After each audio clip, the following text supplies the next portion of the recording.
Israel? Israel number one. No politics here. Why you no love Israel?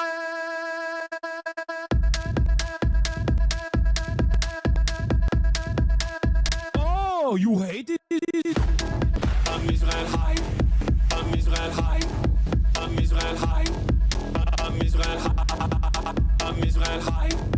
Am Israel high. Am Israel high. Am Israel high. You have forgotten to say Am Israel high? Do you love Israel? You must love Hamas. You are Hamas. Am Israel high. Am Israel high. Am Israel high. Am Israel high. Am Israel high. Am Israel high. Am Israel high. Am Israel high. Oh, Israel not number one for you. Oh, anti-Semitism. Israel, small nation. Israel, tiny nation, surrounded by scary Muslims. Ah, you are anti-Semitism. You are Hamas. You are Hamas. No politics here. Say Israel number one. Tweet Israel number one. No politics here. No politics here. No politics here. No politics here. No politics here. No politics here. No politics here. No politics here. Say you condemn Hamas. Say Am Israel high. Say you condemn October 7. You are Hamas. No politics here. No politics here. No politics here. No politics here. No politics here. What's going on, everybody? I hope everyone's having a fantastic evening, afternoon, pre-noon, no matter where you are in the world. I'm Hassan Piker, also known as Dr. Jihad, coming to you live from sunny California, Los Angeles, folks. We're live and alive, and I hope all the boys, girls, and MBs are having a fantastic one, because today's a beautiful day. Today's a wonderful day. Today is another spectacular 65 degrees and sunny day here in stolen Tongva land, Los Angeles, California. It's Wednesday, March 11, 2026. We're live. We're alive. Number one doctor in Israel, Dr. Jihad Arab. That's right. That's what they call me out there. That's how they know me as. That's what they know me as in Israel. Dr. Jihad. Is petrol expensive in LA? Well, I have an EV, so I don't know. Yeah, that's right. They call me DJ Dr. Jihad. Anyway, ladies and gentlemen, boys, girls, and ebbies, we're live, and I hope everyone's having a wonderful one. But this is the part of the broadcast where I tell you about my personal news. Is hump day, and not a lot going on. Obviously, I've been spending most of my time trying to manage this Cuba trip, get some guests to still join in last second editions, setting up interviews, and mostly just trying to figure out how we're going to work around the very obvious limitations of the power grid, blackouts, rolling blackouts on energy, rolling blackouts on power, rolling blackouts on the infrastructure, rolling blackouts on telecommunications and more. But yes. What was I going to say? Yeah. That's what I've been working on. What the fuck was XQC on about? The problem is, we'll talk about that in a second. We'll talk about that. Kneecap finally doomed to guest star. What do you mean? DJT is all the highways near my home locked down. I just want to go home. See Mo Farah's charges were dismissed again. Yes, I did see that. Doomed to appear on the HasanAbi broadcast. Yeah. Give us some sun here. Yeah, no sun for you, only sun for us here in Los Angeles, California, the blessed people. Rockets and sirens are on here at Jordan. Stay safe, everybody. Yeah, the region is obviously on fire. As far as my personal news goes, that's pretty much it. There's not really anything else going on. I worked out this morning and I hit 285. I hit 285 for, unfortunately, just for 4. And think about it this way, like I was doing 310 on the squats for like 10. I was like repping them, right? And I can't, because like since December 13th, when I had that ankle injury my uncle injury, I have had a hard time recovering on my strength on my lower body. My upper body strength is also diminished a little bit as well, but I'm trying my very best to get back up there Unk has become chunk. No, that's not a problem. I got a little chunky post injury for sure, but I've actually lost all the weight again. I'm close to getting back to shirtless Sundays, you know, doing my regular nonsense bullshit. It's by May, I think we're gonna hit. By May, we will have hit like shirtless Hossie time, you know.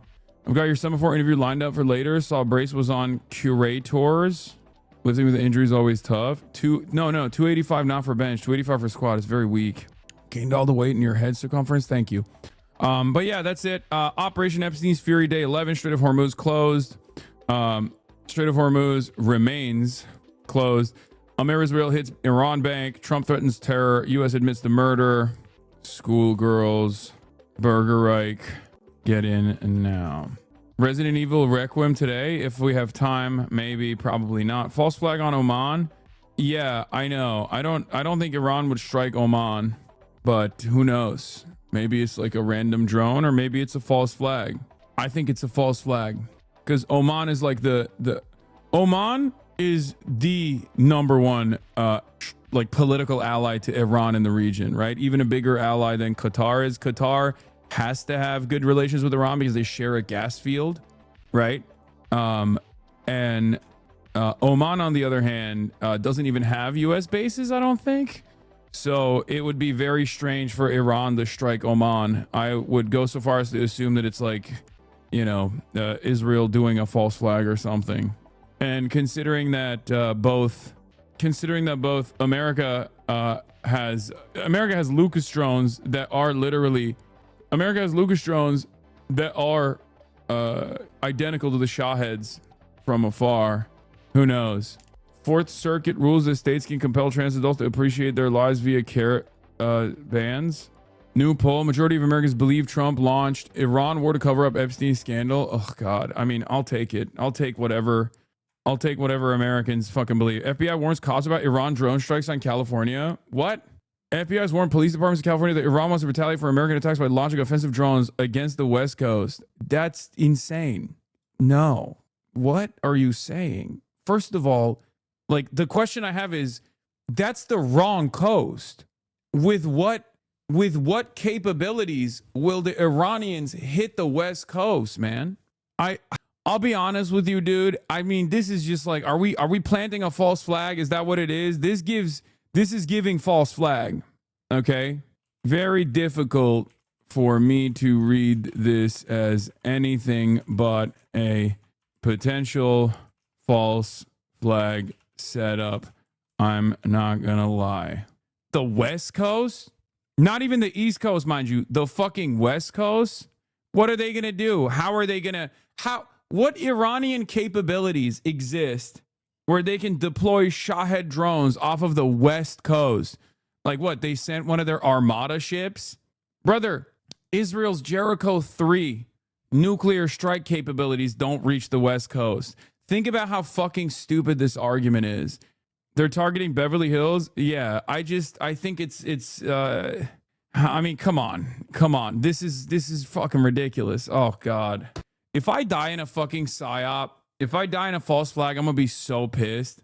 Like, just to get the rest of the goddamn country on board with this fucking idiotic war for Israel. They're trying to hit the diaspora? No, they're not, dude. They're not trying to hit shit. Iran has literally said over and over again, we have no smoke for the American citizens. It's entirely Orientalist. It's entirely racist for the assumption that there is like this notion that like Hamas wants to kill Americans. Fucking bullshit. Hamas has never operated outside of the confines of occupied Palestinian territory, and they literally tell people not to do any like lone wolf attacks or anything like that outside of occupied Palestinian territory. Okay, and yet if you ask the average American, they think, oh well, Hamas does actually present a major threat to Americans. Like, it's fucking bullshit. Same with Iran. Like, Americans do not get attacked by Iranian sleeper cells or even Hamas or Hezbollah. Like, that's not a real thing, okay? The only people that have activated sleeper cells in the country or have like instigated terror attacks in this country have been American State Department affiliated Salafist terror groups and you know, groups such as ISIS. Okay, groups such as Al Qaeda. Okay, it's fucking ridiculous. And so many people don't understand that there is like major differences between these groups. Like Hamas is a nationalist emancipatory resistance front. Iran obviously is a whole ass sovereign nation state. Hezbollah is a paramilitary formation with its own political party in the Lebanese parliament. These are oftentimes factions that have fought and to much success fought against ISIS and Al Qaeda style formations. They're not aligned with one another, but you can't, you just can't educate Americans on this stuff. They just cannot comprehend it. They literally think, oh, it's all the same. They're all Muslim, right? I don't know how to get across to the Americans that like Israel and the United States of America are more closely affiliated with Al Qaeda and ISIS style groups that have actually successfully struck American territory, successfully actually committed acts of terror on U.S. soil. Like, they are infinitely closer to the CIA, both in their ambitions and in their goals, and play a major role in agitating the Americans into fucking waging war in the region that happens to take out Israel's enemies, right? Like, it's just so stupid that they just see all of these things and they go, well, that's like Islamic style, backwards racist barbarians that just want to kill Americans because they hate our freedoms or whatever. Vindicated like HasanAbi. Yeah, a lot of vindication left and right taking place as of late. There's a huge story in China right now, given how big of an outcry the installation of this caused back in 2017. Chinese tourism in South Korea was stopped. The Lot Group was essentially shut down in China. Nearly all of Lot Mart's 112 Chinese stores were closed down due to the fire safety issues. Hyundai and Kia had to close factories. K-pop disappeared from Chinese media, etc. And now the U.S. is just dismantling it to send it to the Middle East. So quite literally, to have this, South Korea endured tens of billions in economic damage and did enormous harm to its relations with its neighbor and largest trading partner, only for the U.S. to take it back whenever it suited them. The lesson writes itself. Also, collective trade total between the United States and South Korea is like, I think, $150 billion. Collective total trade between Israel and the United States of America is a little bit over 10 billion. Where I don't know. I mean, I don't know if those numbers are entirely correct, considering like how much of American involvement is in Israeli industry. But those numbers are not even close to one another. Like, Korea is massive. Korea is a massive trading partner with the United States of America. Korea is infinitely more valuable from a materialist framework, if you were to look at it like that, as an ally. And same with the Gulf states. Infinitely more valuable as an ally, as a bulwark against socialism, and then also outside of that as a incredibly reliable trade partner. The idea that like we are, we bully them, we do not allow them to have any autonomy whatsoever over their own decision making, and then we just like pull out, we force them into taking THAADs, right? And then obviously the Korean leadership will be like, well, we wanted this because we're afraid of, Chinese missiles or North Korean missiles or whatever, except THAAD launchers aren't necessarily for the artillery barrage that North Korea could potentially deploy on South Korea. It's for missiles that go far beyond, right? Like, it's a deterrence mechanism against China, and yet at the behest of Israel, in order to defend Israel, in order to defend Israel's ambitions of the region, we are literally fucking over a vassal state that is infinitely more valuable to our foreign policy goals. Now, obviously, I am not someone who is in favor of American empire. I'm just exposing the contradictions here by trying to explain how fucking stupid this is, right? I just want people to understand, like, these kinds of decisions that we are making are not even in line with American interests. They're not even in line with like pushing American hegemony. It's so Israel first that it totally drops any investment or any kind of interest that we have in regional stability and regional dominance in the Asian side of the world, the Far East. It's totally ridiculous. I mean, it's been very beneficial for Russia, obviously. It's so crazy. Like, there is really no argument here. There is really no argument to be made other than if you are just Israel obsessed. If you're like an Israel obsessed pervert, then you're like, of course, America's most valuable ally is Israel. We have to do something. I mean, look at Iran. It's so dangerous. It's so scary. It's like, dog, they didn't do anything. They didn't do anything until like they were literally forced to, because we assassinated their head of state and their like highest religious figure, you know? They were totally willing, to a degree that I consider to be fucking foolish, to play ball with America, to negotiate with America over and over again, time after time, when America showed that they did not actually want to do any real negotiations, and they used perfidy and lied about their ambitions to negotiate, and then used that as an opening to, like, you know, blow up Iran as they did in the 12-day war. And the Iranians were still down. They were still down to negotiate. It's so stupid. And it blows my mind that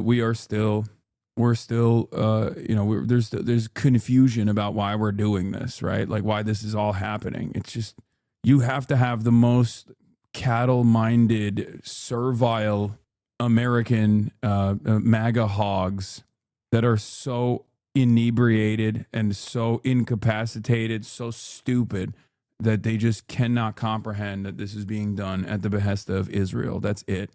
And nothing else.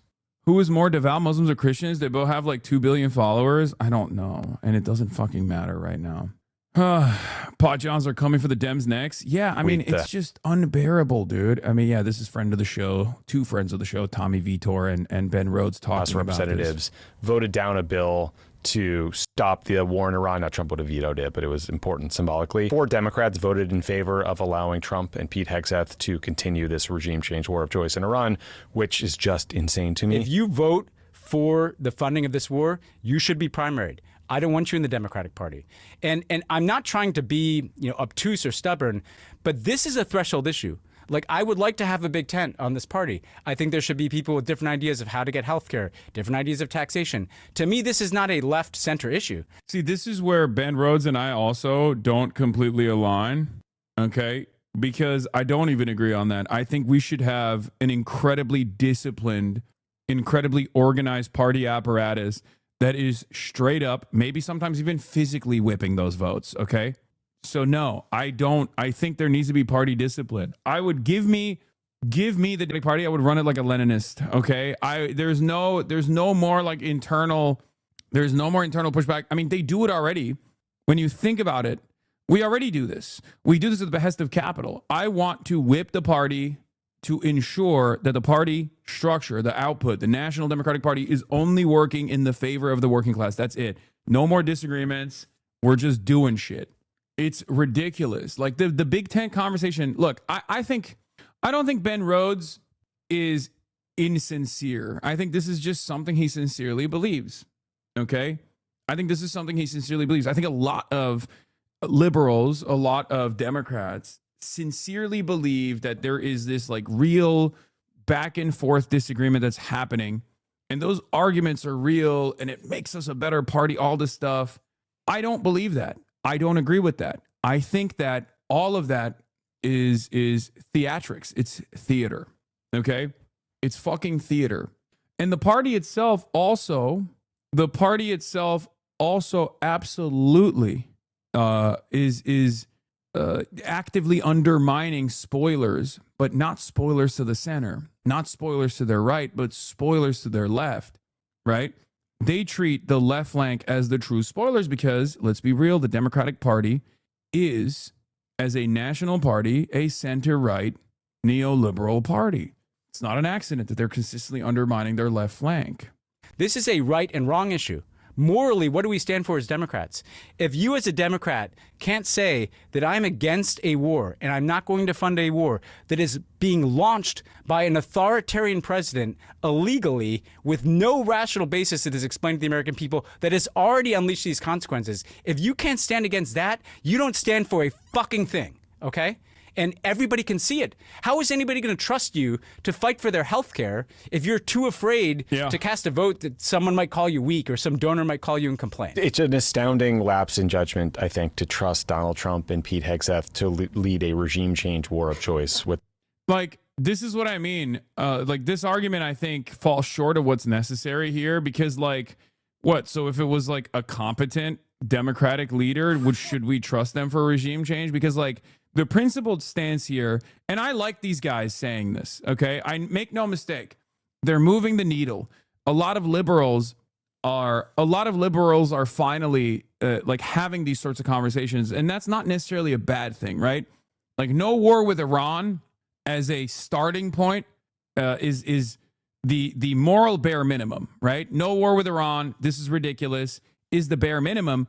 But as people who have worked within the Democratic Party, for people to come to that conclusion and for people to openly state that, that's a good thing. That's healthy. That means the conversation is moving in a positive direction. Okay.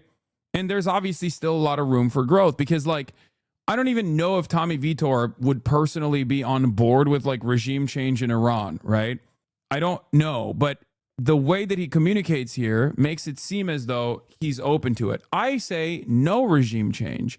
Regime change can only come from within. That's it.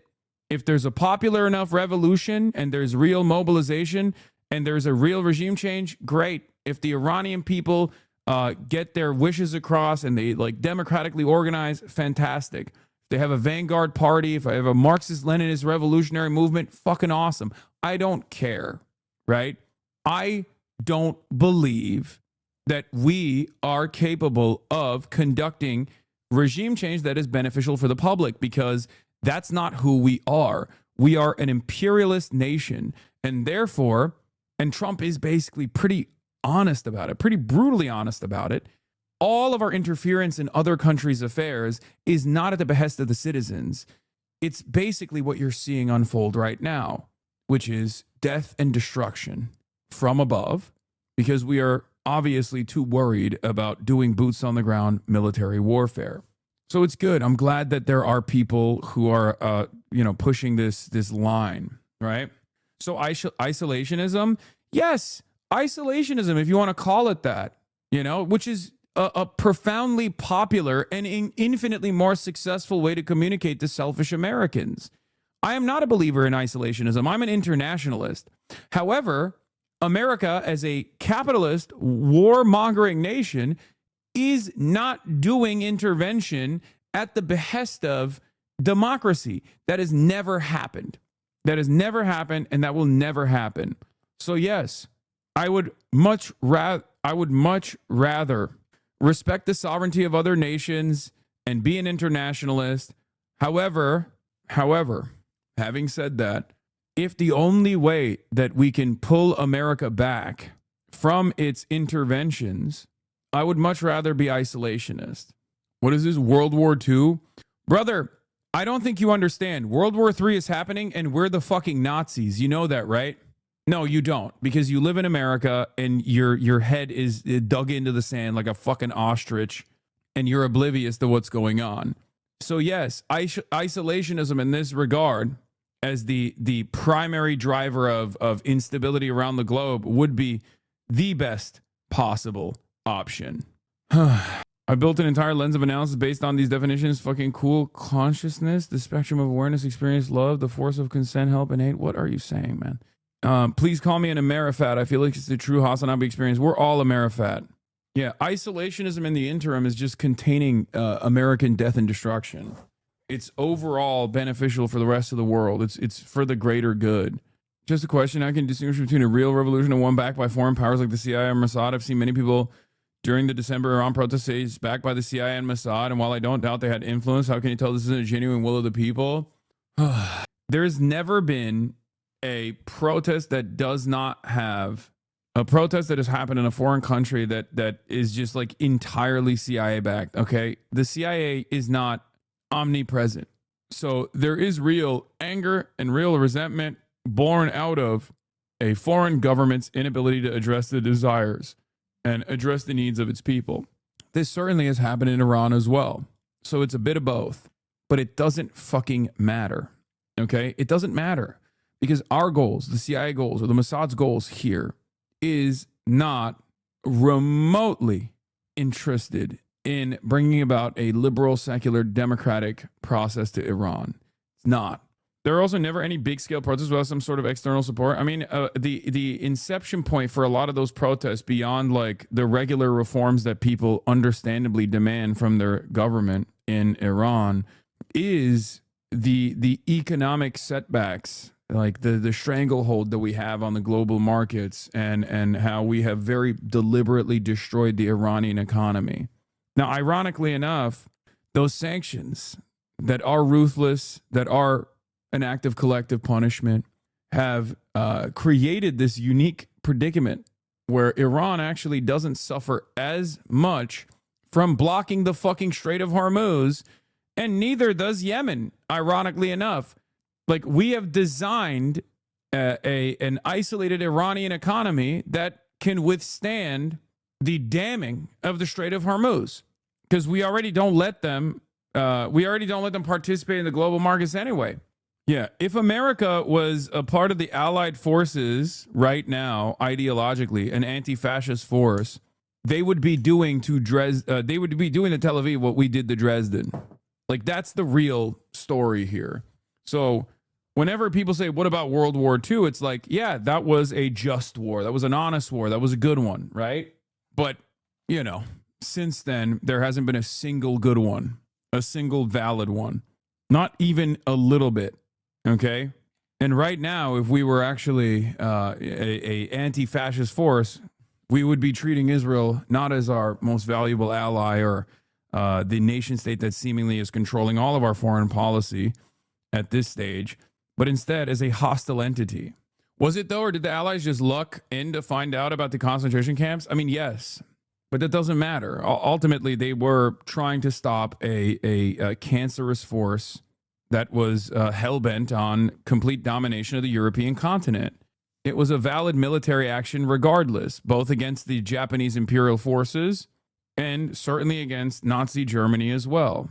Turk Boy, I just want to congratulate you for educating the stupid Amerifat Westoids. Hope that you can also have more Europeans listen to you. Yeah, inshallah, one day. Iran has made demands. Things are not going well for America. Although the United States has escalated its attacks on Iran, striking Iranian Navy ships over and over again, lying about Iran mining the Strait of Hormuz, and then taking pot shots at like random go-fast boats they have docked at their coastline, and then, you know, congratulating themselves as though they stopped an actual mining initiative. Iran has yet to mine the Strait of Hormuz. I didn't believe that yesterday when CBS News reported that like American intelligence is claiming that Iran is mining the Strait of Hormuz. The reason why I don't believe that is because there are Iranian ships that are crossing the Strait of Hormuz right now, and there are Chinese ships that are crossing the Strait of Hormuz right now. So mining it would actually not be beneficial for their goals, especially when they can just hold it with, you know, the ordinary weapons that they have, right? It's much easier for them, the Iranians, to control the Strait of Hormuz and, you know, threaten ships that want to pass without getting the proper clearance or have changed their flags to Chinese flags, right? If they were to place these explosive mines, and these aren't just like the old school World War II style mines, right? These are much more sophisticated weapons. They're like little drones, basically, like little swimming drones that look like torpedoes that just hone in on the boats and specifically target like the weakest points in the hulls to like drop them, you know, and they're very different than what you would expect. It's not just like those. I mean, they do have those big ones too, right? They have the regular old school sea mines as well, but if they were to start the mining operations, that would also go against their goals of allowing, you know, Chinese ships to go through, and it's unnecessary at this point. So I think the reason why Trump and CBS at least claimed that there was a mining operation that was taking place was because they wanted to get a W. Like there's a narrative war that's taking place right now where America has to overemphasize its victory. So they want to get like their PR, right? They blow up a couple inactive boats off the coastline of Iran, small go-fast boats, and then they claim victory. Oh, we stopped their mining operation. I don't think they were doing that. I don't think they were mining the Strait of Hormuz anyway. Yeah. You're going to try to do damage control again for someone who lied about being a DSA candidate? What? The adults are talking about American foreign policy right now, chatter.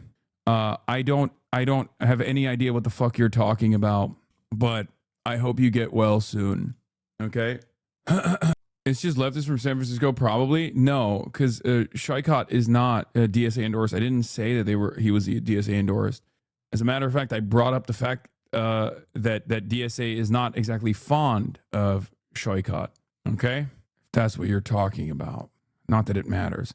All right, let's continue. The U.S. has launched an intense barrage at Iranian Navy ships in and around the Hormuz Strait.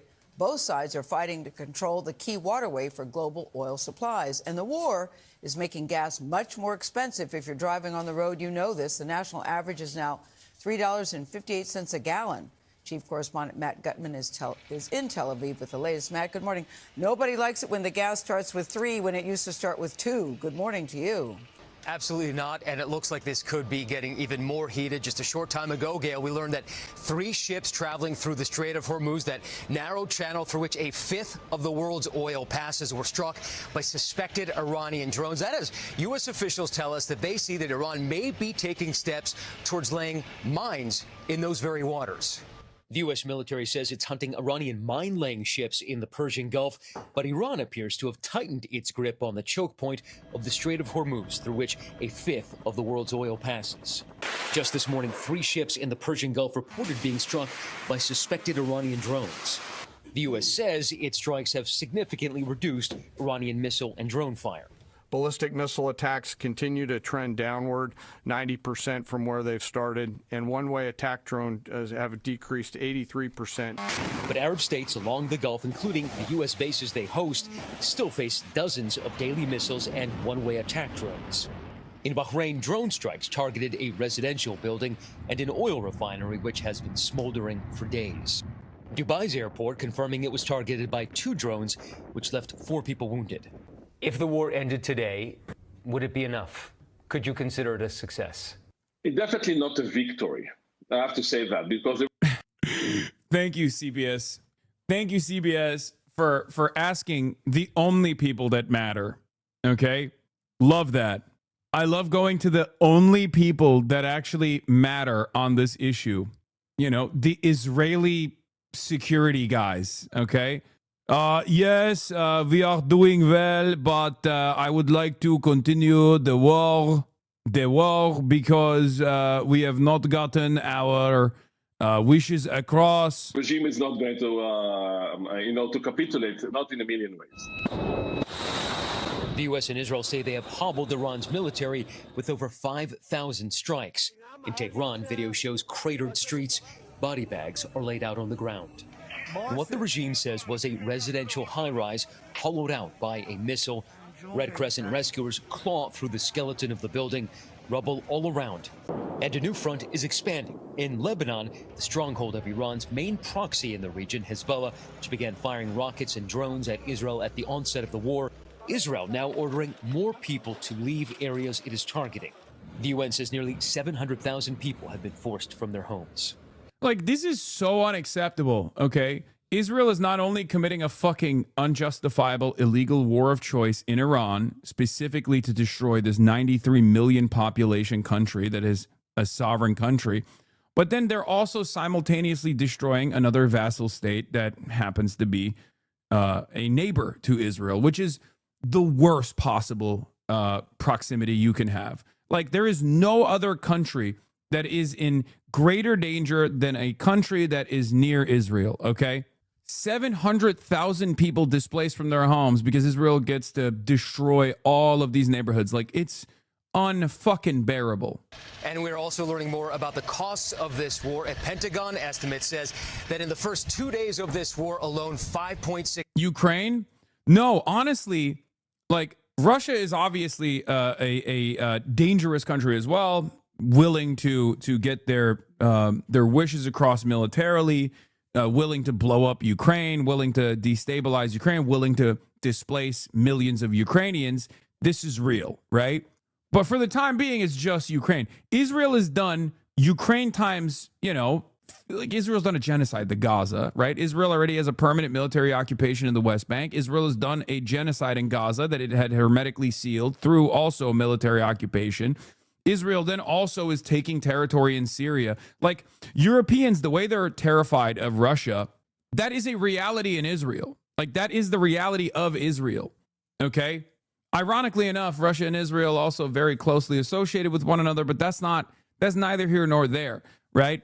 Like, but the way that Europeans treat Russia and the fears that they have about this dangerous madman, this rogue nation that's like willing to cast aside international law and take homicidal acts to its maximalist conclusion to militarily occupy a sovereign state like Ukraine, Israel is doing to multiple countries at the same time, right? Israel is such a dangerous entity that everything you can say about Iran, you could say about Israel tenfold. Everything you can say about Russia, you could say about Israel tenfold, right? It's crazy. $6 billion were just spent on munitions, but there's also a human toll. The Pentagon also saying that about 140 U.S. service Another members have HasanAbi been vindication wounded, for later. But they say that most of them have returned to duty. Vlad. All right, Matt, thank you very much. New images near the Strait of Hormuz off Iran where Trump posturing about nuclear war. I mean, this is something that I've been very scared of from the start.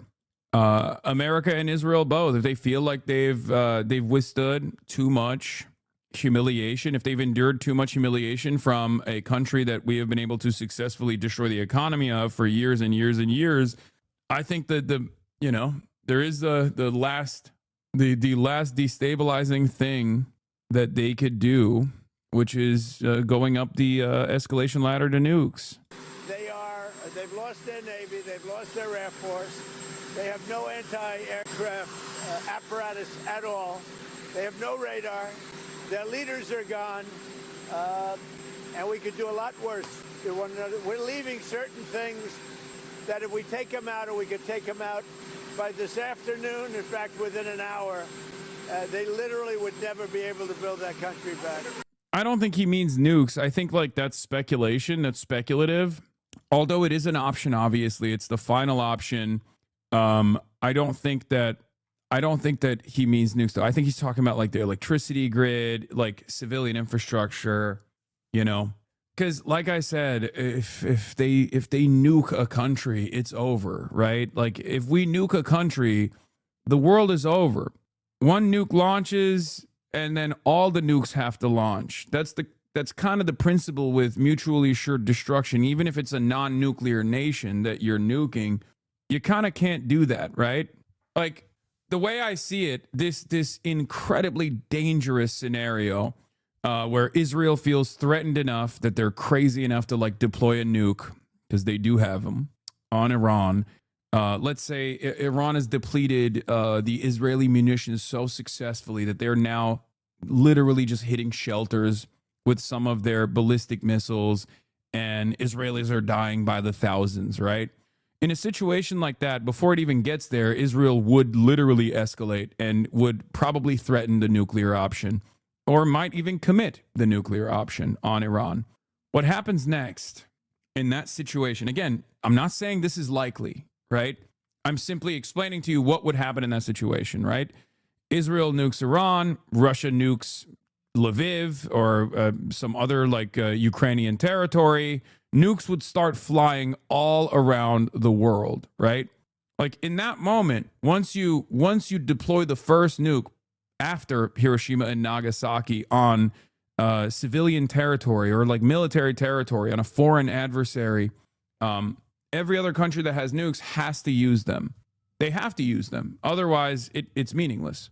Otherwise, nukes are utterly meaningless. As a deterrent, other nations would have to use their nukes. No, they don't. Yes, they do. Yes, they do. Once the first nuke flies, every other country has to use their nukes. Is this hard to comprehend? Because in that moment, this is how mutually assured destruction works. Because in that moment, like you literally, if you don't use it, you lose it. It's over. Nuclear first strike has happened. Everyone has to start using their nukes. Everyone has to deploy their nukes. First, towards non-nuclear proliferated nations, and then to other nuclear proliferated nations, and the entire world collapses. Even if one nuke was used, there's also the ecological disaster that comes from that as well. And I you know, I'm not super fucking well read on this, but like, this is how mutually assured destruction works. Like, you're oversimplifying, Matt. If the U.S. used a tactical nuke, Russia would likely use a tactical nuke on Ukraine, not the big missiles. Oh my God. Yes, dude. But a nuke would be deployed. That's what I'm saying. Like, it doesn't matter. Do you know what a tactical nuke is, by the way? That's not how mutually assured destruction works, man. Matt is about direct conflict between nuclear powers. Oh my God. I know. But this is a proxy war between a nuclear country with a non-nuclear country. Russia happens to also be engaged in a proxy war with a non-nuclear country. That's what I'm talking about. Hello? And eventually, it would turn into nuclear proliferated countries fighting against one another. It's over. The first country that slings nukes is over. It's just the world is over. It completely collapses. This may not be the case. It may be a radical anti-American, anti-Israeli coalition. Matt doesn't really apply in a multipolar setup with nukes on non-nuke countries. Why would Russia not deploy a tactical nuke, a mini nuke, which, by the way, is still far more powerful than the atom bomb that we used in Hiroshima and Nagasaki? When people say tactical nukes, they don't comprehend the destructive capabilities of said tactical nukes, okay? It's not just like a regular explosive ordnance. It's not like Moab. All of a sudden, we go up the fucking escalation ladder and we deploy nukes for the first time since Hiroshima and Nagasaki on a foreign adversary. And everyone that is a nuclear armed nation has to use their nukes in order to show the rest of the world that they have the capability of using nukes as a military deterrent. Because if you don't use them, you lose them. It's that simple. So when people say, oh, it's just a tactical nuke, one, they don't understand the scope, the size, and the damage of a tactical nuke. Okay. They just think it's like something tiny. It's far more vast. It's far more dangerous than the atom bombs that we use in Hiroshima and Nagasaki. It's just not as destructive as like some of the other nuclear warheads that countries have that are even worse than that. It would also probably destroy, it would also lead to complete ecological disaster, even the deployment of like one tactical nuke, so it doesn't even fucking matter. It's over at that point. I don't even like talking about this. It's so stupid to talk about this over and over again. It's extremely unlikely, okay? It is extremely, extremely unlikely. Stop saying if you don't use them, you lose them. Explain this in more literal terms. What literally happens if you don't use the nukes? Are you saying they have to use the nukes or somebody else will nuke them? Be clearer. Yes. At that point, Russia will absolutely deploy a tactical nuke back on Ukraine. There's no other way out of this. And then Europe, which is also nuclear, Europe is also armed with nukes themselves, could potentially panic and do something crazy. America could panic and do something crazy, or likely to do something crazy after that. And then it's nuclear holocaust. It's unlikely, and discussing it endlessly is pointless because if it happens, it's over for everyone. I know. I'm just talking about how devastating that would be. People think mutually assured destruction only applies to nuclear armed nations, but what they fail to consider is that no one has deployed a mini nuke or a tactical nuke on a non-nuclear armed nation since Hiroshima and Nagasaki. Perhaps there is a reason for that. Do you know why? It's because when foreign adversary countries outside of American control and the American nuclear umbrella have nuclear sovereignty, that is part of the reason why America can't deploy fucking nukes in Korea. Brother, what are you saying? If Israel decides to use a nuke, it 100% wouldn't lead to every single nuclear nation to use theirs. In fact, it would lead to their demise of Israel in the geopolitical sense, lose all legitimacy and credibility in the Western states, which Israel needs to survive. You are so funny. It's been 3 fucking years of genocide. Israel already has deployed 6 metric tons, like 6 atom bombs worth of munitions in Gaza. Okay? Genocide and nuke are 2 different things. You have the brain of a fucking baby if you think, oh, this would be a PR nightmare for Israel. You are living in a totally alternative reality. Okay? That is hilarious that you think that this would just destroy Israel's credibility. What the fuck are you talking about, man? I can't entertain this conversation. Let's just continue. New attacks are now sending oil prices on another wild ride today. This is a Thai-flagged ship, one of at least 3 vessels that have been struck today in that critical waterway. Thailand's Ministry of Transport says 20 crew members have been rescued. 3, though, remain unaccounted for. We're going to show you a map of the approximate locations of these attacks on ships today in the Strait. From a reminder, some 20 million barrels of fuel a day move through this critical shipping route, and it is clearly effectively remains shut down because of this very real threat. Let's get right to Paula Hancock's live in Abu Dhabi for the latest on this. What are you hearing here? Well, Kate, we just heard from the UK Maritime Agency, and they say that as of now, they believe that about 13 vessels have been impacted since this war started. Now, you mentioned that Thai-flagged ship. We have some more information on that as well from authorities. They said that there was an explosion at the stern and then a fire broke out in the engine room. Now, this is believed to be where those 3 missing sailors were on duty at the time. So 20 rescued by the Omani Navy. We know that the captain told the crew to evacuate. They got in lifeboats and were then saved, but 3 still missing at this point. So it is a great concern that Iran appears to be ratcheting up these attacks on vessels in the Strait of Hormuz and in these very critical waters. Now, one of the vessels we understand was a cargo vessel, so we're not just talking about the restrictions of oil getting to where it needs to here. There's a lot more that there are concerns of. Now, a quick look at what else has been happening since Iran has said that it's going to have its most intense and heaviest operation. We do appear to be seeing a fairly consistent retaliation across the Gulf nations. Here in the UAE, we have been hearing a number of different waves of interceptions. Dubai Airport, there were 2 drones that hit nearby. We understand that 4 people have been injured there, authorities saying in the vicinity of Dubai Airport that fell. Flights have started to take off again now, though. We also know that in Bahrain, in Kuwait, in Saudi Arabia, they have also seen interceptions and alerts over the past 24 hours. And Iran has also expanded, if you like, its target list. We are hearing from Iranian officials through state media that they say now offices and assets of major American tech companies with operations in the region would be considered a legitimate target. Now, clearly, there are many in this Gulf region. We also had an interesting quote I want to bring to you from the Qatari Foreign Ministry spokesperson saying that from day one they had warned that this could be the potential fallout of any military action in Iran. He said, quote, "This is the biggest I told you so in..." They have used 10x the explosive equivalent on Gaza as compared to the nuclear strikes on Japan. The 6 to 8 number is old stats. Apologies. The history of I told you so's in the world. Clearly, there is frustration and anger among leaders in this region. Kate?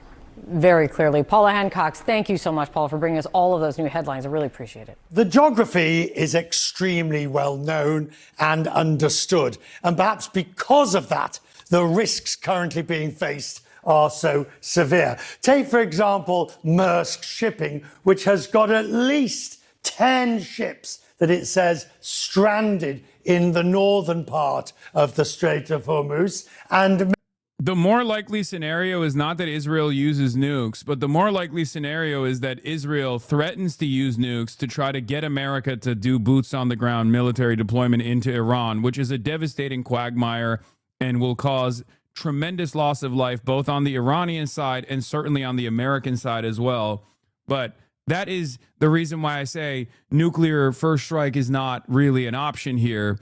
The more likely option is that Israel says to Donald Trump that we're going to use nukes, or let's say, and this is not happening right now, but let's say Iran starts deploying salvos with the similar frequency as they did in the first couple of days.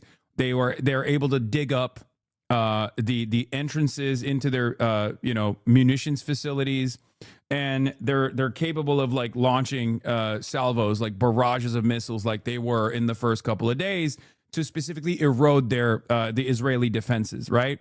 there will come a point when Israel will go back to the United States of America and say, you have to go in. You have to go in, boots on the ground, or else we're going to fucking nuke them. That's what it would happen. That's how this conversation would take place. And then I suspect that America would most likely go there. Now, Iran's capabilities are not there right now. If you look at the ballistic missiles that they're using, that they deploy, they're for the most part utilizing the cluster bombs. They're not using some of their larger missiles are easier to intercept. It's virtually impossible to intercept the cluster munitions. That's why they keep deploying the cluster munitions to keep up the pressure on regular Israeli society. But they're not doing massive salvos like they were in the first couple of days with the specific purpose of eroding the Israeli defense capabilities. And part of the reason why I think they're not capable of doing that is because Israel and America have successfully shut off the entrance points into some of these facilities. Now, will they be able to dig themselves out of these facilities and then continue doing massive barrages? Probably not, because America and Israel have tremendous offensive capabilities. They don't have unlimited defensive capabilities, but they have tremendous, virtually unlimited offensive capabilities, right? Offensive weapons are nowhere near as sophisticated. As long as you have some kind of aerial superiority that you have over specific parts of Iran, which they do, right? Especially because the Iranian anti-air defense systems are either loitering or they are defense systems that they can't have. They're not fixed position defense systems because those would be the first to go, right? So for that reason, I think that they have been able to effectively shut off some of these silos where a lot of the munitions are, and the Iranians, as it stands, are not capable of Iranians are currently not capable of digging themselves out, right? Anytime that they do, America comes back, they blow up the entrance because they can't get to the actual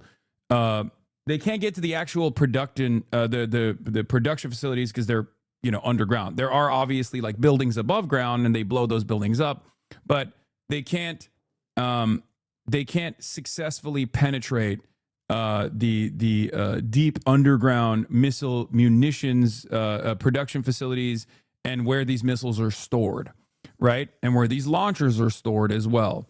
Incorrect. They just did it. Dramatic footage from Israel. That's Hezbollah, brother. That's what. Shh. Stop. Shh. I'm not talking about Hezbollah. I'm talking about Iran right now. Okay. Calm down. We're going to talk about that in a second. Any more on the outside that it can't get in or out because obviously the waterway is so difficult. In addition, they are refusing to send now ships up through into the Red Sea because of the possibilities of the quiet chatter. Dr. Jihad is talking, okay? Houthis and the risks around Yemen. As a result, something like Maersk is saying the current situation is absolutely uncharted and unprecedented. Some of the hubs on which global trade does rely on are actually being affected, are being closed by the situation right now. It's true from Jebel Ali, it's true for Abu Dhabi.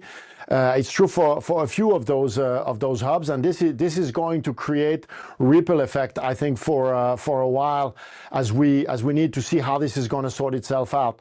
In the short run, we can manage this, but if this was to endure, this would create, I think, serious congestions and serious issues across the global supply chain. What happens next is anybody's guess. The very idea that this area is being mined by the Iranians, or indeed that the US is going in and starting to attack those various rubber dinghies and ships that's doing the mines, it's simply unheard of, and frankly, we don't know how it will develop.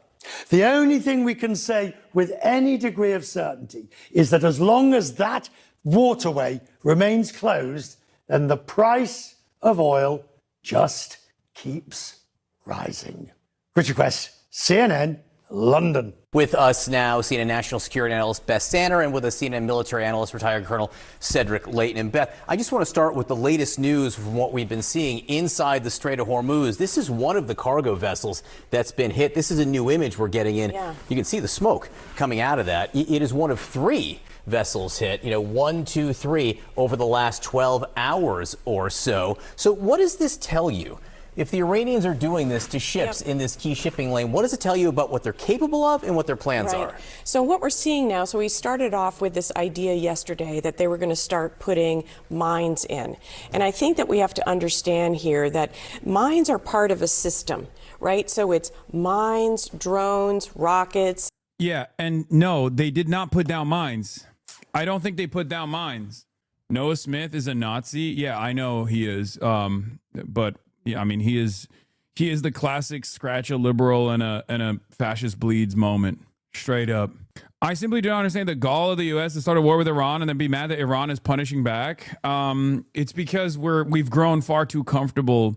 We've grown far too comfortable with our power, and for that reason, we literally think it's illegal to fight back. Like, we don't understand it. We're like, what are you talking about? Like, we're the world police. Like, you're not.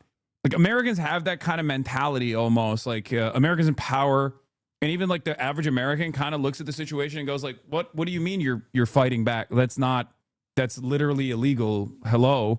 Like, at most you can fight back with like old weapons that we gave the Taliban, right? Like, you are not under any circumstance allowed to, hurt our bases, hurt our soldiers. It doesn't make any sense. That's kind of how it works. So they're just like a little bit confused by this. Missiles, right? And so in this very small area, and the only place that you can pass here is really only 2 miles, not 20 miles.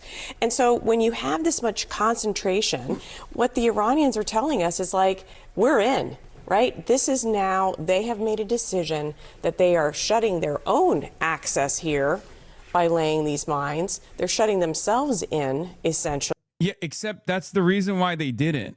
Like that's I don't think they actually laid down mines. Like I think that's anyway, it doesn't make sense. Maybe they did, right? Maybe they did, but it kind of doesn't make sense to lay down mines because they have the capabilities. One, it would stop them from exporting their own oil, right? And they're still doing that. 2, it would stop them from allowing Chinese ships to be able to pass through, because once you put the mines down, it's over, right? And last but not least, and this is perhaps the most important, and they're kind of saying this out loud, they don't need to mine the Strait of Hormuz to stop ships from moving through the Strait of Hormuz. As we've seen from the Thai ship that tried to pass through, they can just blow it up. And it's worth it for them. So they're all in now.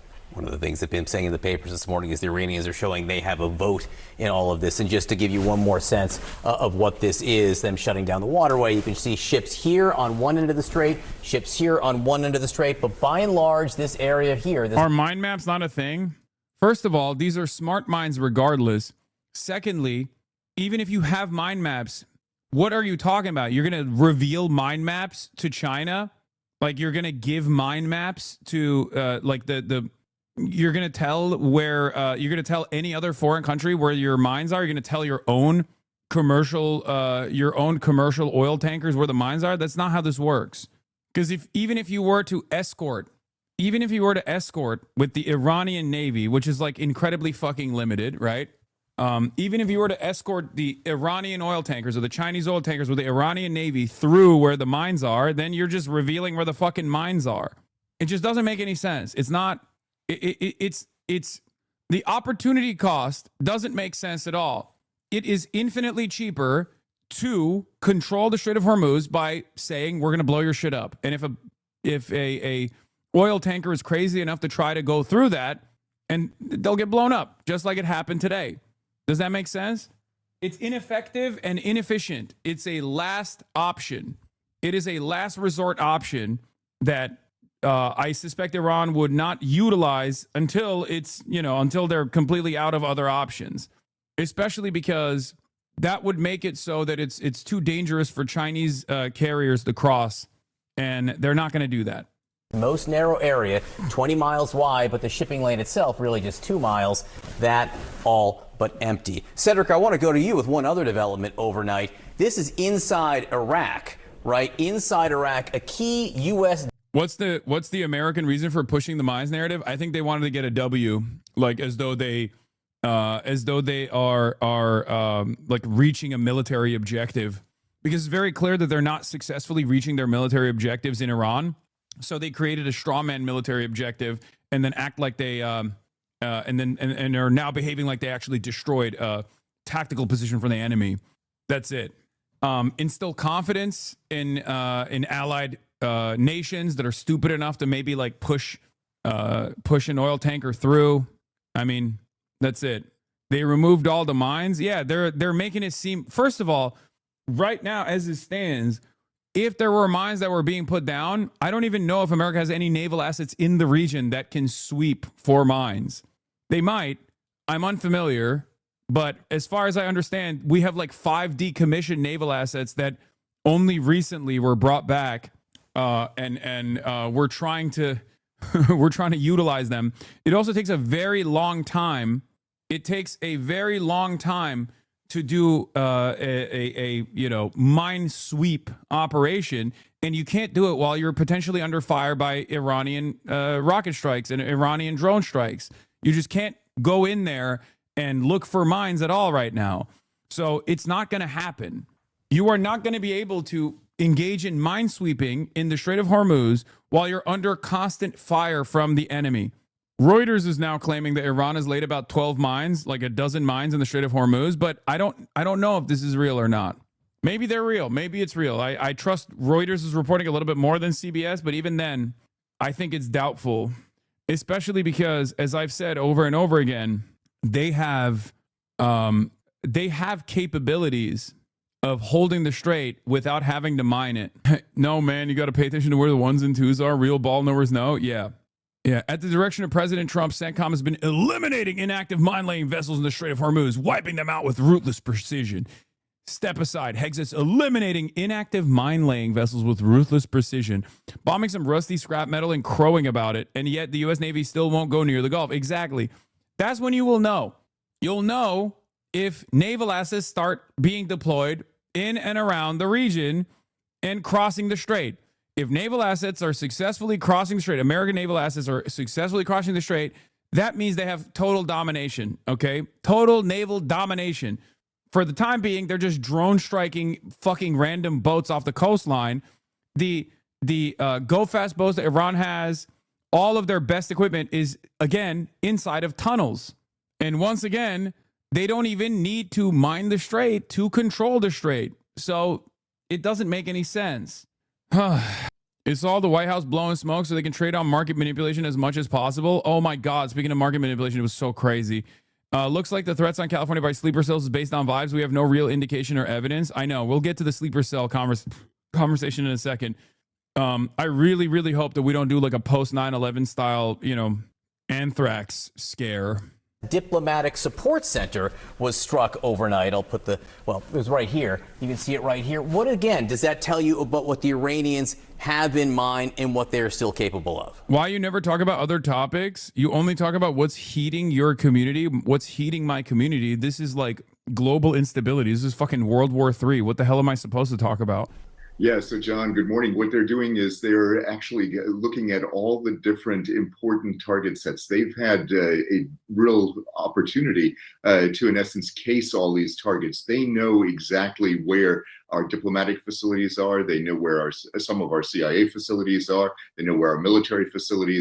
Not a good thing to admit, for the record. Remember, I fucking told you this day one. When they were striking like seemingly random targets that look like civilian targets, and everyone was like, why the fuck are they doing that? I was like, they know who's at those targets. When they have a limited striking capability, they're going to try to maximize the damage.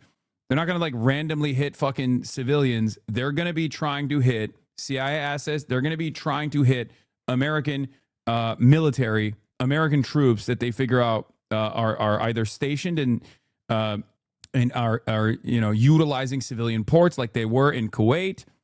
Are. And the reason they're doing this is their way asymmetrically of going after us. On the one hand, we measure things like number of aircraft taken out. We measure things like number of vessels taken out and how many we've put to the bottom of the Persian Gulf. That's all great. But the problem is the Iranians are fighting with other means. And as Beth was pointing out, they are. Law, that's easy, I guess, to dismiss. What about the Muslims in camps in China, though? Not today, CIA. Are using things like drones, missiles, and mines to take that asymmetric effort forward. And in some cases, they have an asymmetric advantage. And so going after, areas like logistics centers like they did in Kuwait, going after Prince Sultan Air Base in Saudi Arabia, and going after that diplomatic support center in Baghdad is exactly part of the Iranian playbook. And as they try to show, go ahead, Beth. Yeah, so what I want to add to that, and I think, Cedric, you can jump in and disagree if I'm wrong here, but I mean, it's very, very likely that this was done by Iranian-backed militias that are Iraqis, right? We have not seen them join the fight. We have Hezbollah. Bro, CIA don't even try to do fucking psyops. They just kind of look at you like this. They just come in here and they go, "Come on, talk about something else." Have you considered talking about something else today? China? Maybe China? Committing suicide in Lebanon, literally, because, Israel is beating the crap out of them. And now we have Iraq joining in. Are we going to have Yemen join in? Are we going to have the Houthis join into this fight, which would, move us to the Red Sea? They haven't done that yet because it's not exactly in their interest right now to draw fire. They're kind of on their back heels right now domestically. But this is, again, an expansion of the war that we were kind of waiting for. It hasn't happened, but maybe this is it. Cedric, when we go back to the Straits, go ahead, Cedric. Sorry, I didn't mean to interrupt. Go ahead. On Pokemon Twit. Oh no, that's okay. What I was going to say. What is this? A few days ago, everyone was FOMOing over Pokopia because nobody had the Switch 2 yet, and now it turns out everyone's got money and bought the Switch 2 Pokopia except for me. This person doesn't even follow me. How the fuck? I'm just a suicide gif on Twitter now. That's kind of cool. Say is Beth is right, and I think we need to look at the possibility that the Houthis will get involved at some point in time, and that would then mean that two different choke points, the Persian Gulf choke point, at the Strait of Hormuz, and the Bab el-Mandeb, who, as the Red Sea empties into the Indian Ocean, that is the kind of area that we actually could see some efforts, and that is something where the proxies, just like Beth said in Iraq, the proxies are going to play a role in this, and this is definitely an expansion of the effort, and the Iranians are controlling that narrative along with their proxies, of course. Yeah, just so you can see what we're talking about regionally, this is the Strait of Hormuz. This would be the Red Sea right here. The Houthis operating right here, perhaps shutting down some of the shipping in and out of that region. Yeah. By the way, open source intel is just like Mossad intel, but it's pretty funny. If you want to understand like the Iranian capabilities, this video can help you understand it a little bit better.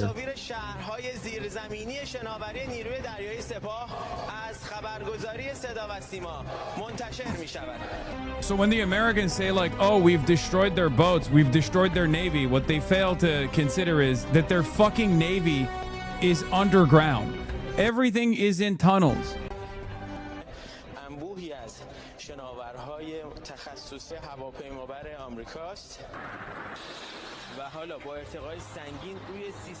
They have tunnel maxed in ways that you cannot even comprehend. I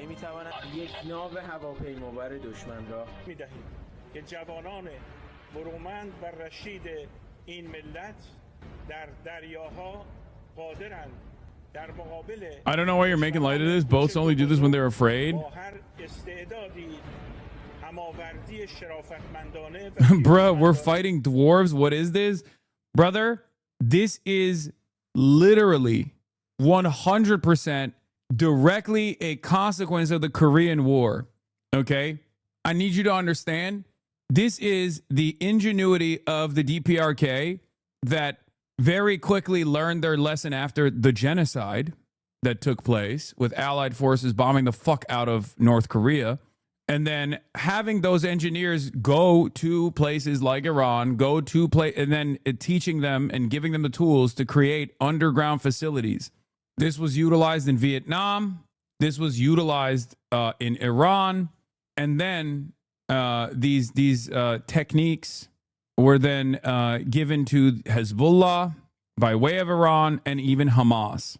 This is part of what this is what I mean when I say, like, we have forced the hands of all of our adversaries to cooperate with one another, to engage in information sharing, to develop systems of resistance, just as our isolationist or not isolationist, but like just as we have forced countries into submission with the tools that we have with our sanctions. We've forced countries into cooperating with one another economically, where you have like new blocks being developed, like the BRICS nations, right? The same goes for anti-imperialist warfare. فرمانده کل سپاه در بازدید از این پایگاه زیرزمینی نیروی دریایی سپاه میگوید حالا این نیرو توانایی مقابله با تهدیدات.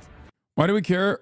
Why do we create conditions for the most blowback possible? Is it myopic greed, hubris, a genuine bloodthirst? It's all of the above.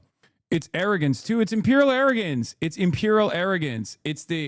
Because we are so far removed geographically from the consequences of our actions, like America being where it is, allows America to engage in this kind of instability, this sort of like death and destruction campaign. Because we're not in striking distance. Let's be real. We are not in striking distance, with the exception of like nuclear arms, with the exception of like the USSR or China or whatever. We're not exactly in striking distance from these areas that we are causing instability in. That allows us to have imperial hubris, imperial arrogance. That allows us to have and maintain this supremacist ideology, because we are so far removed from the impact. We are so far removed from retaliation. Israel, on the other hand, is fucking insane, because they're not actually far removed from retaliation, as you are seeing over and over again. That's also part of the reason why I when I hear about like sleeper cells being activated or whatever, I think, oh, this is probably a false flag, because in order to universalize the fear and the anger and resentment towards a foreign adversary, we kind of have to strike ourselves a little bit. We kind of have to slap ourselves a little bit so that Americans actually get worried and justify this sort of action. You're talking massive for someone within striking distance of Front de Libération du Québec, tabarnak. I mean, listen, I'm in favor of Quebecois separation, tabarnak. One other thing, we were talking about the mines, right? The idea, CNN was reporting that that Iran may be laying mines in the Red Sea. Then CENTCOM, in the Strait of Hormuz. Then CENTCOM released this video they say is of U.S. warplanes and missiles striking the Iranian mine-laying ships.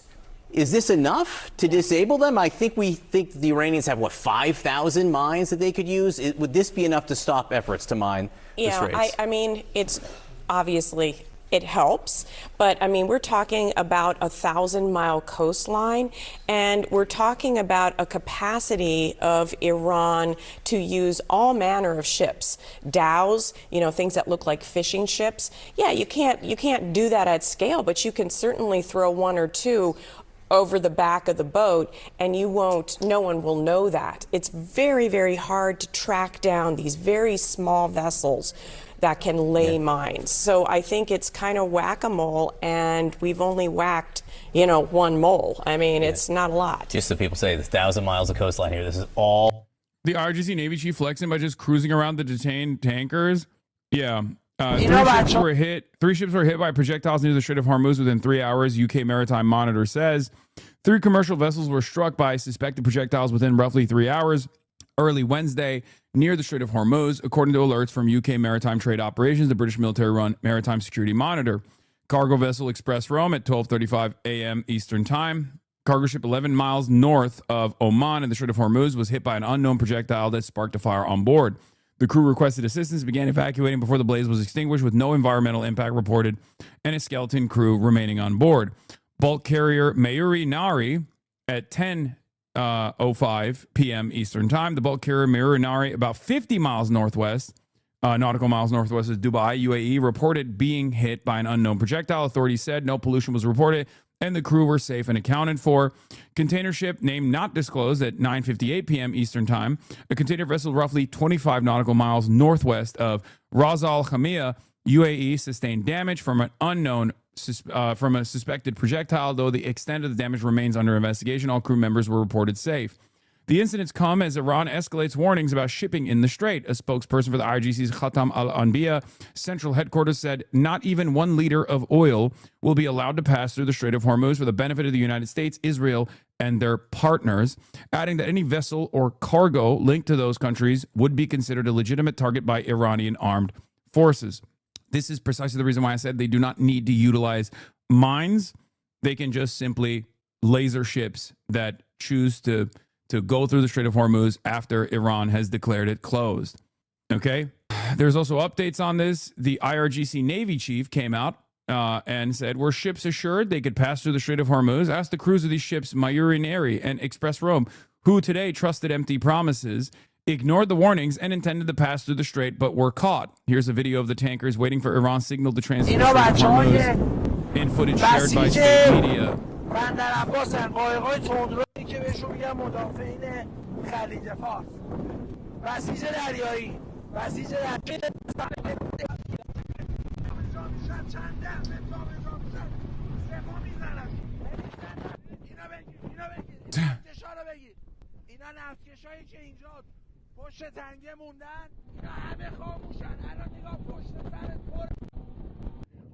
That's pretty crazy.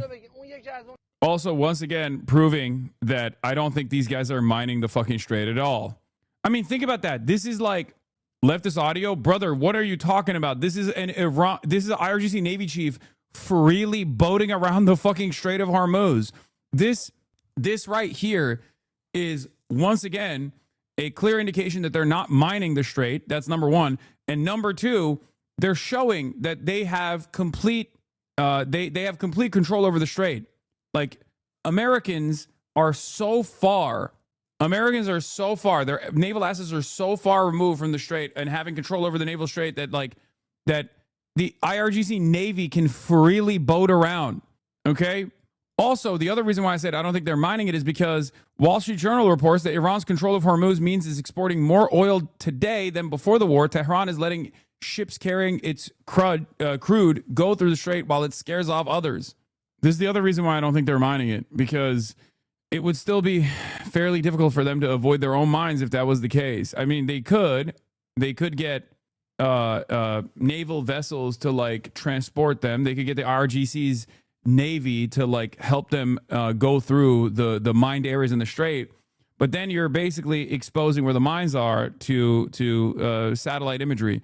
It's still obviously a risk, but I just don't think that is something that they're doing. Major fire intensifying at Salalah port in Oman following an Iranian attack earlier today. I don't know why Iran would attack Oman, for the record. I just don't know if that's the case at all. Once again, we don't know. More information will come out soon enough, and we'll be able to make a better assessment. But my assumption is that it wasn't Iran that shot the refineries in Oman. Pictures show a Thai cargo ship on fire in the Strait of Hormuz.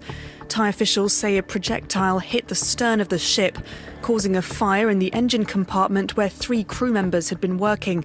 All 20 other crew members have been evacuated safely by Oman's Navy, with efforts underway to find those remaining. The ship is one of 3 commercial vessels to be hit this Wednesday in the area. According to several US media reports, Iran has been laying mines like this one in the Strait of Hormuz, further choking off the route that carries about a fifth of the world's oil. US President Donald Trump has warned of violent consequences.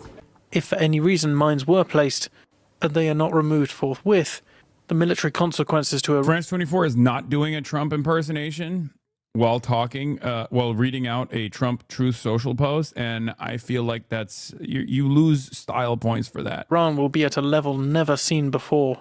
A few hours after Trump's post, the US military released these images showing strikes against Iranian vessels described as mine layers near the Strait of Hormuz. Wow, dude, we did it. We did it, Joe. Like, what the fuck is this, bro? They're using, they're using old footage of striking, Iranian naval assets. And then, two, they're like, we blew up a fucking jet ski. Really? This is the most powerful military on the planet, guys. The most powerful military on the planet. And this is what we have to show for it. Strikes against Iranian vessels described as mine layers near the Strait of Hormuz. In total, it says 16 boats were destroyed. These attacks have raised fears of prolonged maritime warfare, with Iran showing no sign of backing down. We will never allow a single litre of oil to pass through the Strait of Hormuz for the benefit of the United States, the Zionists or their partners. Any vessel whose ship or oil cargo belongs to the United States, the Zionist regime or their hostile partners will be considered a legitimate target. Iran is believed to possess between 2,000 and 6,000 mines.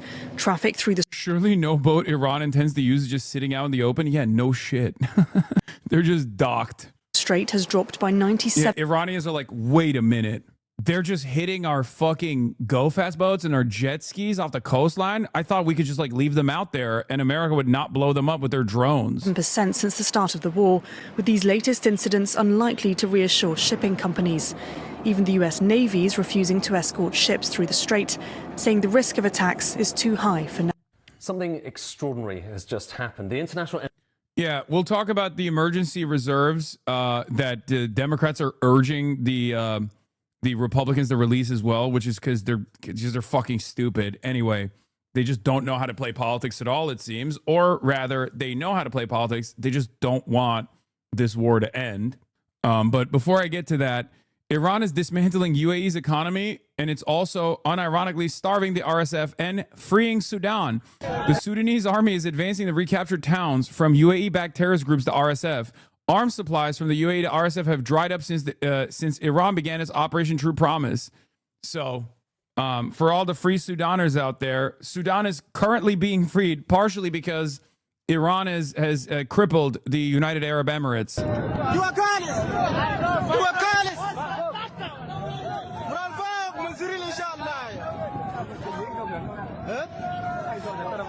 So, unintentional consequences of destabilizing the Gulf it will contain multitudes. You will be shocked to find out, like I said, one potential aspect of the Iranian Operation True Promise is the Gulf states that have funded the massive Paramount merger deal might back away from said deal, which would literally engage in one of the most consequential antitrust initiatives by force.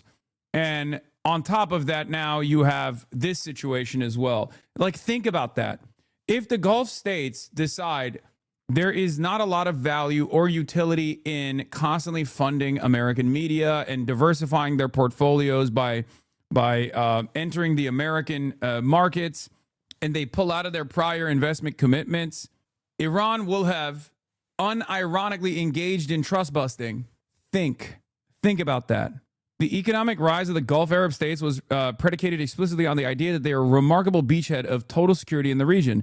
If this goes on longer or escalates, they will predictably enter a death spiral, since it is impossible to maintain the security if Iran is engulfed in war or chaos. It's incredible the situation was so recklessly entered by the U.S., which was their guarantor, and has actually been trying to push them deeper into a conflict they did not ask for and for which they are unprepared. It's fucking insane that America did not even think what could possibly happen to this massive, massive amount of oil money that is coming directly from that region. Now, this is obviously beneficial for Israel because decoupling the Gulf states from the United States of America is beneficial for Israel. Let's be real, right? At least in the short term, because that means it's a weakened Gulf.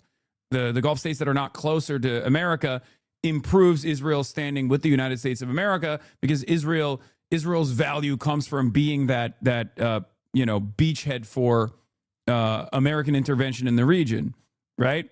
This could potentially be beneficial for Turkey and China as well. Turkey already has a lot of security cooperative agreements with not only Qatar, but also Saudi Arabia now, with Pakistan as well. So that's part of the reason why I think Israel wants to also go after Turkey too, because they don't want any other regional actor that has like any kind of power outside of Israel. And seemingly America is invested in letting Israel do this. I mean, it's clear. Makes no sense that Iran would strike Oman's oil after Oman was the mediator during their talks and was actively trying to prevent escalation and protect the region and Iran. Yeah, I know. That's why I don't understand who did that. I don't. I mean, it could be like a fucking random stray from like one IRGC guy or something that went crazy mode. But it is confusing to me. It's even more confusing than trying to strike Turkey. So, investigation confirms it was U.S. Tomahawk. Did someone question Trump on this? No, you're talking about the first MENA school, like for the little girls that we killed. Madman theory works both ways. If the GCC collapsed, wouldn't that make Greater Israel much easier to attain? Yes, but it's entirely dependent on who gets to pick up the pieces. Because like if the GCC can't get the proper security assurances, and it's clear that they can't get it from the United States of America, they're going to seek other alternatives, pushing them further into China. Because they don't give a shit about American dominance. They'll play ball with anybody. This is how they've always operated. They don't really have like a traditional standing military force. Their nationals are way too spoiled to engage in that sort of thing. And it would be unreliable to just only utilize mercenary forces like the UAE has done, right? So for them, they need to be under the banner of a larger power that has a standing military that could potentially go and fight wars and maintain regional stability. I think the United States of America is destroying their partnerships in the Gulf in this unimaginably short-sighted way, so that Israel can look like this, I guess. This footage was published February 28th. Yeah, a lot of people are utilizing like older footage still whenever they talk about Israel. Whenever they mention like what's happening on the ground in Israel. Why is your people memeing us? This is fucked up. What do you mean? Pray for your grace and protection over our troops. Father, we just pray you'll continue to give our president. Pray for your. Jesus Christ, they're farting on us. Anyway. I'm still so confused by China's lack of action in all this. Is it just a prerogative to stay away, or am I missing something? I don't know, man. Anyway, analysis. Will emergency oil reserves bring the cost down? Let's talk about that. And let's talk about how fucking stupid the Democrats are. Energy Agency, which is basically this grouping of rich nations just set up to deal with energy price crises like the one we're going through at the moment, have just done the biggest emergency stockpile release that we've ever seen. Basically, they have stockpiles that are for emergencies like this of oil around the world, and they've decided to release an unprecedented amount of this. And like when I say historic, have a look at the previous episodes where they've released these stockpiles before. So back the first Gulf War, this is showing the total amount in millions of barrels of oil. 75 million barrels of oil in the first Gulf War. Hurricane Katrina, 60 million. 2011, Libya civil war, 60 million, and then 183 million in 2022 when Russia invaded Ukraine. That was actually in 2 tranches. And now look at what we're talking about this time around. Just look at that. 400 million barrels of oil. We have never seen anything like it. And perhaps you're kind of wondering, well, has this had an impact? Has this managed to bring oil prices down? Well, let me just show you what's happened to oil prices in the last few days. This is literally just going back to Thursday because it's been such a roller coaster recently. Thursday, Friday, they were kind of climbing up, getting towards $100 a barrel. Then on Monday, they kind of went through the roof, up nearly to $120 a barrel. Then Donald Trump kind of stepped into the debate in Florida. So this is not the whole story. The reason why there was some price stabilization that took place with like the release of strategic oil, the strategic energy reserves. That's the reason why the price went down again. And then when Trump said war is complete, prices to kind of go down pretty sharply. They literally engaged in market manipulation. Okay, straight up. And then this is where we are at the moment. So we've just had that news from the IEA. And if you're wondering, did it have an impact? Did it bring those prices even further down? Here's what happened. Because money is fake. Money is so fake. Money is so fucking fake that someone as clearly a fabulist, someone who is like very clearly a liar, who has done this over and over again, can literally engage in open stock manipulation. Okay? Wall Street Journal reported on this. It wasn't just Donald Trump either. There's a Wall Street Journal report on this from last night. Okay? Where our rug pulling con men turned around and posted something and then deleted it. The since deleted post was enough to wipe out $1 million trades. Benchmark U.S. crude futures plunged by as much as 90% at one point. During a roughly 10-minute span when Wright's post appeared, an exchange-traded fund linked to oil futures saw $84 million of its market capitalization evaporate. A plunge in oil prices intensified in the early afternoon yesterday after Energy Secretary Chris Wright said on X that the U.S. Navy successfully escorted an oil tanker through the Strait of Hormuz to ensure oil remains flowing to global markets. The prospect of a prolonged energy shock momentarily dimmed. Futures for oil, diesel, and gasoline slid, and stocks jumped. Just straight up lying. It is crazy. But the message vanished within minutes. It took 10 minutes, leaving investors the world over struggling to see through the fog of war emanating from the Trump administration itself. They did a dirty delete. They posted and did a dirty delete. And then they blamed an intern. That's awesome. A spokesperson says the video clip posted by U.S. Energy Secretary Chris Wright was deleted from his official X account after it was determined that it was incorrectly captioned by department staff. They're fucking pumping and dumping. Straight up. And it's so funny that Wall Street is so desperate for a W that they like lean into it. Anytime Trump lies about any of this stuff, they're like, oh, finally, thank God. It's awesome. Genuine crimes. Who's gonna do anything? The Trump administration already went through all of the regulatory agencies and destroyed them. So who's going to prosecute this? No one. Okay? No one. This is why I stress the importance that the Democrats are going to have if they ever win power back again. They're going to have to fucking punish these people. I'm sorry. If you don't throw all these motherfuckers in jail, you're nothing, okay? You are a fucking fascist collaborator if you do not throw every single one of these motherfuckers in jail. Every single one. I'm willing to put billions upon billions of dollars into the regulatory agencies with the specific purpose of making sure every single one of these fucking criminals rots in jail in perpetuity. Are you fucking kidding me? And this is like this is the bare minimum necessity, okay? There's so many more prosecutions that might take place, that have to take place if we are to remain a competent, functioning state. Insane to me. Barely spot it, can't you? Basically, they ticked over. They haven't really moved at all. And all of this raises the question, why? Why is it that markets just haven't responded? Why is it that this unprecedented amount of oil being poured out into the world hasn't had, that price impact that some people might have expected? Well, partly, maybe it was because it was semi-anticipated. But also there's something deeper going on here, just about the nature of the oil market and the fact that there's a big gap here. I'll show you that in a second. But first of all, just note the fact that when you talk about oil, when you think about oil being pumped out of the ground, the dynamic here is about flows. The oil flows out of the ground, often at high pressure. It flows into places like refineries. It goes through the pipes. And in those pipes, it's turned into all sorts of different products. Obviously petrol, but kerosene, petrochemicals that go into plastics and... Yeah. The head of the nominal opposition party in the House not ruling out further bankrolling Trump's Iran bloodbath is an objectively pro-war position. His limp process criticisms about Trump not making his case mean nothing if he doesn't oppose more funding. The fact that Hakeem Jeffries won't commit to blocking additional Iran war funding is insane, but also expected. What is this? Chatter is banned from Asma's chat. How are you that annoying? What? I don't care about this. Okay. Straight up.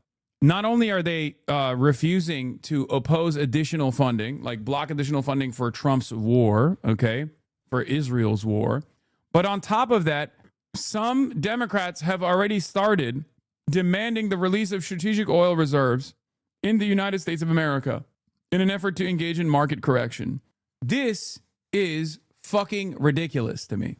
Okay? Why would you literally soften the impact when your enemies are making a fucking mistake? Let them. Why would you urge to soften the blow? Americans, for the most part, are never going to comprehend the impact of this Israel first war unless they get hurt in their wallets. So it leads me to believe that the reason why they are trying to, the reason why they're urging for a market correction from the state is because they like it. It's because they like this war. It's because they want to soften its impact so we can continue this war. That's it. There is no world where Republicans would ever demand a similar thing. As a matter of fact, I know when the Ukraine war started, Republicans were actively actually yelling at Biden. Donald Trump, for years, talked about how he filled the strategic reserves and Biden never released them in an effort to fucking hit him hard. It's so dumb. I think it's the midterms. I don't want to believe that they're that evil. I think it's midterms. No, man. It's advantageous for the Democrats to not say anything about the strategic reserves. What are you talking about? It's literally better for the Democrats to have the maximum amount of leverage over Trump's unpopular war. It is better for them to sit around. It's better for them to fucking sit around and say, see, he's fucking everything up. This is midterms gold. You only do this if you don't give a fuck about the midterms, you don't give a fuck about winning, and you simply want the war to continue. You only do this if you are the controlled opposition party. And time again, Democrats have shown us that they are the controlled opposition party. At least the current makeup of the Democratic Party and the National Democratic Party is the controlled opposition party here, just as they did not pursue the upper hand that they had in the government shutdown initiative, right? And they found enough votes to end the government shutdown internally, just as they found enough votes to deny the war powers resolution from passing in Congress, right? Democrats literally actively caucus alongside the Republicans, okay? They actively caucus alongside the Republicans. They are controlled opposition. The Boomercrats love Israel. They are also Israel first. That's it. They care about their corporate benefactors and they care about Israel more than they care about actually waging any kind of political war against the fascist Republican Party. That much is clear to me. They do not play hardball at all, even when it's advantageous for them, even when the public is demanding they play hardball. They do not care. Pharmaceuticals, all sorts of things. But it ends up eventually at your local petrol station and in other places as well. Along the way, though, it's all about motion. It's all about... I know this is your job and the proof keeps piling up, but do you ever get tired of exposing the Democrat Party as controlled opposition? No. The reason why I do this is so that people understand, so that we can actually vote in people that will actually fight and build a strong, organized movement in one of the two readily available parties, rather than having to litigate ballot access in every fucking state.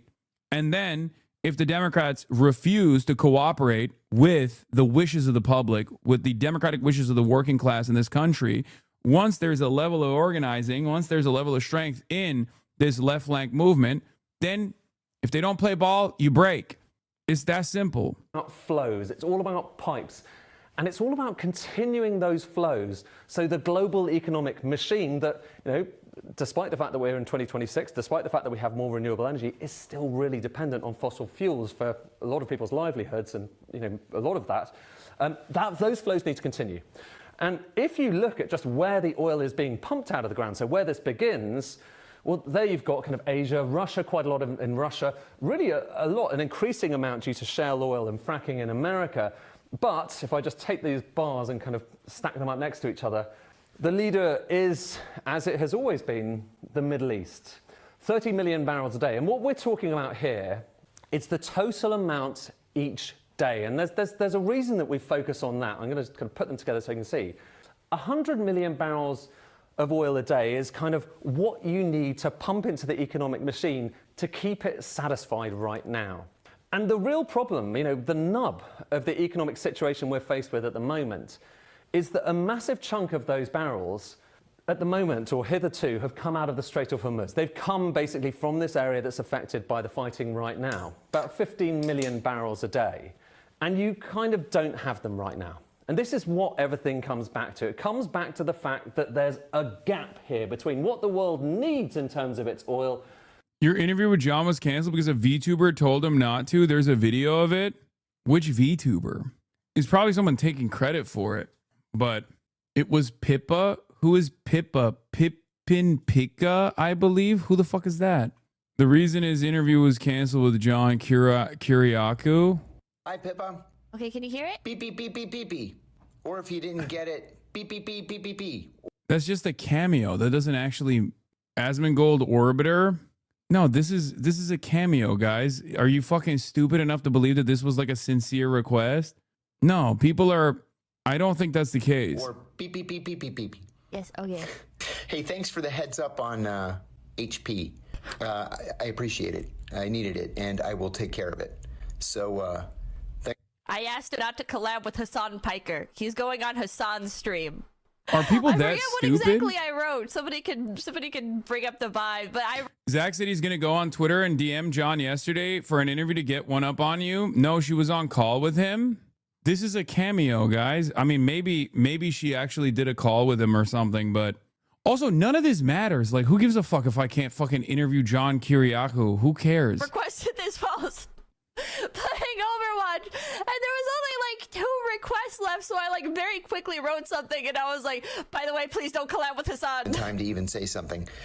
Tell you the truth, the last 3 weeks I've been winging it. So, I'm very grateful for the helping hand. All right, all the best. Thanks for reaching out. I don't think it's like that. He said yesterday there is still something happening in April. Wait, but it wasn't canceled. He said yesterday there will be something in April. Yeah, we are directly in contact with John. That's why I was kind of confused as to his response initially.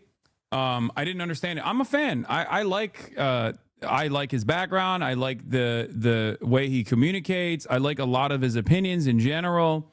So I was definitely confused. He's done stuff with the Young Turks back in the day as a whistleblower initially. And I think these guys, they get off on trying to like secure these kinds of like weird victories for themselves. But I think they're just doing clout goblin shit for the most part. And that's it. I don't know why people are so... I guess they're so excited at the prospect of like fucking up an interview, but like I interview people all the time, right? I interview people non-fucking stop. So for me, if I wasn't capable of like interviewing this person, really interesting how people out in the comments feel so happy, but the dude already flipped on it just today. Thanks for the $9.99, John. You should continue. You should reconsider doing Hasan Piker's show. Your Hasan Pikers, your audiences overlap more than people think, especially on U.S. foreign policy, propaganda, censorship, and corruption. Why not do it? I have an idea about Hasan Piker and his show, as well as 2 other kind of controversial, young, successful broadcasters. I have an idea, and we may do something all together in April. Okay. Hint, hint. Desert Fox. Andre Wahassan. Yeah, I don't know. Yeah, I don't know why people were just like, Hasan finds out John Kiriakou rejected his collab. Yeah, I don't know. I mean, it's just like, it's very weird. Something similar to this happened with iShowSpeed as well, where like someone asked me about whether or not I would ask iShowSpeed to come to Cuba, which I did. And I also talked to his team as well today. As a matter of fact, this morning. Now, the reason why I wanted iShowSpeed to obviously come to Cuba is because this is his bread and butter. Like, this is a perfect opportunity for him to do a once in a lifetime, live stream from a country that people don't really live stream from, right? And the reason why the reason why I thought it was a perfect collab is because like his trip to China was obviously eye-opening for a lot of people in his audience, and he's currently busy doing some other shit. That's part of the reason why he couldn't do it. But I thought it was a perfect fit, right? Obviously, the goal of this flotilla is to deliver humanitarian aid to Cuba, but it's also to bring awareness about like the day-to-day existence of, regular Cubans. And not only that, but also to bring awareness to the unjustifiable blockade that the entire world has voted against in the United Nations General Assembly. So it's partially for awareness, and it's also a unique opportunity for that perfectly suits what iShowSpeed does. And that's the reason why I had asked him, right? And it's so strange that people were like flexing that iShowSpeed hates you, Hasan, or whatever. And XQC was making fun of me, apparently. He said, XQC said he doesn't know why HasanAbi is surprised that iShowSpeed doesn't want to follow him on his trip to Cuba. It's like a YouTube creator with 50 subscribers asking Apple CEO Tim Cook for a collab. And people don't even know that. Invite iShowSpeed. Genuinely, I asked. He did not respond. It would have been great. You can just go to Cuba. Like, even right now, you can just go. Chad, this is like when an independent YouTuber that gets like fucking 50 subscribers, right? Says, guys, we asked Apple CEO Tim Cook for a comment. He did not respond to our request for answer. He did not respond. You have an amazing stream. Okay. Much Lou. Yeah, and then people are like WSpeed, but like they don't understand. Like, this isn't me like clout chasing or whatever. The goal of this is obviously for awareness. I said, this is such a stupid take. Speed has traveled all around the world. We're going to Cuba with journalists and artists like Kneecap. It's not a fucking Twitch collab. It's an aid mission with hopes of sharing Cuban culture with the U.S. and showing the impact of the U.S. blockade. Absolute trog. And then I followed by saying, it's insane that the cynical, crypto, gambling-addicted, pill-popping loser can only see the world through fucking transactions. It's completely beyond his scope of comprehension to care for anything other than himself. What a dark and sad way to live life. Many such cases online. And they, like, to me, this once again shows that I live in this parallel universe, right? Where I'm like trying to do adult shit, trying to get people elected. I have this ideology. I have this affirmative vision for the future, this positive vision for the future that I'm trying to enact to the best of my ability with my community and a lot of you guys as well.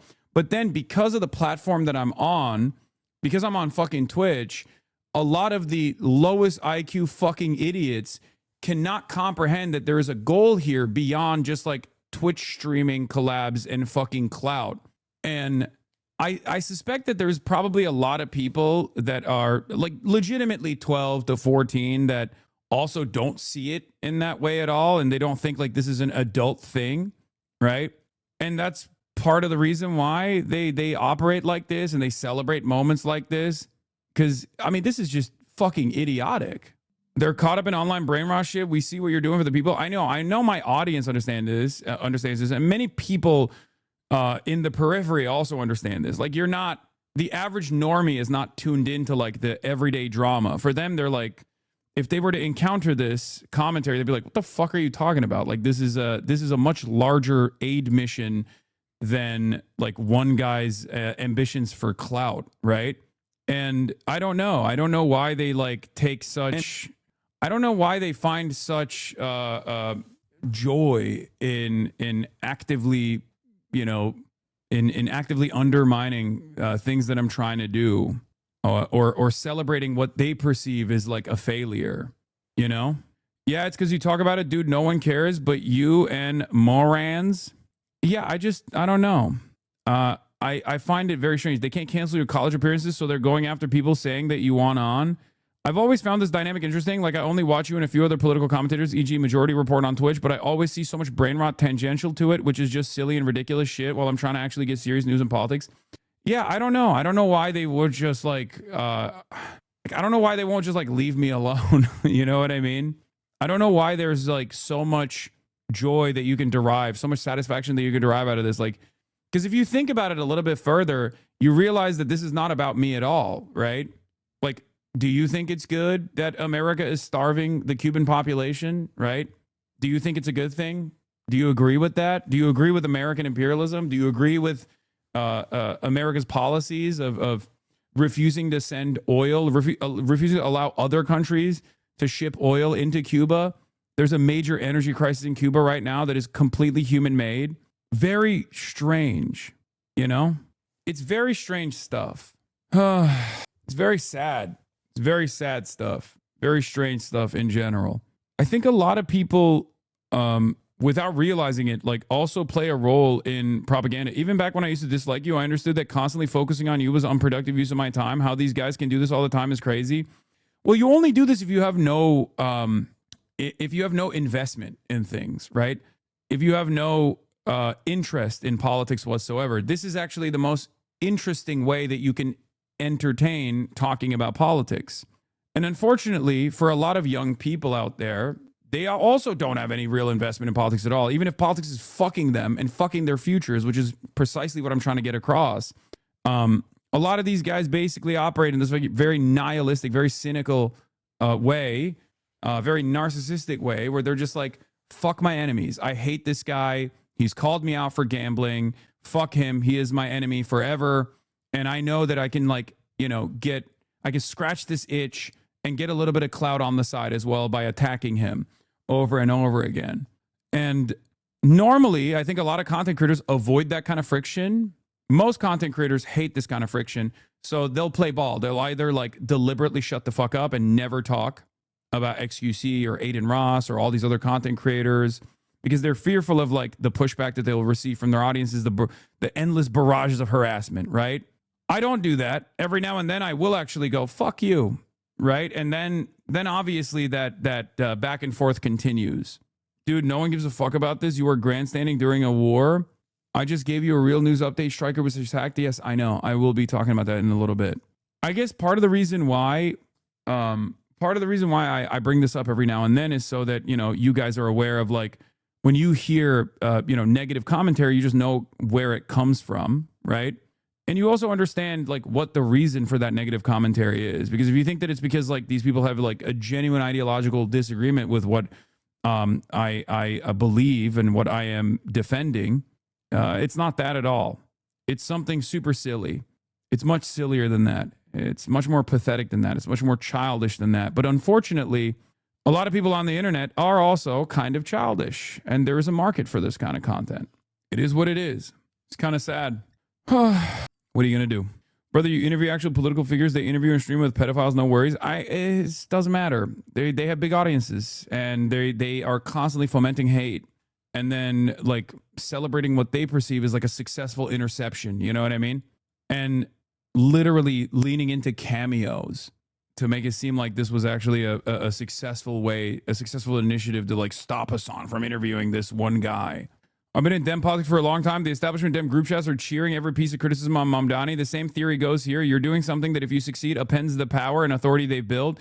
Yeah, that one is a little bit more understandable, though, because, like, if you're an establishment Democratic consultant, your power is slipping away every time there is, like, a successful socialist that overthrows the establishment and actually gains popularity, gains momentum, and plays a formative role in building this movement. So for those guys, it's their bread and butter. For a lot of these guys, they have no real investment in politics at all. Maybe some of them have, like, ideological disagreements. But at the end of the day, it's mostly just drama and clout for a lot of these people. So I'm a little bit more understanding of why Democratic operatives would celebrate attacks against Zohran Mamdani.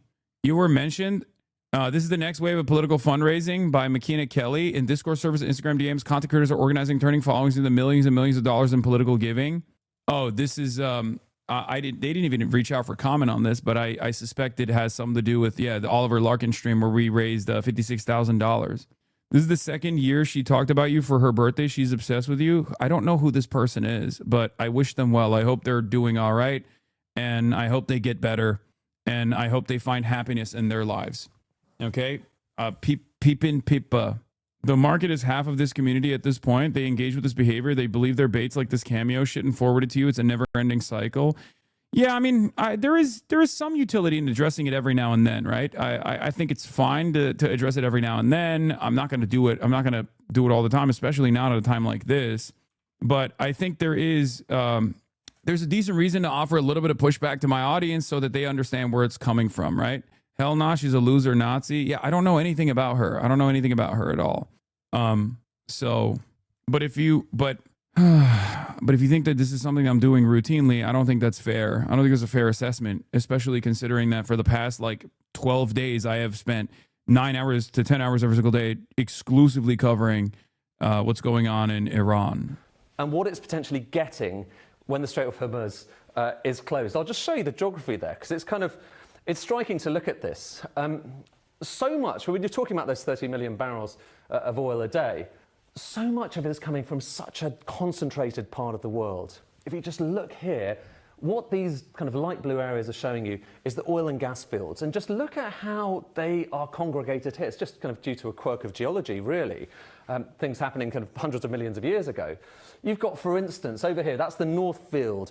That is the biggest gas field in the world, unparalleled, actually, as a kind of source of primary energy. It's very hard to find anywhere else that kind of competes. You've got there, that's Ghawar, which is in Saudi Arabia. That's the world's biggest oil field. More crude oil there than anywhere else in the world. And if you're looking at this area, you probably can see that a lot of it kind of begins here, and it's kind of landlocked, isn't it? And the reason that the Strait of Hormuz matters so much is that's basically the only way out for most of this oil. Now, one of the questions a lot of people have been asking over this period is, well, hold on, could you just get it out differently, a different way?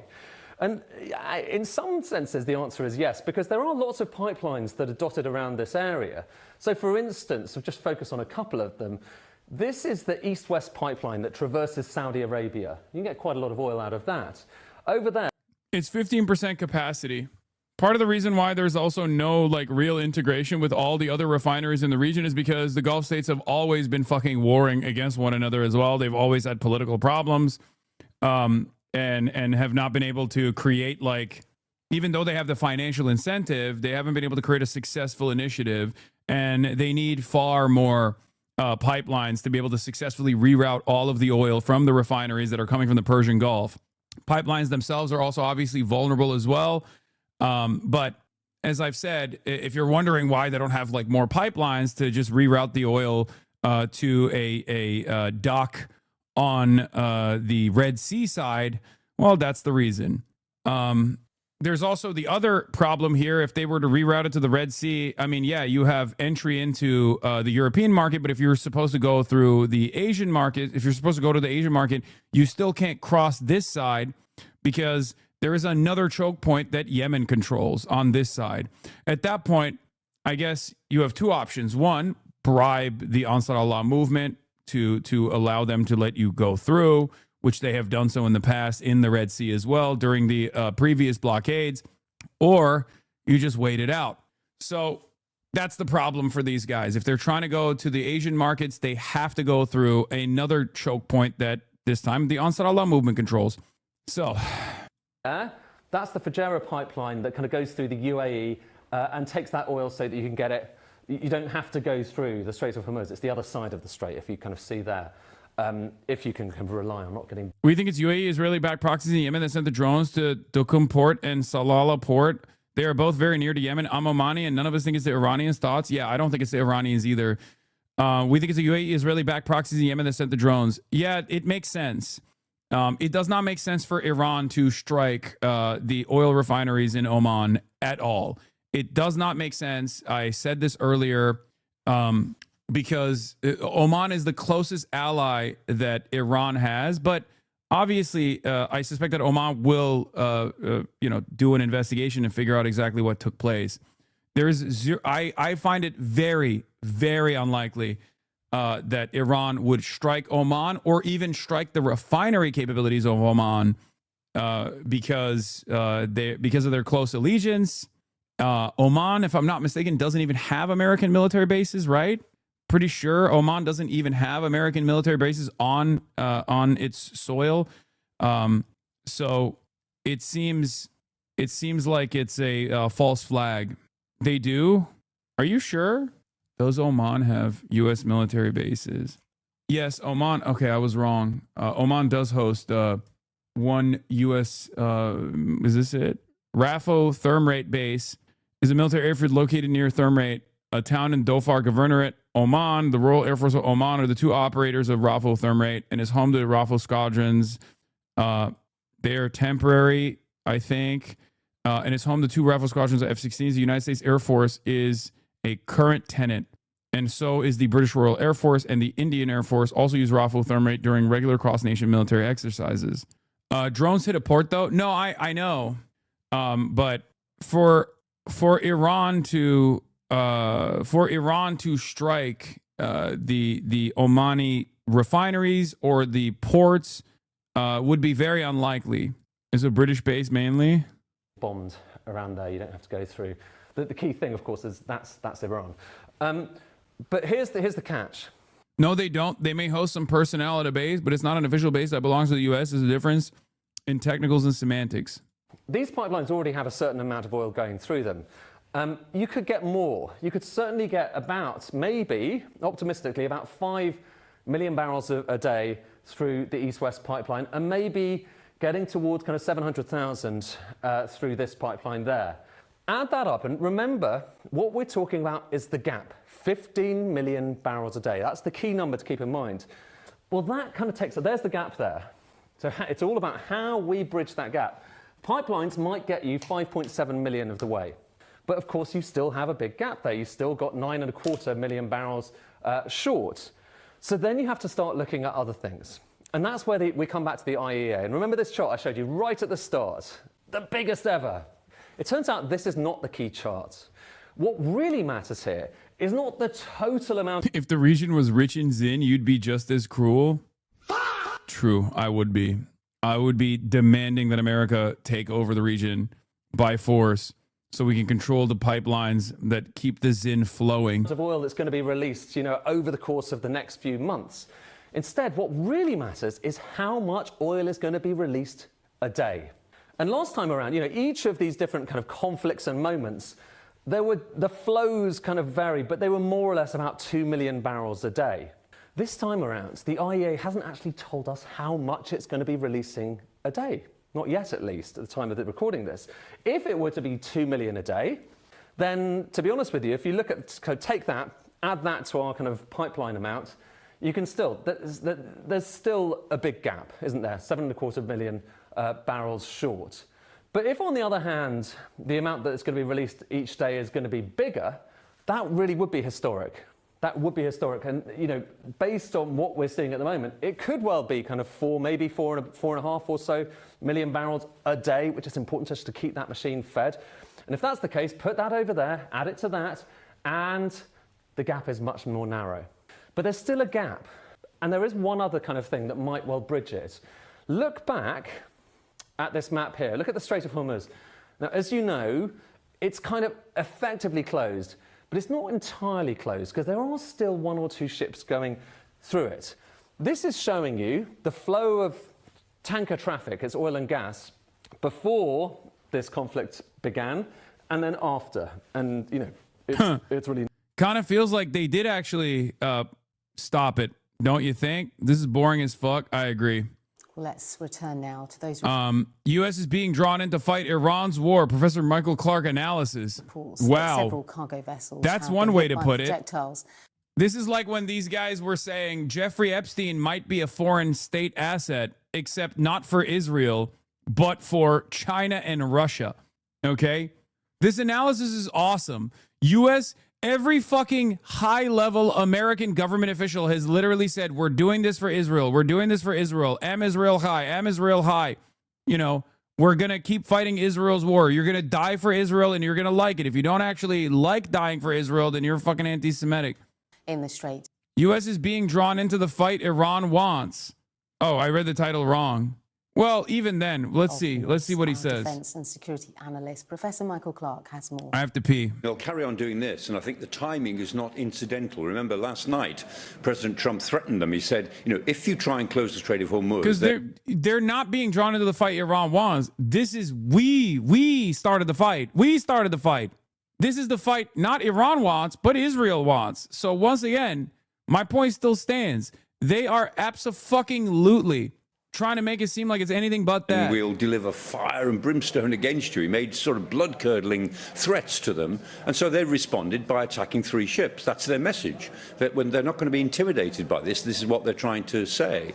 And as I keep saying, you don't have to close the Strait of Hormuz with mines. You simply have to make it dangerous for cargo ships and tankers to transit it. And that's what they've done. As long as the Strait of Hormuz is dangerous, then effectively it is closed. And the Iranians have got quite a lot of options if they choose to use them. I mean, the Americans say that they've sunk 51 naval vessels. I'm sure that's true. CENTCOM, Central Command, have said that. But remember that the Iranians started this crisis with over 450 naval vessels of various sorts. They are thought to have about 25 submarines, most of them mini submarines, and the Americans, I think, have only claimed to have hit 1 or possibly 2 of them.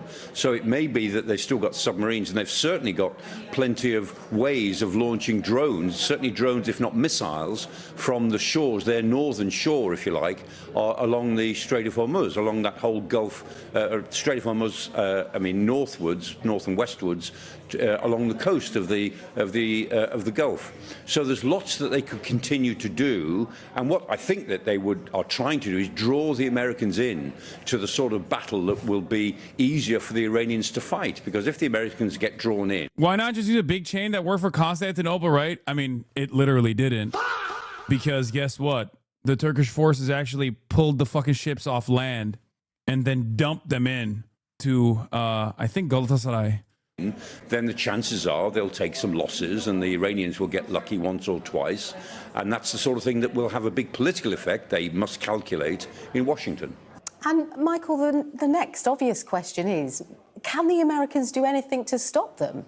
Oh, they can. I mean, they've gamed this out many times at Central Command, and so have the British planners as well. I mean, you know, all of those nations that have taken a role in Gulf security have thought about this for many years. What would happen if the Strait of Hormuz was closed? And yes, it can be done. So it needs a gun line of destroyers, of air defense destroyers. Are they really sending sleeper agents? They say the decrypted radio signal that is supposed to wake up sleeper agents in many other countries. Is that true? No, man, it's not. And I don't believe that at all, okay? I'm sorry. When 9/11 happened, it wasn't enough for Americans to be fucking terrified, okay? It wasn't enough for Americans to be utterly terrified about 9/11 happening in their backyard. They had to universalize that experience. So, anthrax attacks took place all around the United States of America. And it was very strange, and we still to this day don't know exactly what took place in these anthrax attacks or where this anthrax came from. But there was a lot of suspicion that this anthrax was specifically designed in a lab that was affiliated with the FBI, okay? But the anthrax attacks that happened right around 9/11, like right after 9/11, universalized the fear for a lot of Americans that there was a foreign enemy out there. There was a foreign enemy out there that was literally trying to kill Americans in like podunk fucking towns in Iowa and whatnot. Okay.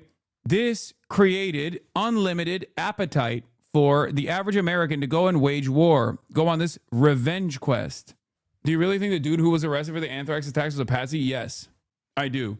The anthrax attacks are one of those conspiracies that I do think is like not a real, like that's not a conspiracy theory. I think that's a real thing that happened. So many proud, hardworking, unbelievable American patriots. Anyway, let's listen to our big, beautiful, glorious president now. And we're here today with the men and women of a phenomenal company that has been helping Kentucky grow and prosper for 6 incredible decades. In other words, they've been here for a long time.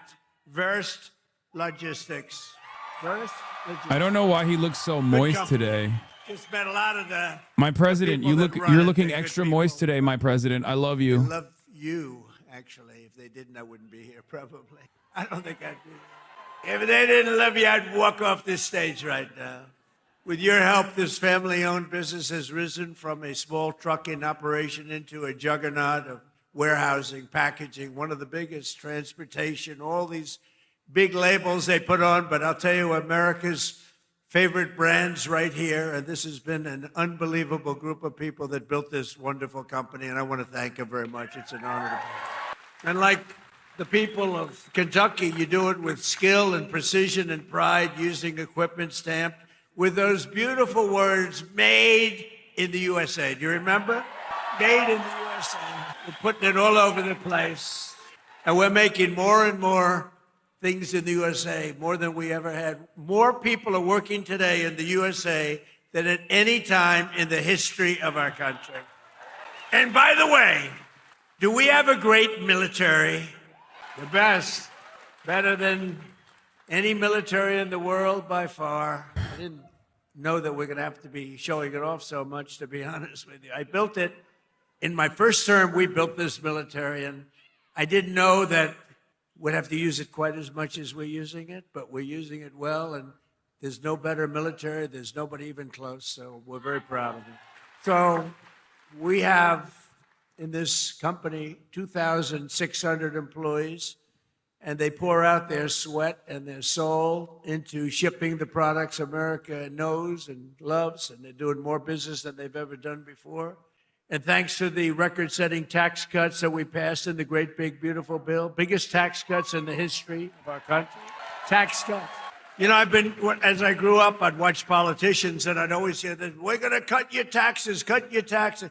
This is the first group of opponents. It's the first group, the Democrats. They're always saying, we're going to raise your taxes. Historically, a politician has to. Ideally, you're going to follow through. But you have to say, we're cutting taxes. They say, we're going to raise that. They were going to give you, if they won, Kamala and Joe, Sleepy Yeah, Joe. notice how the mass deportation signs are no longer in existence at these rallies, and now they're doing bigger paychecks and affordability-related signs. Something to In consider. the history of our country. And I kept saying, are they really saying this? I don't know. What do I know about politics? I haven't been doing it that long. But they were going to give you the biggest tax cut, and now again, the midterms are coming. They want to raise your taxes higher than you've ever had before. We have to win. The midterms are going to be very, very important to keep it going. But thanks to the tax cuts, which are record-setting, we passed the great, big, beautiful bill, and I'm pleased to report that Verse Logistics is investing more than $10 million into expanding its operations this year, right here, $10 million.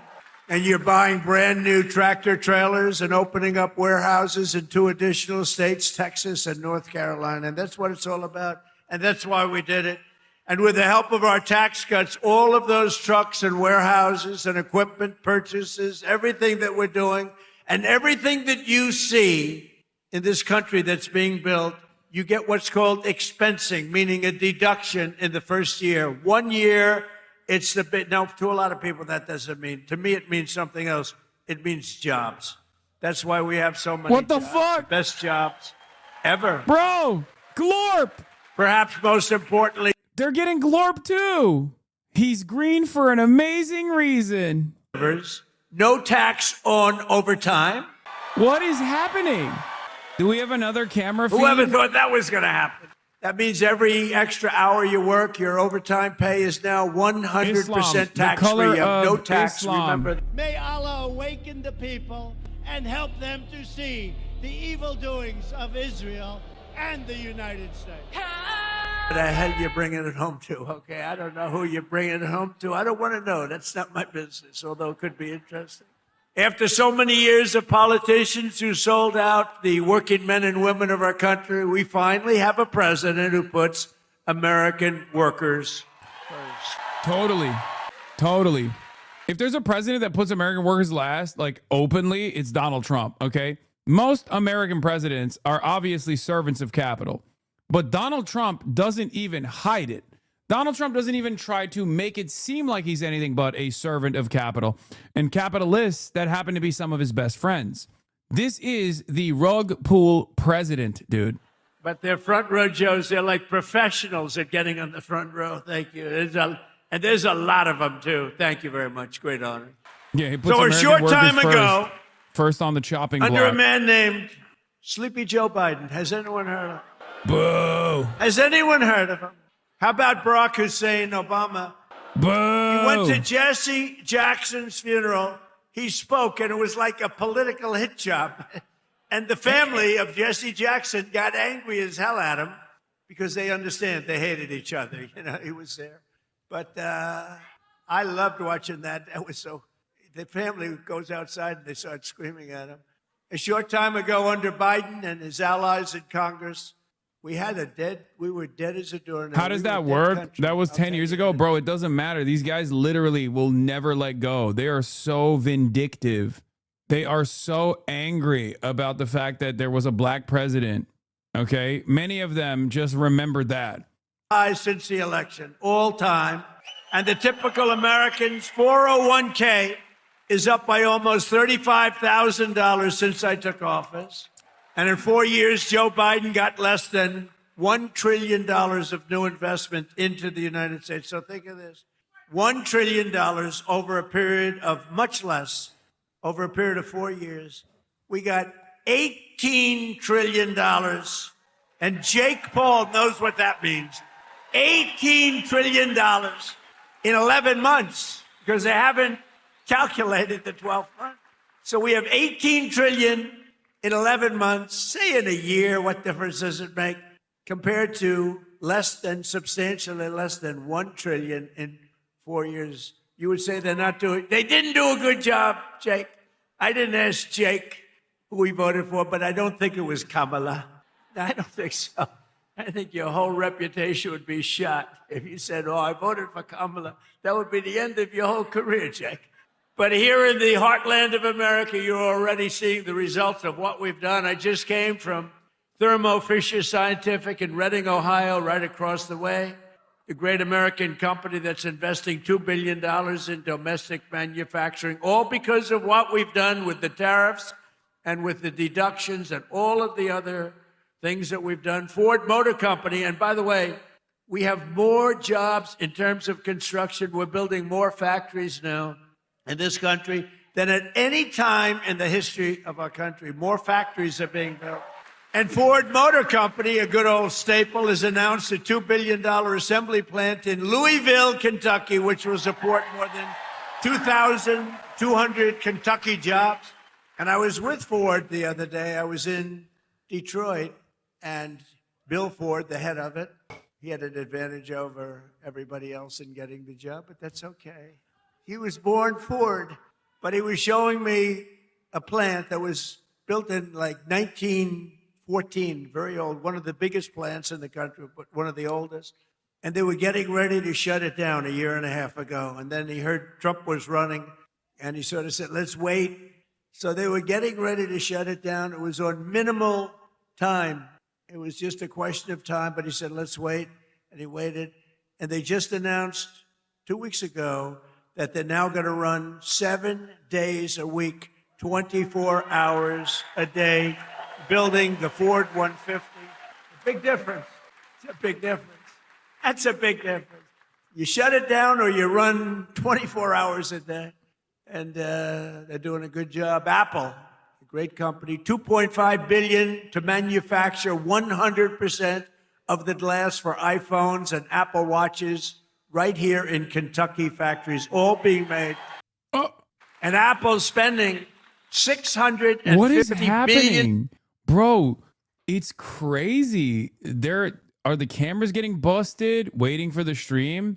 Oh my God. I can't believe that, like, their professional equipment. This is the White House's own professional equipment. I wonder if they're getting hacked. Cause like it could be like it could be like a cyber attack or something.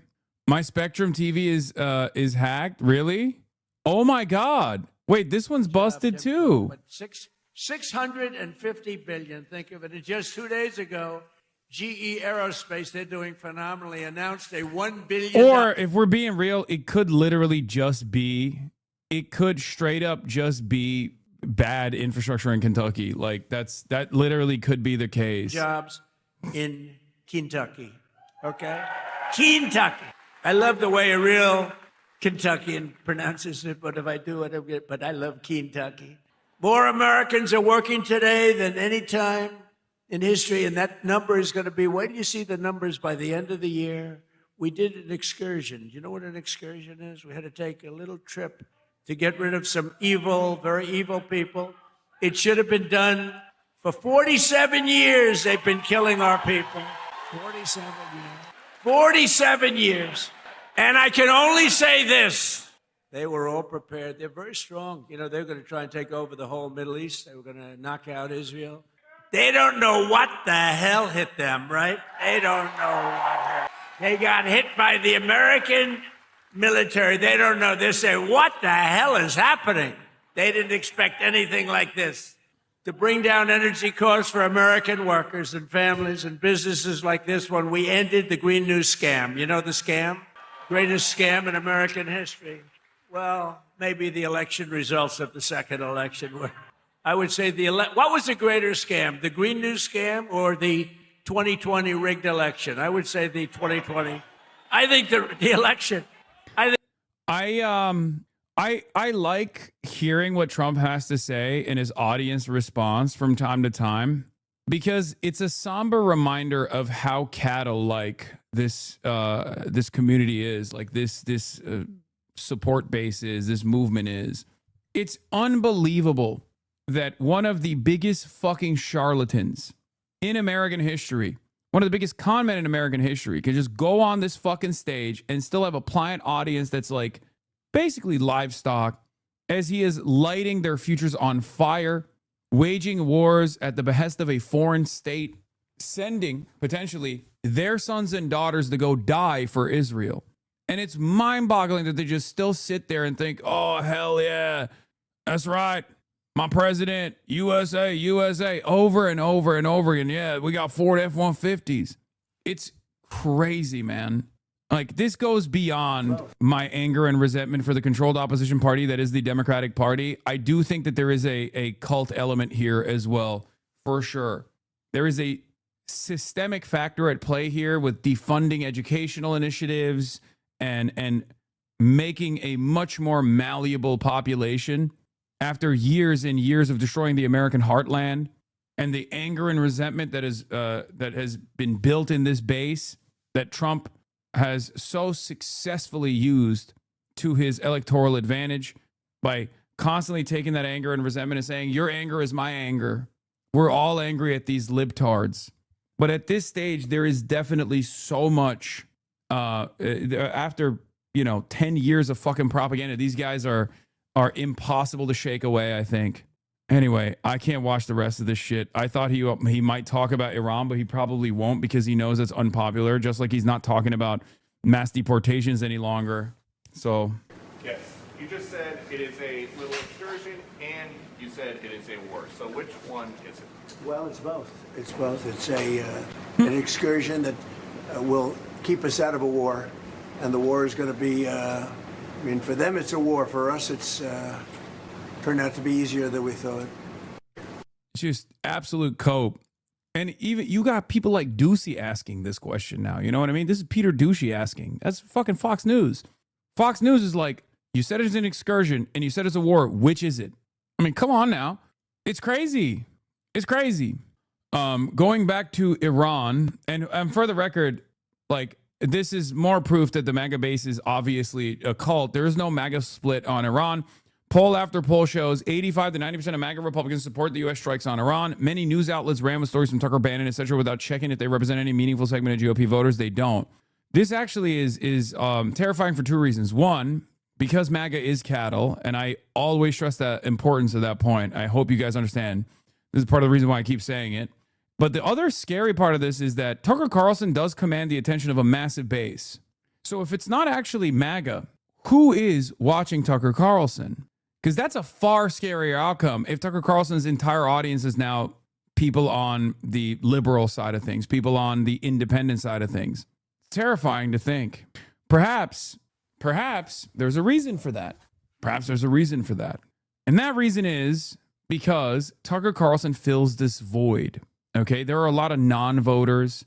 There are a lot of Americans who have the exact same feelings that you have, who share the same resentments, who are recognizing that this country is completely servile to the interests of Israel. The issue here is Tucker Carlson gets to cut through that noise as a prominent fixture in the Republican Party for years and years, as someone who has a lot of influence within the Republican political circles, given his dominance for years at Fox News. And for that reason, a lot of people internationally watch Tucker Carlson. I know that for a fact. A lot of people in the United States of America watch Tucker Carlson because they agree with him. This is a problem. It's a problem because Tucker Carlson does not have a sincere anti-imperialist argument. He is grifting, to say the least.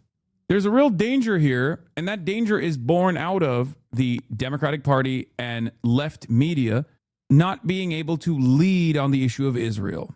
There is an appetite for people. There is an interest from the people to hear these anti-Israel talking points. But unfortunately, there is a real vacuum at the top of the party. The same goes for, he's talking about Iran now. All right, let's hear what he has to say. Blow up ships. And we knocked out 31 of them.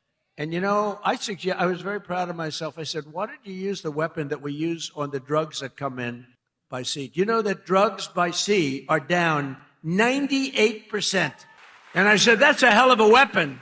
And they said, well, give it a shot. It worked very well. We've knocked out, I think, 28 or 29, all of them, almost all of them. They'll all be gone. By the time I'm finished speaking, they'll be gone.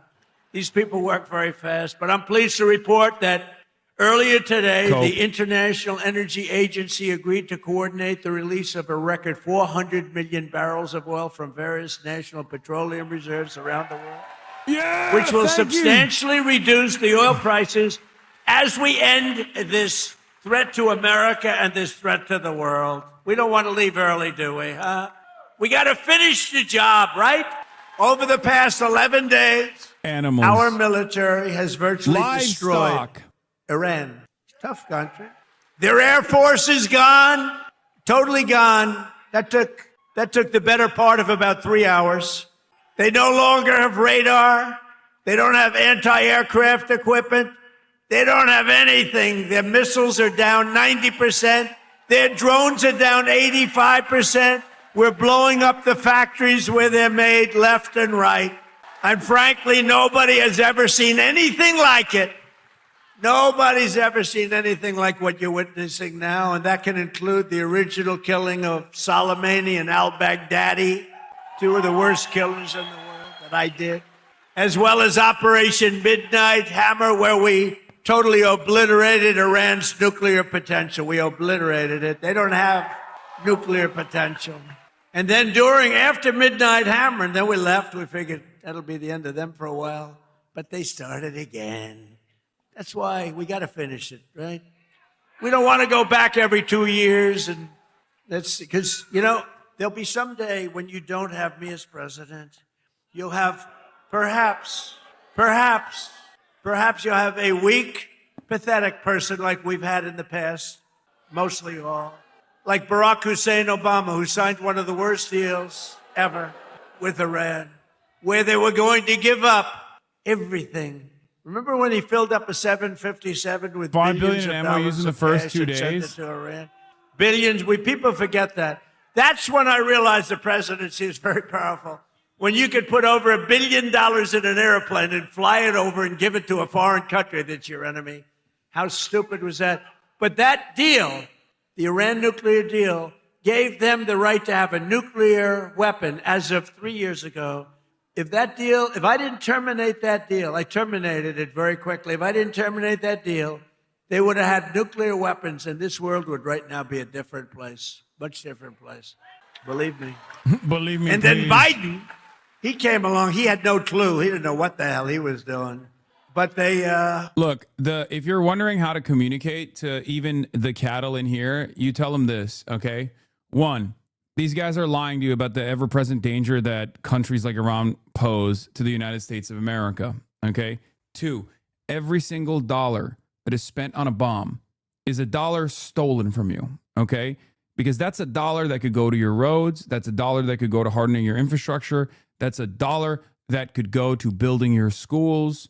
That's a dollar that could go to making sure you have proper health care in this country, okay? That's it. That's it. Enough with these idiotic, unnecessary, senseless, violent wars overseas. And especially in this case, it is a foreign country that has caused America to go and wage this war.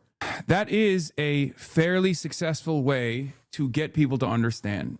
maybe not these guys because they're so invested in the MAGA movement, but there are plenty of people you can talk to. There are plenty of people you can talk to with this message and cause them to understand. Okay? It's great. But oil prices are already coming back down, and it's going to come down. But we're not leaving until that job is finished, and it's going to be very fast. It's going to be very fast. But we're not going to count on having competent presidents. We have to assume we're going to have incompetent ones, like the one we had last time that couldn't walk off a stage. Remember? He'd finish with a speech. The speech would last about 2 minutes. People would come out, not many, like 2 people, and he'd be finished with the speech, and then he could never find his way off the platform. He'd look around over here. There's so many stairs. Like I have 4 sets of stairs on this platform. Usually they have at least that. We don't want to end early. We want to finish the job. That's from the rally. Yes. Now, I know the problem with this, it can happen. You could slip. I could slip. I came downstairs today that was soaking wet. You know, it's a little rainy today. And I have steel stairs. And I'm saying, ay, ay, ay. But I do it very slowly. I grab that thing. Because nobody cares if you set a speed record. The only thing I admired about Barack Hussein Obama, which was nothing actually, but the only thing is the way he bobbed down. Remember, he'd bob. Hey, you talk about unpresidential. He's bobbing. And I couldn't believe that he made it without at least a noticeable major fall. But Biden was the opposite. Biden couldn't even walk up the stairs. He fell 3 times walking up the. And the world watches that and they don't like seeing it, although they actually do like seeing it because they say, what the hell is going on? Or when he fell at the Air Force Academy, right? And the general was standing there, could have caught him, but he didn't want to drop the paper that he's holding in his hand. So Biden went down for the count. Now, we have a country now that's respected, and we don't play games, and we have the greatest military. And do people in Kentucky not farm, by the way? Like, are there no fucking farms in Kentucky? Because fertilizer prices have jumped up by 30% in the most conservative estimates. It's absolutely eviscerating agribusiness. So I don't know. I mean, not a single one of them is asking why. Is there no one in Kentucky that needs fertilizers? Like, I don't understand this at all. It's very, very frustrating. I guess a lot of these people are too stupid to recognize what's happening. I drive them crazy because half of the time I'm not. Oh, shit. Someone died behind him. What the fuck? I think someone is in an interview. No. Oh no, someone is having a medical incident behind Trump. Is it hot out there? What's going on? You have a doctor in the house, please? Doctor? Yeah, take your time, please. It's hot, humid, and storming. Take your time. Damn, brother. Wait, this guy's still filming Trump. Someone in the chat said -1 vote. These are great people. They wait so long, hours and hours. If Dr. Jihad was there, Dr. Jihad would save him, okay? I'm Dr. Jihad. Yeah. Is there a doctor in the building is so funny. If there is one building where there is no doctor, like there's obviously EMTs, but if there's one building where there is no doctor in that crowd, it's this building, okay? Like this is the one fucking room in Kentucky where it's the least likely for a doctor to be in, okay? Anyone that has a college degree and then another fucking 4 years is not in this room, okay? Paramedics have to be there. Lucky for them. First responders are incredible. John Iden, thank you for the 10 gifted subs, sponsoring the Piker Broadcasting Service. They cut the feed. Oop, man down, I guess. Remember when people would always pass out at Bernie rallies and he would go yelling to grab water? First responder got his earphones, probably listened to Patrick Bet David. Oh, he's not going to make it. He's not going to make it with a first responder doing that. Let me tell you. They fainted from all the winning? Yeah.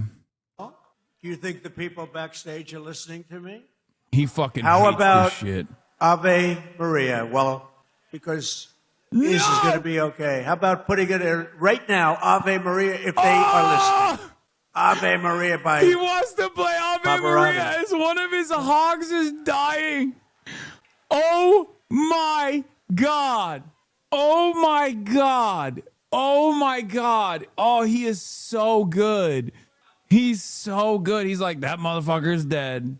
Come on, man. Play it. Oh, it's the old lady. Donald Trump looking at this old lady being like, I almost sang your funeral hymns. All right, everyone, we're playing my favorite song. What the fuck? Yo. What? Oh no, I'm having too much I'm having too much fun. Take your time, doctor. Take your time. She Oh looks my great. God, that's Dr. Oz. The only doctor in the room is Dr. Oz. She got switched out during the pause. I'm the guy in the red hat. Yeah, that's a clone, brother. It's Dr. Oz. Can you believe it? Dr. Oz. He's a good doctor. Thank you, Oz. He's a good doctor. He's a good doctor. Though some might say the best doctor. Thank you, everybody. Great job. Thank you. Well, thank you very much. We're talking about Gavin Newsom. Doesn't seem like a very good subject right now. It made that young lady not feel so good. Anyway, he admitted he has mental problems, that he's not a smart person, that he has a mental lack of ability. He's unable to read a speech, can't read. And all of the other things he said he has a lot of mental problems. And I was attacked by a reporter that said, well, what's wrong with that? I said, nothing's wrong with it. But I don't want the President of the United States to have a cognitive deficiency. Right? And when he admitted this, I said, I think he just lost the Democrat nomination. What do I know? But you know what? I'm for everybody. But you know, when it comes to president, you got to be sharp. You got to be sharp as hell. One of the greatest victories we have achieved for hardworking Americans with the help of our great Republican majorities in Congress is no tax on tips, no tax on Social Security, and as I told you before, no tax on overtime, which affects you. 800,000 Kentucky seniors. And every Democrat voted against it. So remember. And I think it's a little crazy that an illiterate motherfucker like Donald Trump is saying that Gavin Newsom has cognitive disabilities because he's dyslexic. Like, bro, are you even literate? Like, I don't understand. They will end it. We got to win the midterms. Takes one to we know one, I also guess. made interest on auto loans tax deductible. First time that's ever happened. But I did put a little proviso. The car has to be made in America for you to get it. Room full of seniors. Oh, you're gonna get overtime and no tax on your tax overtime. cuts are projected to They're raise fucking incomes dying, man. in They're the dying. Commonwealth One by of them almost died behind you. $5,400. Boost household take-home pay for you by nearly $10,000 and protect more than 84,000 Kentucky jobs at a minimum. And some of the jobs we're creating or protecting are right here at Verse Logistics. So let me call up your outstanding CEO, Paul. Come on up real fast, Paul. Come on. Paul Verse. Come on up here, Paul. Let's go. Do it fast, Paul. They don't want to hear from you. I wish I could have gone before. Okay. I can't. I'm not fucking listening to a goddamn CEO talk about how Trump is saving the country, okay?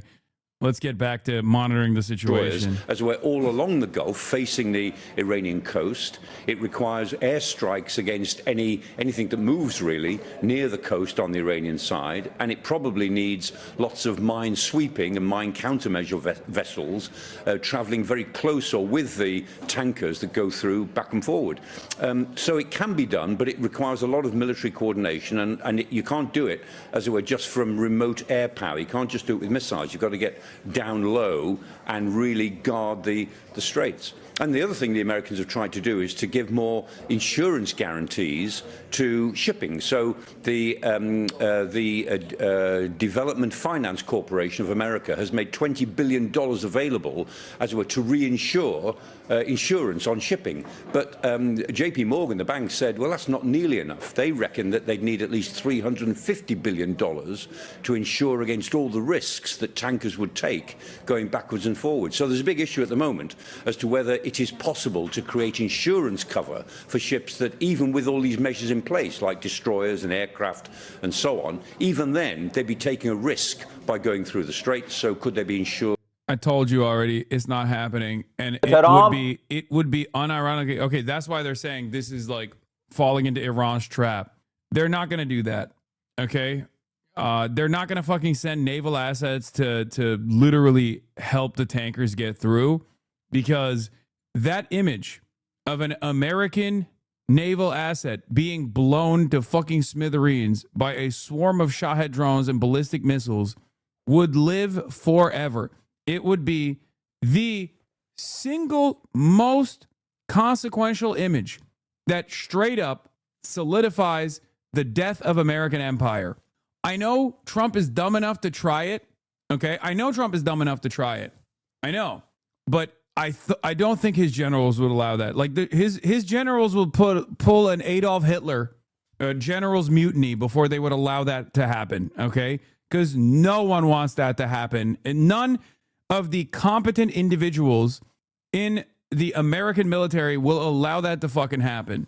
Wouldn't be the first time. I mean, yes, it's happened in the past, but like I'm telling you right now is so fucking unpopular.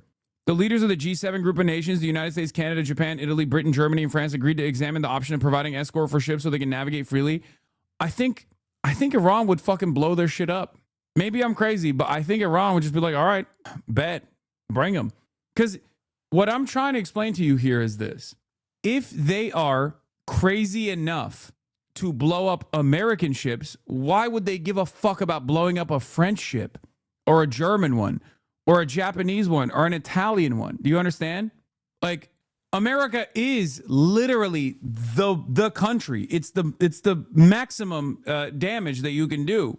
If you're crazy enough to go toe to toe with the United States of America, this is just, you know, you're just feeding more ships into the ship murder machine. Okay. Yeah, I talked about this already. Planet is engaging in some weird shit. Satellite company Planet, which is a commercial satellite company, has announced a 14-day delay now. It used to be 9 days, but they increased it to 14. Evan Hill, open source visual forensics investigations of Washington Post, one of my favorite journalists at Washington Post, says, in recent years, companies have sometimes stopped providing any new imagery at all in Ukraine, but Planet has been very reliable, very reliable provider. And I think a 2-week delay is a first for them, speaks to the sensitivity of some of the battle damage that has been coming out. Of course, Mizar Vision is the alternative here, which is the Chinese satellites. But the problem is, it's China. And let's be fucking real, even if they're giving it privately to Iran, and even if they're giving data privately to Iran, I doubt that the Chinese commercial satellite Mizar Vision is ever going to, you know, reveal this stuff. Because they're trade maxing. They must trade. Trade must flow. Commerce must flow. If China cannot increase industrial output by a fraction every single day, they will literally implode. Do you want China to implode? I guess you want every Chinese person to die. Because if they do not consistently engage in trade, they will literally die. Okay? The spice must flow. GDP increased by 3.5% minimum. GDP increased by 3.5% year over year minimum, or every Chinese person dies. Do you want that to happen? Do you want that to happen? They're dead. They're dead. Wow, you did it. You fucking did it. The real reason they want Taiwan is because they want to rename it Trade-wan. Mizar is how we have gotten 98% of all the images of the U.S. bases, U.S. base damage so far. Interesting. How much of the Israeli damage have you been able to receive from Mizar Vision? Especially considering that a big point of contention right now is how successful the Iranian strikes have been on Israel, and specifically Israeli military targets. Are they revealing that information at all, or is Israel an incredibly important trade partner to China? How curious that China, as a foreign nation state, very powerful one, is still abiding by the Israeli government's wishes of having instituted a complete blackout over Israeli military installations and over Tel Aviv as well. Ukraine war was basically live streamed at the start. I don't know if they abide by Ukraine. I suspect they probably do, but it's you know, it's just something to consider. It's just China will do certain things, will push and pull, and China is a very helpful ally for a lot of countries that are developing. Let's be real, a very reliable trade partner. But as it stands, when push comes to shove and you're getting fucking bombed into oblivion, if you're seeking help from China, maybe you're not going to get it. Reports that an oil tanker was hit in the northern Persian Gulf tonight. Iraqi media reports a massive tower of flame off the Iraqi coast.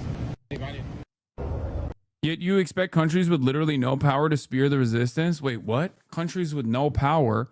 Guys, this is the same like anti-union bargaining method that everyday laborers commit to, okay? This is a mistake.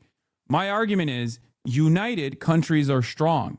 If middle powers united against, American military ambitions instead of going along with it all the time, they do actually have the power. They could lean technically into China. This is the issue. People are unfortunately too afraid. They're always scared. They're always running scared. That's why I give a lot of praise to Spain for removing its ambassador to Israel and its embassy in Tel Aviv and is leading the charge in the European Union against Israel right now in a very significant way. Spain and Ireland are two countries in the European Union that have been pretty fucking solid on this. Someone has to fucking exhibit the bravery necessary to start changing global affairs in a way that is productive. There is a reason why America is terrified of these sorts of initiatives, okay?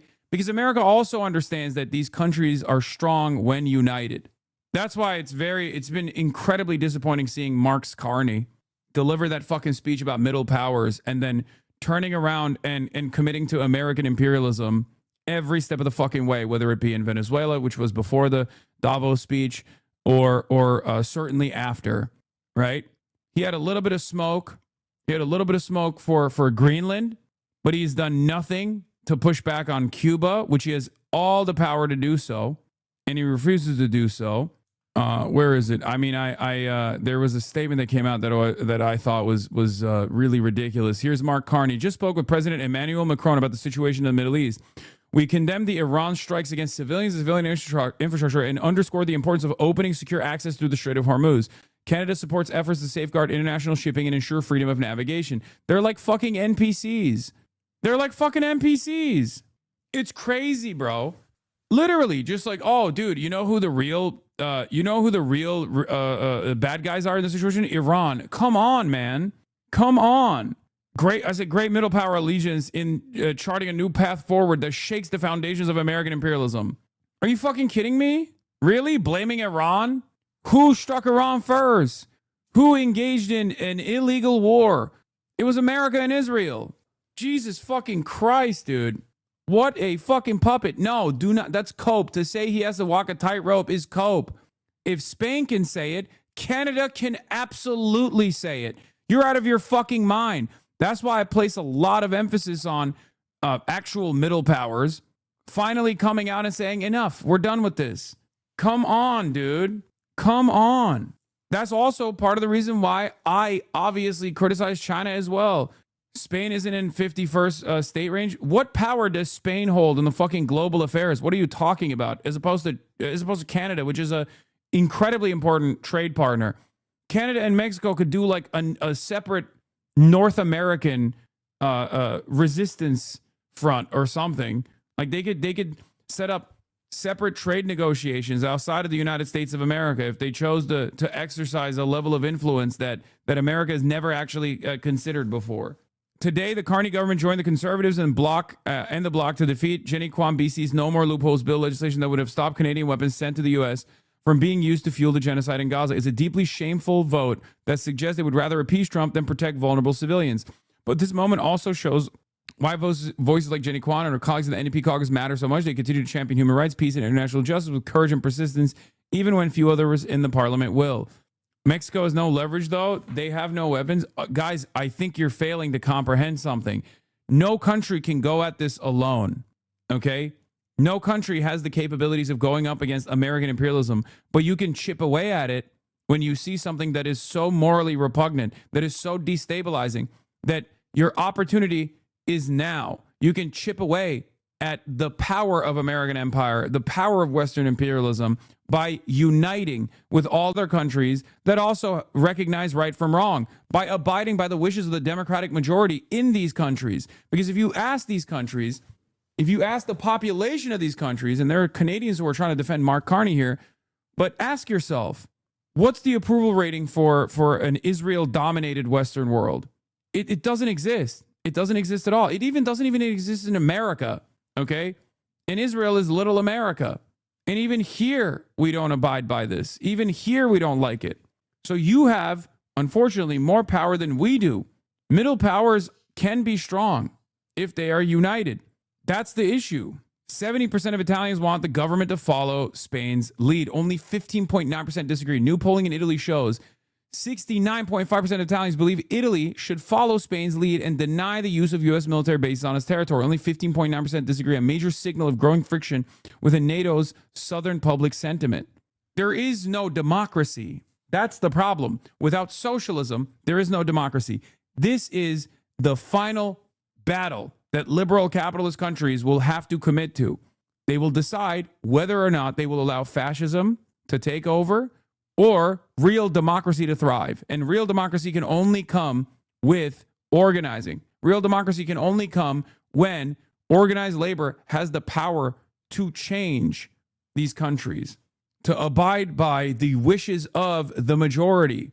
It's that fucking simple. China has no interest in doing the right thing. They just serve their own capitalist class interests. They will never ever help anyone else at all. Leftists shouldn't give China any praise when they've only been beneficial to global capital since the 80s. Yeah, that's ridiculous. You're also wrong about that. That's also not correct. It doesn't matter. China's success alone as a country led by a communist party is already the threat of a good alternative that the USSR represented as well. And China has been very beneficial for developing nations. You're wrong. It's not as black and white as you think. I obviously do have a lot of criticisms of the Chinese government in the way that they engage in foreign affairs. But it is ridiculous. Every country has a role to play here. Obviously, no country will ever engage in a moral act. That's not how countries work. But we are the moral force, okay? We, the working class, are the moral force, the backbone of democracy. So we have to keep up the pressure. We have to continue to organize. We have to continue to force these governments to meet our demands. Do you understand? But whenever there is a leader, for one reason or another, like Pedro Sanchez, that actually sees the way things are unfolding and recognizes the necessity to lean into those popular forces, I will always appreciate it. You're treating China like a little baby and not a global fucking superpower who's allowing us to sleepwalk into thermonuclear war. I don't know, bro. I'm not. I am very critical. I am very critical of China's lack of action here. Or rather, China's action in the direction of Israel, in the direction of defending Israel. Western leftists are so fucking annoying, completely useless, jerking themselves off all day and then blame China for their own inadequacies. Jesus Christ. I mean, let's be real. Who has more power in the global stage? The ascetic, completely desecrated working class movement in the United States of America, or in the Western world in general, where no such democracy actually exists, no democratic process actually exists, or the world's largest manufacturing hub? I know that China doesn't want to be the good guy world police. China has no interest in being a hegemonic superpower. I agree. I understand that. Okay. That's their method. That's their mechanism for survival. It's fine. It is what it is. But the dam will inevitably break. It's more so about who leans in to their public's demands. That's why regardless of what people say, it's important. It's important for Spain to take this initiative, to be the first in European countries alongside Ireland to actually do something about it, to move the conversation in the direction of sanctions and boycotts and divestment, okay? Because that will give confidence to other working class movements in other European countries to also demand the same from their governments. And then their governments will have a choice. Do we lean into democracy? Do we try to defend the notion of theoretical democracy in Western liberal capitalism? Or do we completely give way to fascism? China will also come. Everyone plays a role in this. Major powers play a role in this. Minor powers play a role in this. But most importantly, the working class plays the most important role in this. But yeah, the idea that they would like set up a G7 protection the G7 nations would like send their naval assets to protect oil tankers to allow safe passage over the strait under unlimited maximum firepower from the IRGC's Shahed drones and ballistic munitions is idiotic. I don't think they'll do that. That would be insane. Let's continue. ارباب کودک آزار صهیونیست‌ها و سازمان موساد مکرر هشدار داده ایم که جنگ را شما آغاز می‌کنید ولی پایان آن را ما تعیین می‌کنیم. نیروهای مسلح جمهوری اسلامی ایران Okay, Mao. He said you may start the war but we will determine how it ends. کنید ولی پایان آن را ما تعیین می‌کنیم. He said you're coming at me with a very Chinese point of my life. نیروهای مسلح جمهوری اسلامی ایران به دلیل در دست داشتن ابتکار جمهوری اسلامی ایران در تنگه هرمز نیازی به بستن آن تنگه ندارند و بسته شدن تنگه هرمز به دلیل شرایطی است که آمریکا و صهیونیست‌ها بر کشورهای جهان تحمیل کردند. هرگز اجازه نمی‌دهیم حتی 1 لیتر نفت به نفع آمریکا و صهیونیست‌ها و شرکای آنها از تنگه هرمز عبور کند و هر شناوری که شناور و یا محموله نفتی آن برای Haha, I love your pronunciation. Yeah, he's just saying not a single liter of oil that benefits the Zionist regime or the United States of America will pass the Strait of Hormuz. Abi niye değişik bir Türkçe konuşuyor bunlar? Aynen abi, çok benziyor lan Türkçe'ye. Bizim %15, bizim dilimizin %15'i aslında Farsi'den geliyor. Ondan. Like there's a bunch of words he's using that we in Turkey also use in the Turkish language as well. So it's like kind of funny to hear him say these things. Siyoniste, Cumhuriyet, Amerika. صهیونیستی و شرکای متخاصم آنها باشد هدف مشروع ما خواهد بود که نخواهید توانست قیمت Sallama benzemiyor. Oğlum ne diyorsun lan? Bir sürü söylediği kelimeleri anlamıyor musun? Söylediği kelimeler birazcık daha değişik ama anlamıyor musun bazı söylediği şeyleri? Adam Cumhuriyet İslamiye diyor. Ne demek abi Cumhuriyet İslamiye? Ne zannediyor? Ne anlamıyor musun Türkçe olarak ne dediğini orada? Ya hedef ve mesruda dedi. Türkçe işte amına koyayım. Aynen Türkçede de var. İran'ın yani Farsi ile Türkçe arasında %15 kullandığımız kelimeler var beraber. Hedef diyor, silah diyor. نفت و انرژی را با تنفس مصنوعی Ya abi bir şeyde haklı olma ya. این بیاورید که با گسترش جنگ در منطقه اعلام کردیم منتظر بشکه‌ای $200 باشید چون قیمت نفت تابع امنیت در منطقه است که منشأ ناامنی شما هستید. Can Aydın! Thank you for the 10 gifted subs. Is Arabic though not Persian? Many Persian words come from Arabic, so are many Turkish words. They're all Arabic. Yeah, I think so. I mean, I don't know. We just have a lot of loan words. Turkish has a lot of loan words with Farsi and Arabic. I feel like they're watching your stream with this move. What is this? In memory of the victims of Epstein Island? It's not. It's fake. This is AI generated. It's not real. Even though Al Mayadeen English also promoted it as though it's real, it's not real. What the fuck? Wait, what? He wants us on the right side of history, and everyone here has to do their part. And God's got us. Trump's got us. God bless. Love you, Kentucky. Oh my God, this motherfucker sweat through his suit jacket. Gross. No, he's a great guy. He's a courageous guy and a talented guy. He's a hell of a fighter, too, by the way. And I just want to say, I'm going to make a prediction that you will be, in the not-too-distant future, running for political office. And you have my complete and total endorsement, okay? No, that's what we want. He's an incredible guy. A lot of courage and smarts. So in 4 long years, Joe Biden and the radical Democrats in Congress gave us the worst inflation in the history of our country, driving up prices all across the board. They left us a mess. In 12 months, my administration has driven down core inflation down to the lowest level in more than 5 years. And in the last 3 months, inflation was less than 1.7%. Under our policies, prices for chicken, eggs, cheese, butter, potatoes, and fresh fruit are lower today by a lot than when I took office. Hotel rates, automobile prices, and rent payments are way down. All right, we're out of this. I'm not watching. To interrupt but the IRGC spokesman is speaking right now. Let's listen in. And a large number of American forces were killed and injured in American bases in Kuwait. The infrastructure in Salman Harbor as it constitutes the headquarters of the Fifth Fleet was attacked by missiles and assault drones and a number of Patriot batteries and American posts in Muhammad al-Ahmad military location were hit by our missiles.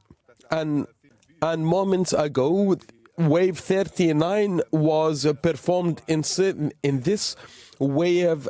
American bases were targeted in the Persian Gulf.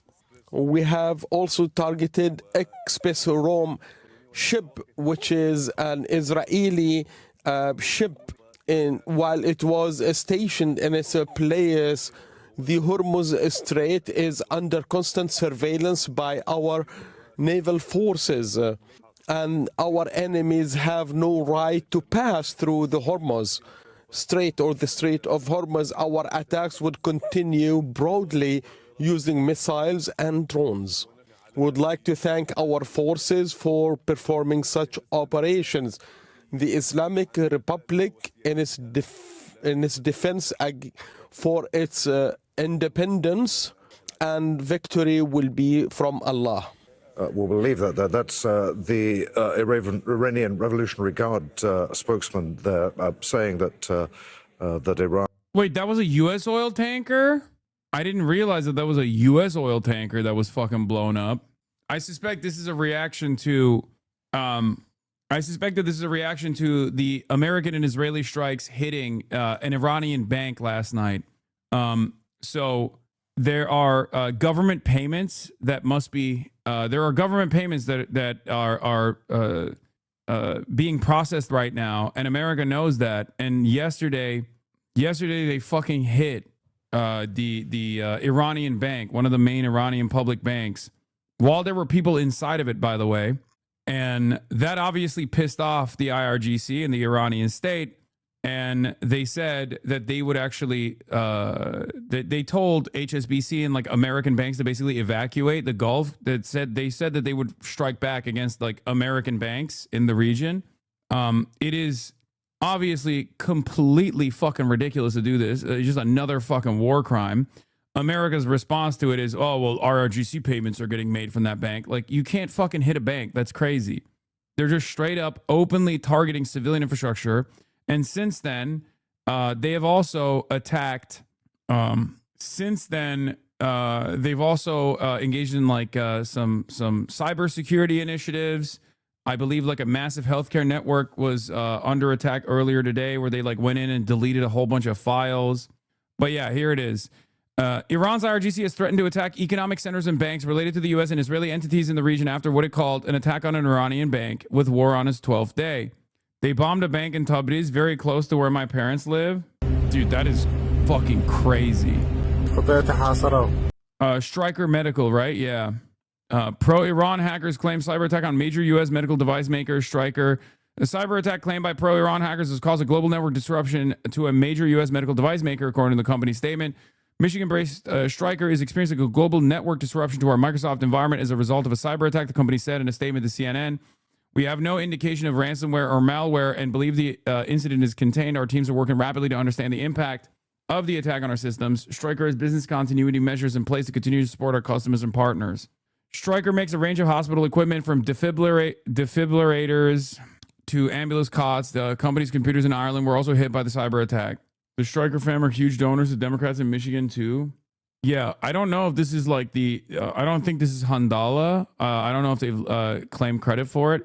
Because Handala is like the Iranian government's own hackers. I don't know if they would hit like... is it Handala? Or it could be an independent group. Check logs. They did. It was Handala. They took credit for it. Stryker makes a range of hospital equipment from... defibrillators to ambulance cots. Yeah, they came in and they deleted files. A cyber attack linked to an Iranian hacker group has crippled Stryker, a global medical technology company. The attack reportedly used wiper malware that erased data from the network devices, shutting down systems at Stryker's Cork, Ireland site. Affected machines display the logo of a Handala hack. Okay, so it is Handala. Employees said network access collapsed, sending staff home and wiping some work accounts from personal phones. I hope it wasn't as severe as far as as far as its impact. My wife used to work for Stryker and they were hacked today. She messaged her old coworkers and they're at the Apple store because their phones are all bricked and not working. Surely they have backups, Lamau? Yeah, I assume they do, but they wiped out everything in factory, reset people's phones if they were on site. That's crazy. Iran said houses close to banks are now within their blast radius. I live in Kuwait with my family. I'm fucked. Handala hacked Haaretz too with a message that said, no need to learn Hebrew anymore. It will not be needed. Handala, if you're in the chat, I will join the IRGC if you wipe out my student loans. Yo, listen, Handala, Americans are desperate. They could shock the world, actually. That's not even a joke. That's not even a joke. Ironically, if they were to hit like a pain center, like a center of capital that many Americans are frustrated with, like they could shock the world. You don't understand how much, you don't understand how many people will be like, well, then you know how that like one trans Marxist group was doing a funeral, like a vigil for remembering the supreme leader Ayatollah Ali Khamenei. That would no longer be sparsely attended. Okay, all I'm saying is they hit like Ticketmaster or some shit, or they hit student loan debts or like medical debt. I swear to God, Americans in fucking crowded city centers would be doing the Ya Ali Shia chants. Okay, oh my God, bro, TurboTax. They'd be running around doing the. They would have like the little paper of like Shia poetry, screaming Haidar, Haidar, slapping themselves in the chest. Shia MAGA, 100 million new Shias overnight. Erase all Mohela debt. Yeah, anything for my country, Iran. Dudes in Butler, Pennsylvania would be dancing on the rooftops. Yeah, I would convert to Islam if they wiped out my student loan debt. Oh, that's funny. What is this? Sir, they're getting closer and closer to doing the meme. Iran reportedly fired 2 ballistic missiles during its attack on Israel this evening. One is intercepted, one crashed short of the Jordanian desert per Israeli reports. Wait, what do you mean? Reciting the Shahada for global economic collapse? You wouldn't have that problem since taking loans on interest is haram easy. They declare jihad on predatory lenders. It is the Muslim way. There's a hole in Israel's early warning system and its missile defense batteries are at risk as well. Oh no. Have you tried releasing the hostages? All right, let's get back to this. Claiming that Iran had fired ballistic missiles and drones at the US Fifth Fleet. This conflict is striking deeper at the global economy. Did you see this? Hezi/Iran still got hands? Yeah, no. Northern Israel was under heavy Hezbollah rocket barrage earlier today when I first started a couple hours ago. Look. This is new. This isn't like old footage, by the way. They were pummeling northern Israel.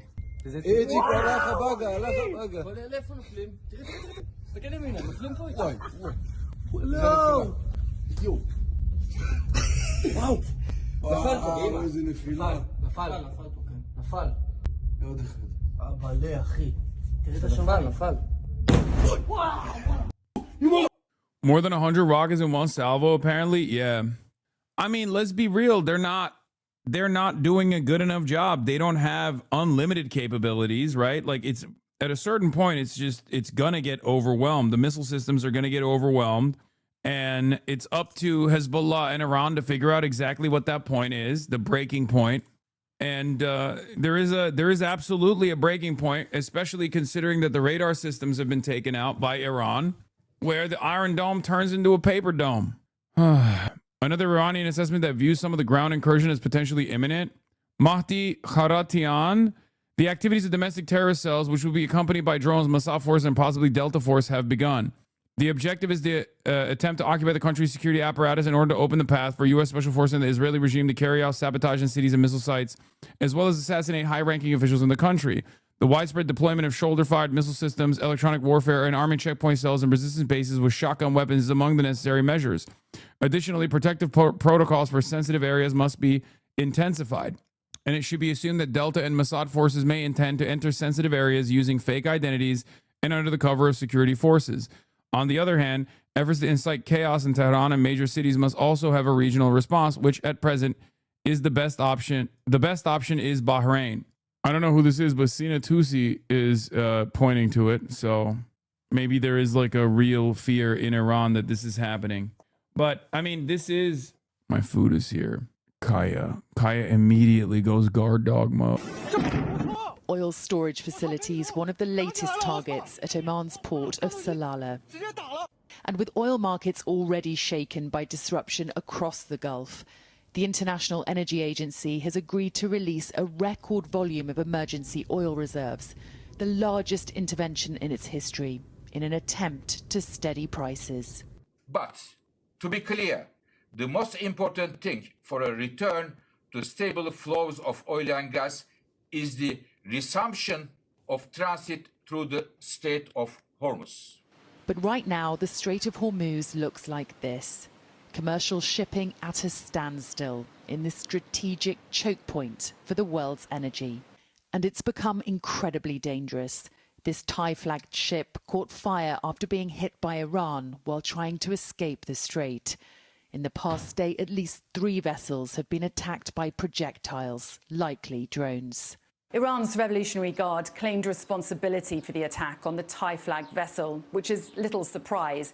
They have threatened to attack any ship that tries to pass and has brought this shipping superhighway to a standstill.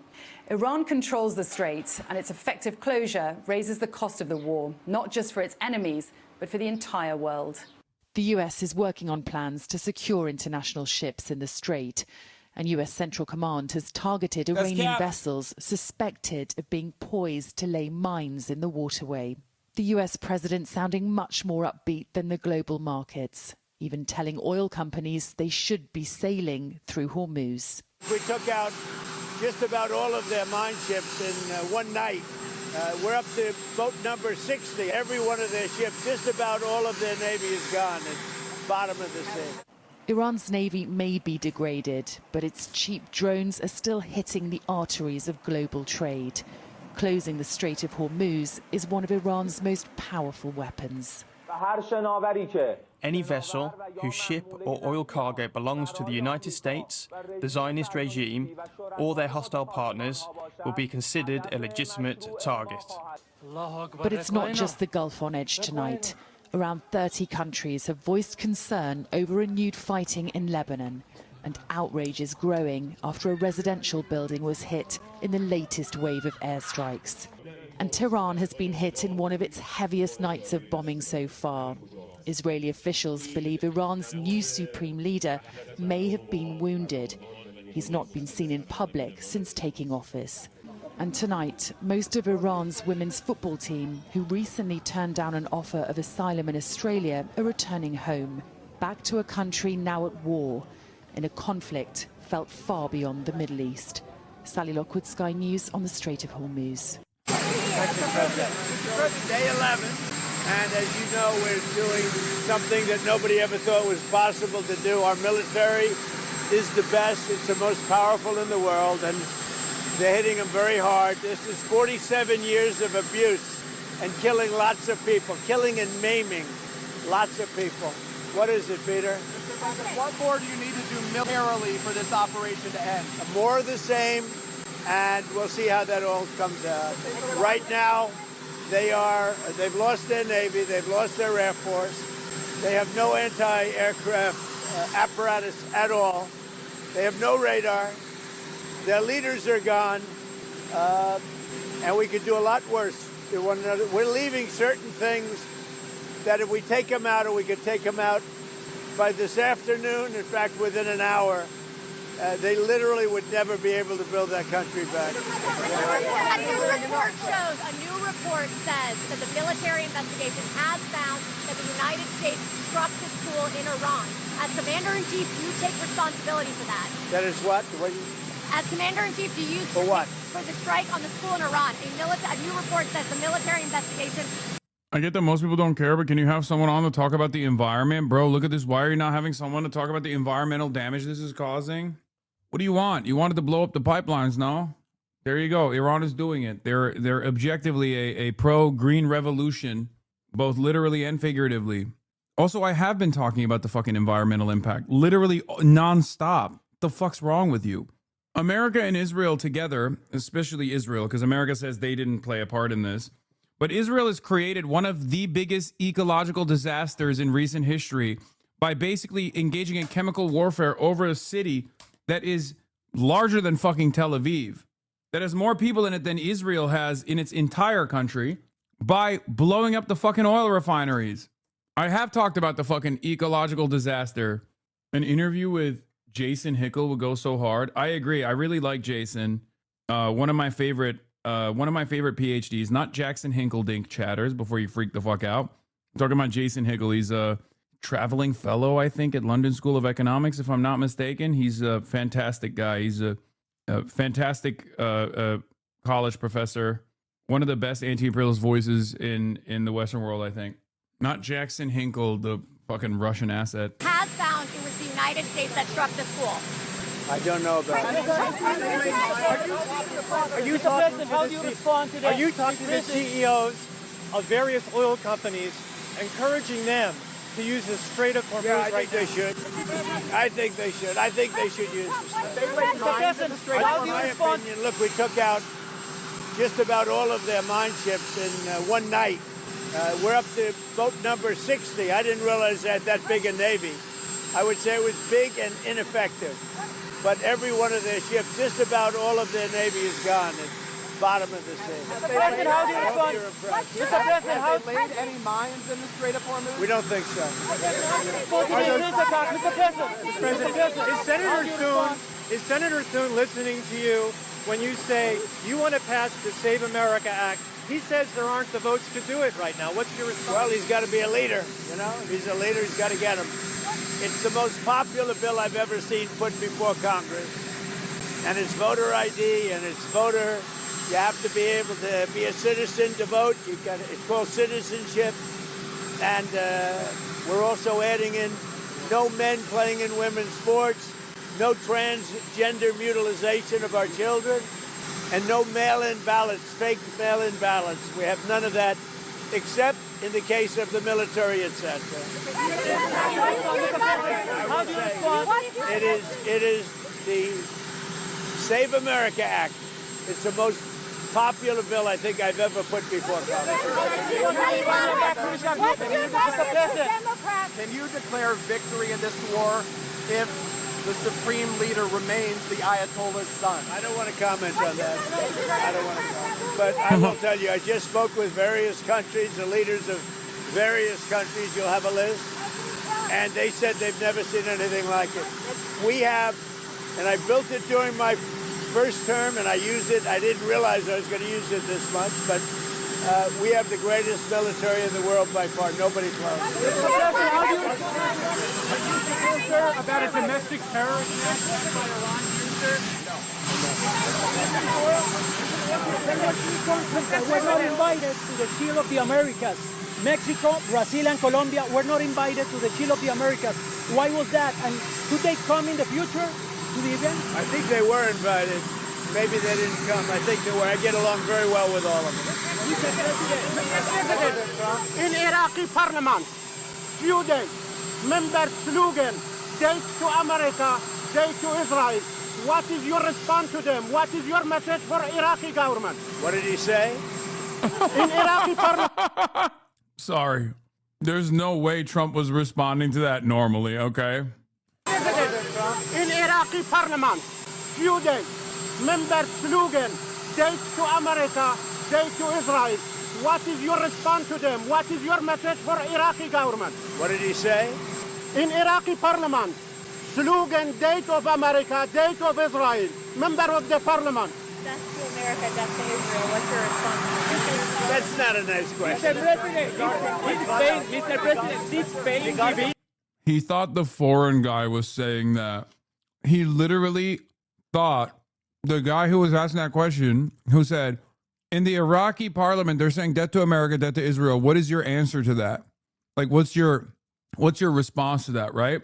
And Trump did not understand that that was actually a question because his accent, I mean, he obviously has an accent. And he thought the guy was actually just saying death to America, death to Israel. After you told them that you would commerce ties with them, are they cooperating with the United States? Who? Spain. No, they're not. I think they're not cooperating at all. Spain, I think they've been very bad. Very bad. Not good at all. We may cut off trade with Spain. You guys all trade with them? I don't know what Spain's doing. They've been very bad to NATO. They get protected. They don't want to pay their fair share. And they've been that way for many years, actually. Let me give you the good news. Let me give you the good news. The people of Spain are fantastic. The leadership, like you. The leadership, not so good. Lebanon is under attack, and Hezbollah is making dangers for the Lebanese, especially the Lebanese Christians.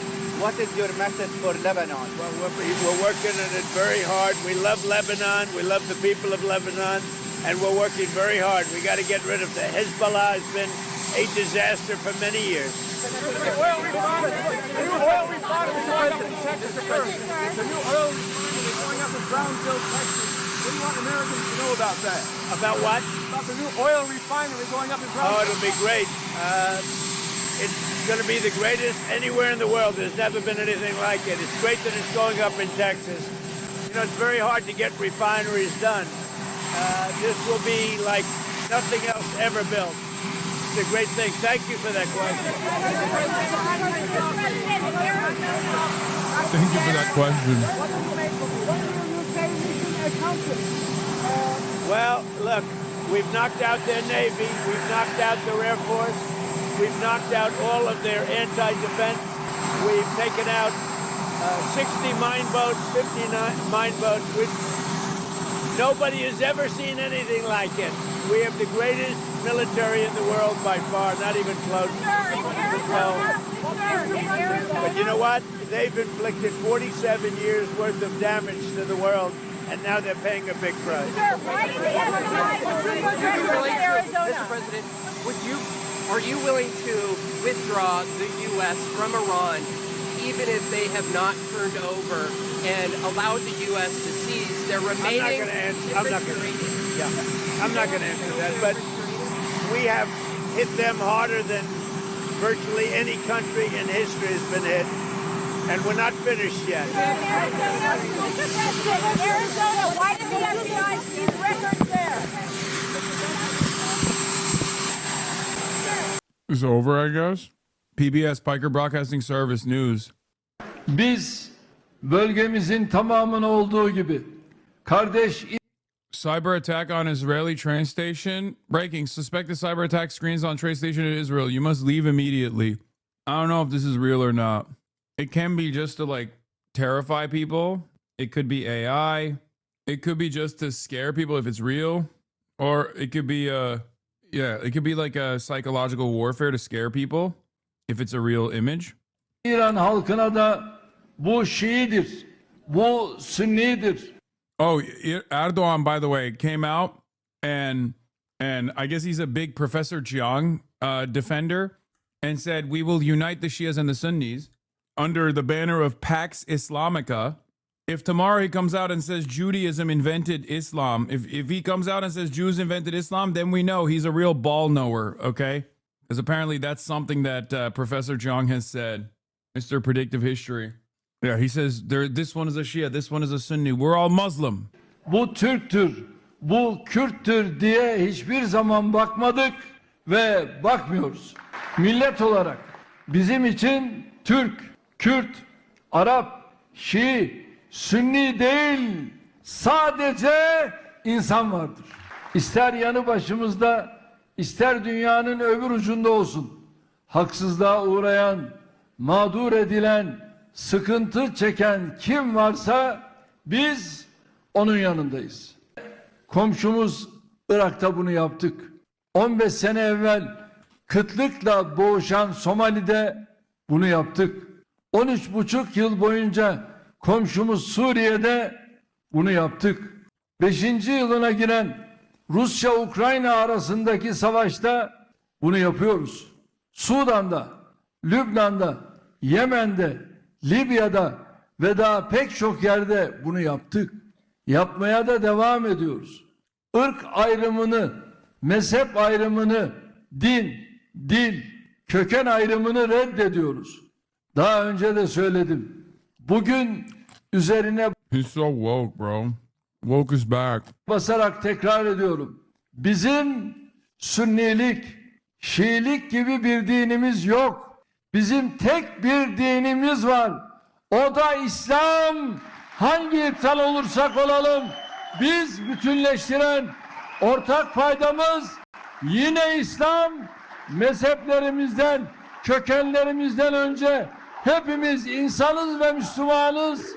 Hazreti Ali bizim, Hazreti Ömer de bizim, Hazreti Osman bizim, Hazreti Hasan ve Hüseyin de bizimdir.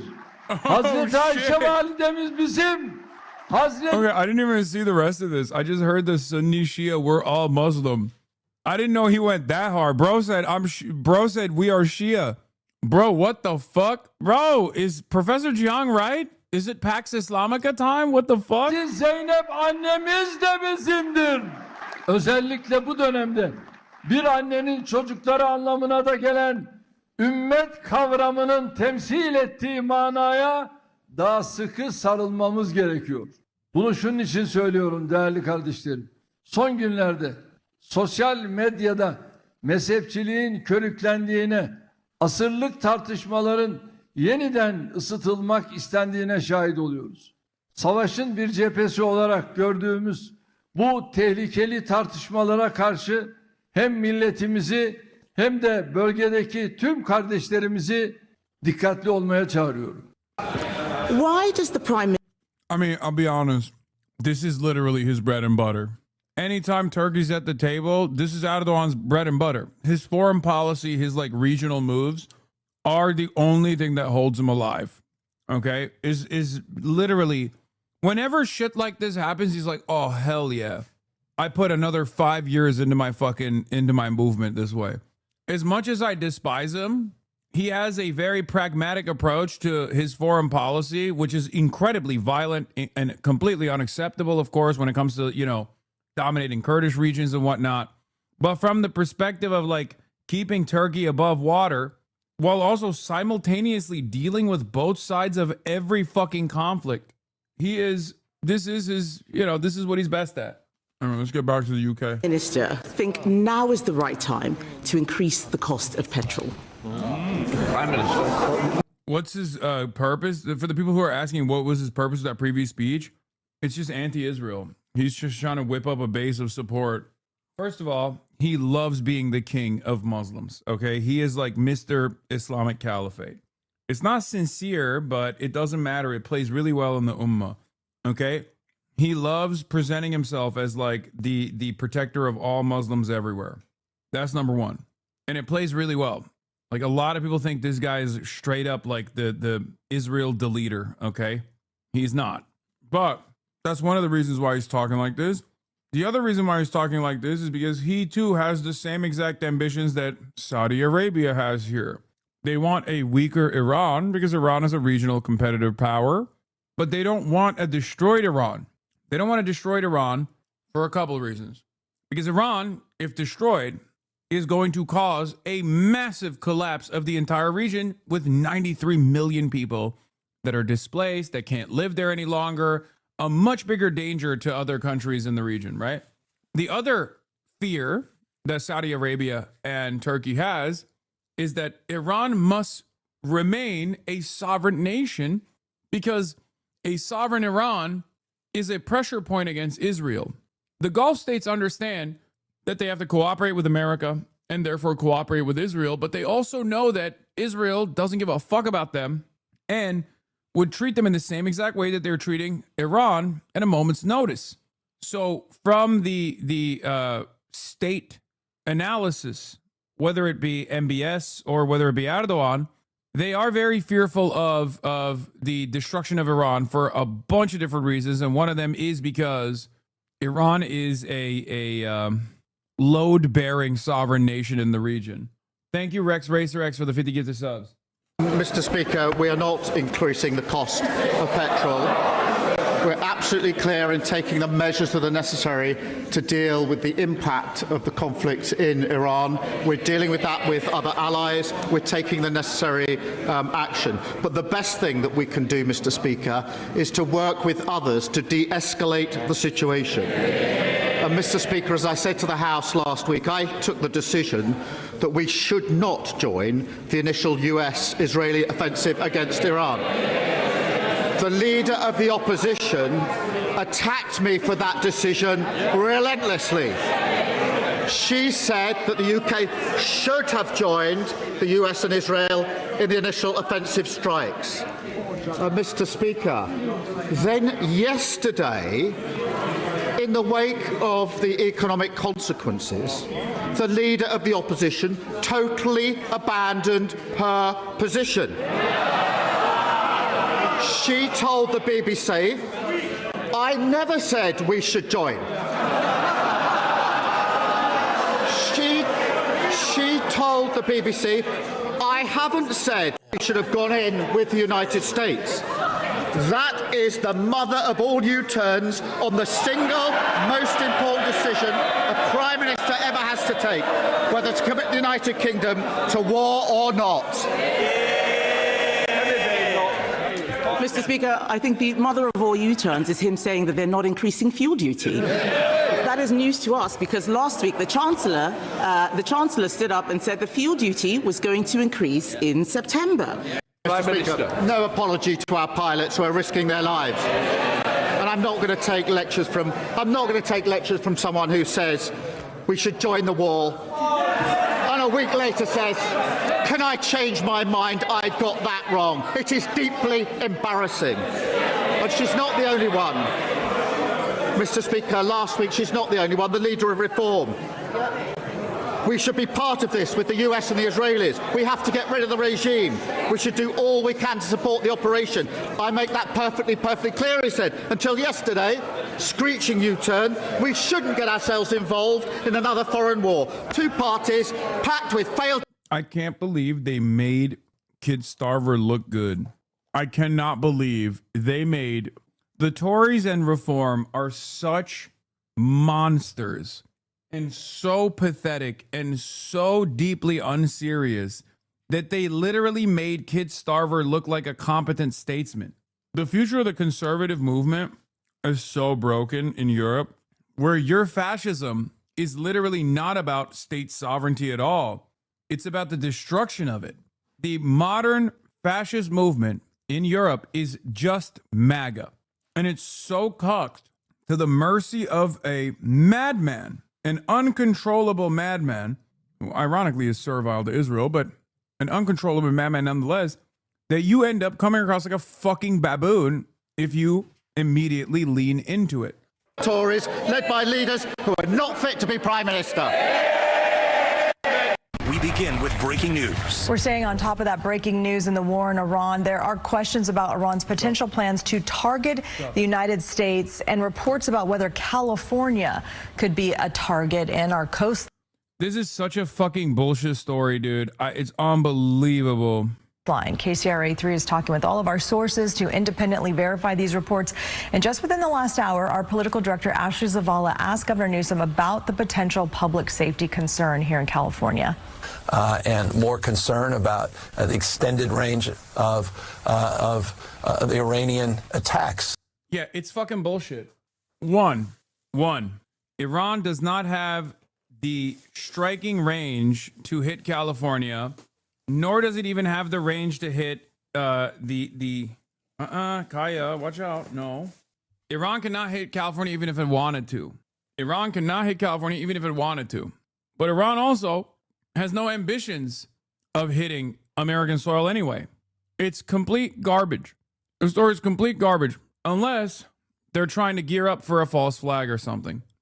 just in the Middle East, but to your point and question about the prospects that we could see things happen here in the homeland. And so that was highlighted with Austin in relationship to your question and concerns that we had at that moment, concerns that were brought to our SOC, our State Operations Center, with our team that's assembled, which is a multi-jurisdictional team, a lot of federal agencies that are part of our State Operations Center, a lot of experts in state, but as well as local law enforcement, and it's all around intelligence collecting, and it's all about a posture of preparedness for worst case scenarios. So no, we have been gaming those out for some time. As it relates to, again, what has been highlighted, again, it's not a surprise, and it's sort of part of the larger spectrum of considerations that we have as it relates to doing what we can to support our federal partners and local partners at the state level in terms of what could happen next. Well, the Governor's Office of Emergency Services said in a statement, quote, the Cal OES Homeland Security Team is in regular coordination with federal, state, and local partners sharing information on potential threats as part of ongoing security efforts. And while we can't discuss sensitive details, Californians should know that this kind of coordination happens every day to keep people safe. California is prepared to protect its communities and will continue working closely with our federal partners, including the FBI, who is best positioned to speak to any specific intelligence. Now, we've also reached out to law enforcement across the state to find out what they've been told. We've received this statement from San Jose Police saying the department works closely with federal partners to stay informed about potential threats and intelligence that may impact our region. Quote, as a matter of practice, we do not comment on specific intelligence or alerts at this time. There is no known threat to our community. Now, the FBI declined to give KCRA3 any comment at this time. We're working with our news partners and law enforcement to verify all of this for you. We'll continue to push for answers throughout the day, and we'll bring it all here to you on air and online at KCRA.com and the KCRA3. On the 12th day of this conflict, it's fairly clear now that it's taking on the aspect of an asymmetrical war, where one side uses its natural advantages over the sheer power of the other side. And we've seen lots of strikes, as we expected to see, over the last 24 hours or so. So strikes all over the region, American strikes and Israeli strikes against Iran, Iranian strikes back against Iraq, and, of course, the warfare between Israel and Lebanon continues. In particular, we've seen... going back to the false flag story, it's total and utter bullshit. 100%, and it is virtually impossible for me to believe that if any sort of attack were to exist on LA soil, that I would see it as anything but a false flag in an effort to get Americans on board. Okay, to get Americans on board with a absurd and unimaginably unpopular war. Okay, Iran does not have the capabilities or the interest in striking Los Angeles, California. You don't understand? Iran's attack range is farther than you think. I just now saw a Shahed 136 drone hit the Chase Manhattan office in my neighborhood. This literally happened in my imagination. I believe like the longest range drone, the longest range that Iran has for its drones is 4,000 kilometers, which is you're gonna need to stop to refuel the drone twice to hit that, maybe even 6 times. If it's actually 2,000 kilometers. No, you're talking about the ballistic munitions. The longest range that they have for their ballistic munitions, like their ballistic missiles, is 2,000 kilometers. Okay? So all of this is bullshit. All of this is total and utter bullshit. Francis Wolf says nobody believes this shit anymore, but it won't stop Mossad and the CIA from dropping a tactical nuke on Disneyland. IRGC LA Target 1. Please do not do that. IRGC, I know you're listening. I know you're like my number one watchers. Arakshi, Ali Largiani, the handsome guy that comes on and talks about how, you're going to wage war against America. Please do not hit Spectrum because I need it. My internet is already dog shit. Okay. My internet is already dog shit as it is. Please don't do it. Okay. Dr. Jihad has spoken. So all jokes aside, they are not in striking range at all of Los Angeles or the United States of America mainland at all, right? They don't have it. They don't have the capabilities. They don't have the interest. They've never done something like this. So all of this is complete bullshit. What I am fearful of, however, is that this is signaling potentially a false flag style incident to try to get Americans to be terrified of and get on board with a war against Iran, right? But if you look at the actual article itself, if you read the fine print from the original LA Times article, it's clear that it was a random vibe and they have zero evidence Iran could or would do this, but it's essential to keep frightening, stupefied, and half paying attention Americans. Sources stressed the warning was cautionary and there was no indication Iran was planning an attack or that it could successfully launch one. We know Iran has an extensive presence in Mexico and South America. They have relationships, they have the drones, and now they have the incentive to conduct attacks. It's complete bullshit. At most, they would do cyber attacks. At most. And the cyber attacks would be proportionate to what the American and Israeli strikes are hitting on Iranian soil. That's part of what you have seen with the Stryker cybersecurity incident that took place earlier today. But don't let that stop you from feeling like you have some skin in the game, right? Don't be a fucking idiot, though. There is, and I'm gonna say this over and over again. There's no way to read this as like a sincere threat, and at worst, it is a legitimate threat for a psyop. Okay, that's what I'm fearful of. Americans hate this war. It's the lowest polled war in modern history. Absent public support, security state grifters, war lobbyists, and Zionist advocacy groups, the U.S. government is pushing this baseless paranoia to give the public the vague impression evil Iranians are menacing them, right? That's what this is. We saw something similar after 9/11. 9/11 was already enough of a terrifying security incident for Americans. Americans had not been hit on the domestic home front since Pearl Harbor. But in order to universalize that fear, anthrax attacks took place. Many of it was thwarted. And the anthrax that was used on these anthrax mail attacks actually came from a very suspicious origin. Okay? Very suspicious origin, directly linked back to an FBI-funded lab. This played a major role. I think it was a Pentagon. Is it Fort Detrick? If I'm remembering it correctly. I might be remembering it incorrectly. Correct me if I'm wrong. But it was because you could identify the different strains of anthrax. Some Americans did die in the process. But while some Americans died in the process, many more Americans were terrified. Islamic terror was a universal fear now. It wasn't just New York City and the World Trade Towers that could be under attack. It could be your podunk, backwater, hillbilly town. Okay? Just so you understand. When the U.S. public is surveyed on Middle East wars, they repeatedly give some version of, I don't know why we are bombing people 6,000 miles away. How is this our problem? These vague threats are designed to correct this by bringing the war home, sowing panic, and promoting racism. That is precisely what it is. Then why are these 800 breathless articles? Then why are there 800 breathless articles about these threats? They emphasize there is currently no specific or credible threat tied to the Oscars, but heightened vigilance is necessary. It's a very unpopular war, and they're going to make it more popular.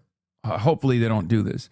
But my fear is that although it's a very unpopular war, they're going to try to make it justifiable by bringing the war home.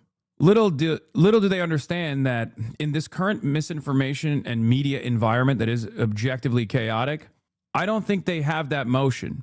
I don't think they have the capability. I think many people will look at this and go, that's a fucking psyop.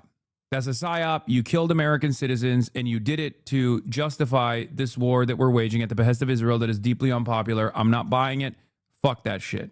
Okay? I hope that they don't try some nonsense like this. Or even if they tried some nonsense like this, the sheer incompetence of our administrative apparatus ends up being their own demise, ends up leading to their own demise, and they just fail to do it. And they're outed in the process, and people punish them for it. Anyway, when that was happening, I didn't understand how far countries were, and I was scared anthrax every time mail came in. Chile, kid me, dumb as fuck. Yeah. Anyway, that's Iran's longest range Shahed drones can reach 2,500 kilometers. That barely gets you to Athens, not Los Angeles. Okay? It's complete bullshit. Complete fucking bullshit. The threat report claimed that they would use civilian cargo ships and launch drones from the Pacific Ocean is literally fucking world in conflict. Yeah, it's nutty. So sending drones for some ship or boat near the coast is impossible, you think? Yes, I do think that. Yes, I do. For two reasons. Number one, with what capabilities? What capabilities does Iran have?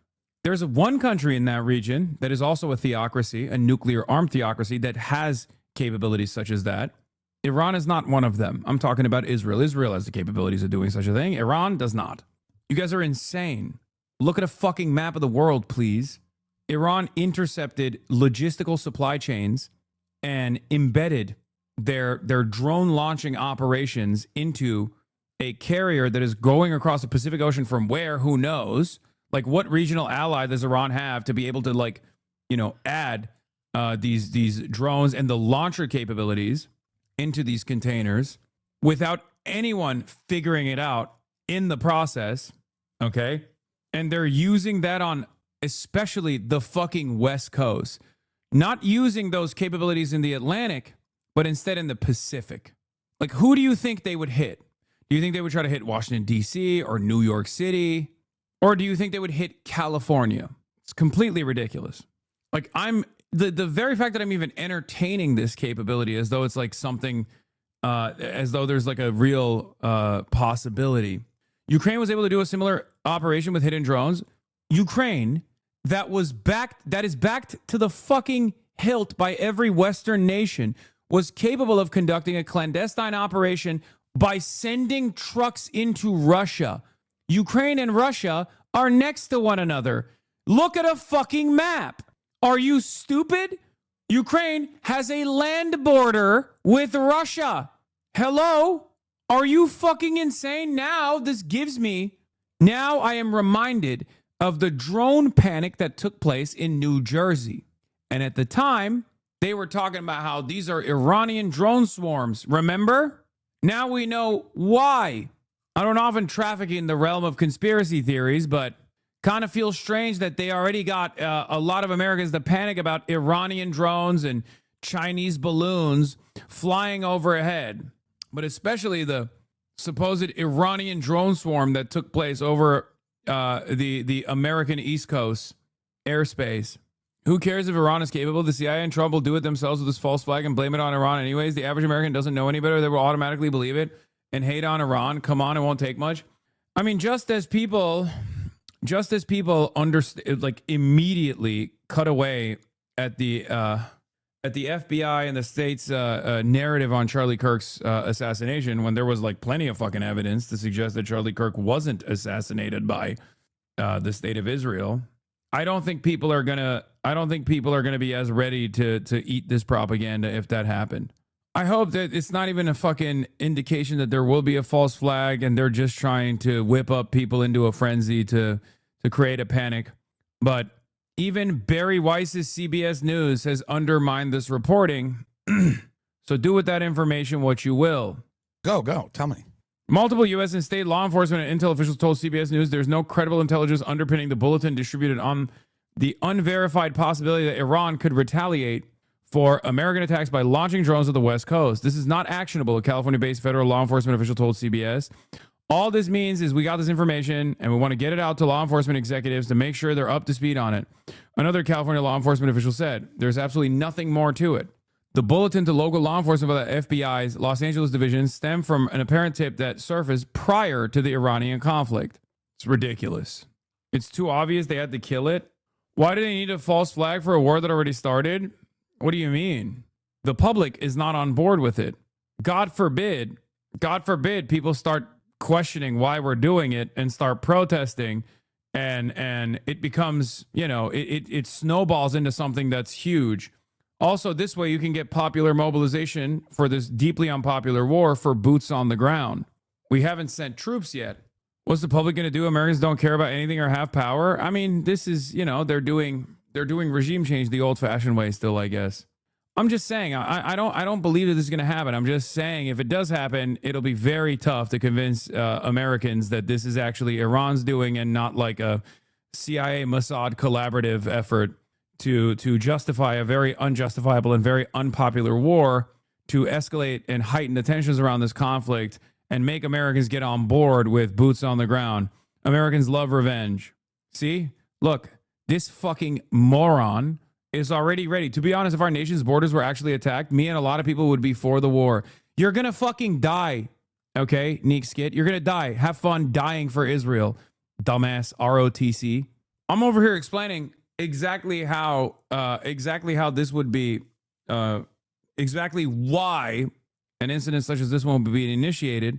And Neeks gets already being like, yeah, dude, I don't care if it's a fucking false flag. I'm still going to assume it's Iran and I'm going to go to war. I think you're overestimating American intelligence. I'm not. I'm estimating the American tendency to no longer believe in mainstream narratives and the American tendency to also be frustrated with Israel and assume that Israel is responsible for such a thing. Here. Go. Tell me. No, I just want to tell you one story about Israel. You know, in the 1990s, the head of Hamas was a guy named Khalid Mashal, and he was based in Jordan at the time. And he comes out, he's driving his kids to work and then to school, and he gets out of the car with his bodyguards, and these two guys posing as tourists come up and they spray something in his ear. And it was a poison, and it sends Khalid Mashal into a coma. And then there was a pursuit, and his bodyguards and Jordanian police end up tackling and getting the guys. And it turns out that they were Mossad agents. The king of Jordan then, and this is a public story, people can read about this, there's been documentaries made about it. The king of Jordan then says, we're going to cancel our treaty with Israel, and we're going to execute these agents if Netanyahu, he was prime minister at the time in the 90s, if Netanyahu doesn't give us the antidote to resurrect Khalid Mashal. The head of Mossad gets on a plane from Israel, flies to Jordan to deliver the antidote to save Khalid Mashal's life. And Khalid Mashal is still alive to this day. I just interviewed him, a couple of months ago. But the nature of what Israel is able to do, that's one of the most sort of famous known episodes. Israel has deep penetration throughout the Arab world, and there are many cases where they conduct operations and but they get not caught here in America. Where the world never no actually hears about penetration it. here, and that's what I'm proud of. You know, these other countries fell for it, but us, we didn't. And how easy would it have been for us to fall for it? Before people get mad at Tim Dillon, he's obviously fucking being sarcastic. Why the fuck is he on this call? Tim Dillon interviewed the Dropsite Newsboys, which, much respect to Tim. No, he's not reacting. No, they did an interview. Hezbollah just launched a combined attack reaching all the way to Tel Aviv. It was followed up by another attack by Iran and new waves of attacks on the UAE. Trey Inks reported that there was an explosion just now in Tel Aviv due to Hezbollah rocket fire shortly after an early alert went out for missile fire from Iran. Check my logs. Drop site confirmed. Confirm what? Verify video, the newest wave from an hour ago. Oh, IRGC Wave 40, Operation True Promise 4, targets more than 50 sites. The Islamic Revolutionary Guard Corps said the 40th wave of Operation True Promise 4 targeted more than 50 sites across Israel in a coordinated attack with the Hezbollah. IRGC said the operation involved a 5-hour barrage using Qatar Imad, Khaybar Shekan, and Fatah missiles, along with drones and attack missiles launched by Hezbollah. According to the statement, strikes hit military sites across Israel from Haifa in the north, Tel Aviv in the center, and Beersheba in the south. The IRGC also claimed its missile struck U.S. bases at El Azraq in Jordan and Al Qasr in Saudi Arabia. The statement said missile launches from Iran towards Israel increased significantly over the past 24 hours, adding that painful strikes will continue. But you told me that Iran was running out of missiles? No, I didn't say Iran was running out of missiles. You don't know how to listen to my fucking words. I said Iran is not running out of missiles at all. However, America and Israel are able to successfully close off the openings of the caves that they come out of. I never said the Iranian missile stockpile is depleted. I simply said, judging by the frequency and the munitions that are used up until this last wave, the munitions that they were using were the cluster ones. Okay? If you want to actually diminish the supply that Israel has, if you want to diminish their stockpile of defensive missiles, you have to keep lobbing missiles like this. Okay? This is the first time that they've gone back up on the intensity, the frequency, and the diversity of the missiles being used. Since the first day that Iran launched retaliatory strikes, they have not had this much intensity in their striking of Israel. If their goal was to deteriorate and destroy the existing stockpile of Israeli defenses, then they would be using something beyond the cluster munitions, because the cluster munitions are virtually impossible to intercept. Okay, so what they're supposed to do, like with the Iranian capabilities that they have, what they're supposed to do is just like hit volley after volley after volley, like big waves, dumping a lot of their older munitions on top of Israel to overwhelm their defenses and to waste their defenses, right? Yes, it's not cluster munitions, they're MIRVs. Cluster munitions are indiscriminate and often have a huge dud rate. Yeah, okay. Chatter, it's a distinction without a difference if you're fucking exploding the MIRVs at the level that they're at, the height that they're exploding them at, okay? It doesn't fucking matter. No, this chatter is not wrong. Technically, it's like a shotgun missile, okay? What the Iranians are using are literally like a shotgun. What it's supposed to use, what it's supposed to do is explode close to the impact zone, so you can actually take out troop positions, or you can spread it. You can spread the damage like buckshot, basically. But the reason why they're exploding those missiles at the height that they're exploding them at is because they want to basically utilize it like a cluster munition. They're trying to spread it to the best of their ability in an effort to stop the interceptions and continue peppering the Israeli skyline. Okay, that's it. I'm not even a fucking missile autist, and I know this. Not buckshot, birdshot. Sorry. They individually target the same area, don't they? Usual cluster munitions are just spray of tiny bombs. These, as far as I have heard, can individually target, so they're a cluster of warheads, not cluster munitions. No, they're the place that they are, the way that they're using these missiles implies that like they're trying to use it like cluster munitions. Why is Iran's air defense so weak? What are you talking about? Air defense so weak? Iran is massive. Iran is vast. Okay, Iran doesn't have stationary air defenses, because stationary air defenses would get fucking destroyed in the second airstrike that Israel commits. So what they have instead is numerous capabilities, obviously, like many of which are mobile. They have mobile anti-aircraft defenses that they deploy from time to time, sporadically, in an effort to preserve their munitions, but also in an effort to maximize their utility. Okay, it's not about weakness necessarily. It's just, there's obviously limitations with how large an area that Iran occupies. The USA and Israel keep on saying they have air superiority over Iranian cities. They do, but it doesn't matter because the fucking Basij and the IRGC forces are not sitting at their fucking bases, so it doesn't even matter if they strike the areas that they normally would occupy. It does nothing. America and Israel are trying to do a couple different things. One of them is to basically kill as many standing military operatives as they can, but they can't actually do that because Iran's not fucking stupid. They already dispersed their people. They're not sitting in a fucking, I mean, the police probably are sitting in the police precinct because they're civilians, right? They're like a part of civilian law enforcement. But as far as like the IRGC and the military goes, like they're not sitting around in their barracks waiting to get bombed. America does not have complete air superiority over Iran. How much would it cost to have a working Iron Dome over Tehran? Brother, Israel has one of the best defended airspaces, despite the fact that it's fucking tiny. Israel is a tiny country, okay? Size of Israel, tiny nation, size of New Jersey. And yet it has, or had, one of the best defended airspaces in the planet. Like, it's up there with fucking Moscow, okay? And the only reason why Israel is able to have this incredibly airspace is because of the unlimited funds that it gets from the United States of America. So think about it. Like, the costs are unbelievable. No other country has that technology. No other country has that technology. Only Israel has it. Israel has refused to let Kiev have that technology, even though it's an American. It's literally funded by America, and it was invented in coordination with the Israeli defense sector. So Americans also worked on it, and yet Israel has refused to allow Ukraine to have it, or Ukraine to place it in places like Kiev and in other like densely populated areas. Part of that also is because just having an Iron Dome is not enough. You also have to steadily supply it with Tamir interceptors, for example, right? And those are expensive, and you constantly are running out. America does not have the capability of funneling all the Tamir interceptors to both Israel and and Ukraine at the same time.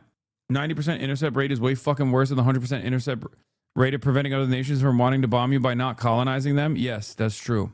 By the way, New York Post foreign policy NatSec says the Iron Dome could not stop about half the 100 rockets Hezbollah just launched at Israel just a few hours ago. So their capabilities are diminishing as well. Anyway, the other side of this is also that in order to protect this like tiny fucking area, the billions, the tens of billions of dollars that go into it is unheard of. And not only are we spending tens of billions of dollars protecting this tiny fucking airspace, but also on top of that, you have radar systems that span all across the region from Oman to motherfucking Turkey. Okay, early advanced warning systems, SATCOMs, and numerous other anti-missile defense systems that have to be stationed next to those radar facilities, otherwise they get blown up in the way that Iran has blown them up. So like the amount of military force necessary to protect such a tiny fucking sliver of land is unbelievable.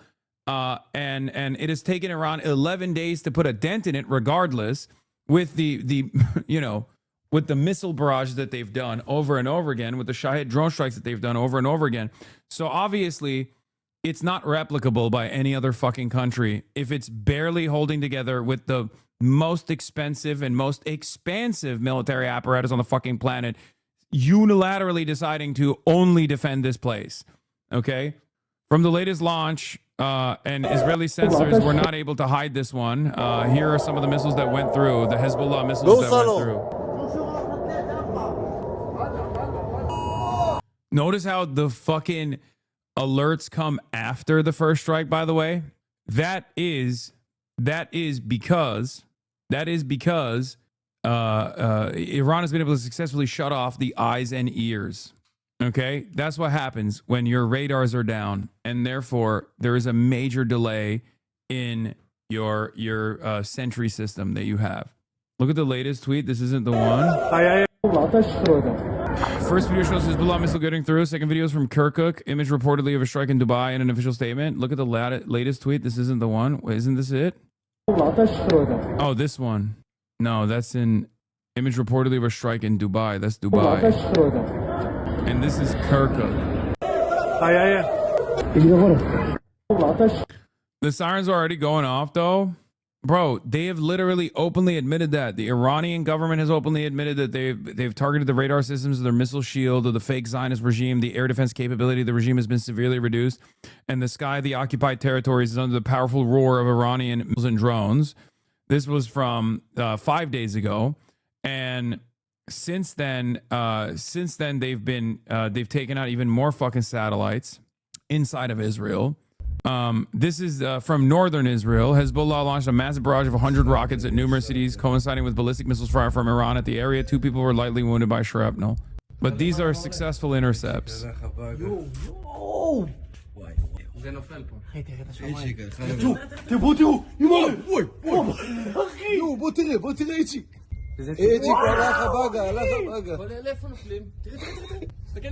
How did Iran know where the Iron Dome radars are? I thought that was super confidential. What do you mean? Iran also has fucking spying capabilities inside of Israel, chatter. Sure, Mossad has been able to deeply penetrate Iranian society, but half of these fucking radars are on bases anyway. And Iran does have intelligence capabilities. They have agents inside of Israel. Of course Iran has spies in Israel, chat. They can get intelligence from Russia. They can get intelligence from China. I don't know to what degree. And then outside of that, they have their own spying capabilities as well. And they have great cyber warfare. Handala is obviously one of them. No injuries are reported following the concurrent Iranian ballistic missile and Hezbollah rocket fire on central Israel. Some projectiles were intercepted according to initial military assessments. Police say damage was caused by impact in central Israel. Fragments following the interceptions also reportedly fell in several areas. Sirens have sounded across central Israel and the Jerusalem area, as well as parts of the south. Yeah, Haaretz basically reported on it. They said there's a hole in Israel's early warning system and its missile defense batteries are at risk as well. It's because they won't release the hostages, the Hamastages. Have you ever considered working a blue-collar job like construction? Are you too gay to do that? Yes, I love sucking on penises. That's why I haven't considered working a blue-collar job like construction. Yeah. As though there aren't gay workers 2013 account? Yeah, that's a fucking burnt peanut Tel Aviv subscriber. New announcement from President Trump. President Trump has authorized the United States to release 172 million barrels of oil from the Strategic Petroleum Reserve. There it is.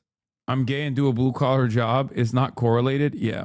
Once again, I think like many of the Muslim countries that America has dominated and destroyed have unfortunately been kept down by occupations of different sorts for years and years, and don't have the same don't have the same sovereignty mentality that Iran has. So many people think this is going to be like Iraq. Many people think this is going to be like Afghanistan. They don't understand that Iran is a totally sovereign country, a sovereign nation that had a successful anti-imperialist revolution. The revolutionary spirit, regardless of the repressive nature of the IRGC or the state currently, still lives on in the heart of all Iranians. Iranians are very resilient people, but it's a nation state. There's a difference between a regional power that is a sovereign nation state and a country that has been dominated by first the USSR and then the United States of America with boots on the ground military warfare. Like, it's not, you know, it's if you try to compare it to like Libya, if you try to compare it to Syria, if you try to compare it to Iraq, if you try to compare it to Afghanistan, you're going to be surprised. And it seems maybe many of our generals, or maybe not the generals, but many of the people in charge of this Operation Epic Fail were of that mindset where they thought, oh, these are barbaric Muslims. They will be incredibly easy to dominate. They will drop their weapons and run away. They will not have any contingency plans. We will decapitate their entire leadership. We will kill their high-ranking generals in the IRGC, and they will be confused. They thought it would be like Hezbollah. Now, this isn't to say Hezbollah is not a sophisticated military operation either. They certainly are, as you can see. But Hezbollah is a paramilitary attached to an active party in the Lebanese parliament. Okay, they're not a sovereign state. Even the Houthis are not a fully fleshed out state, and yet their capabilities are significantly larger than Hezbollah. Okay, but when you talk about like an actual sovereign nation state, of course their capabilities are going to be infinite in comparison to a paramilitary movement like Hezbollah. The Houthis have more capabilities than Hezbollah. They have more freedom than Hezbollah. Like, for example, the Houthis have loitering anti-aircraft systems, right? Hezbollah doesn't. Hezbollah's anti-air defense is marginal in comparison to what you can send to the Houthis. Hezbollah isn't backed by the Lebanese army. It's not only is it not backed by, Hezbollah has legit ballistic capabilities, and so do the Houthis. But it's much easier to send legitimate ballistic capabilities to the Houthis than it is to Hezbollah.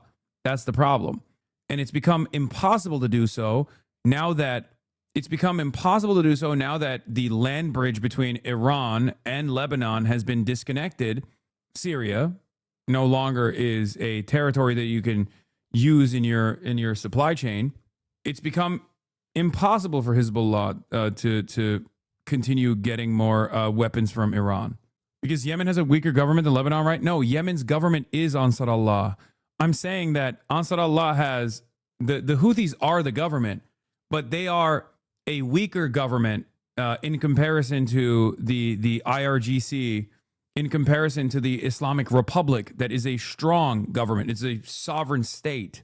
The Houthis are barely a state at this point. They are the victors of a civil war that took place with numerous other foreign actors involved in it. They aren't solidified in their power yet. No, I think they have solidified plenty of power at this point. It's just that, I mean, their capabilities are limited because they're a new government.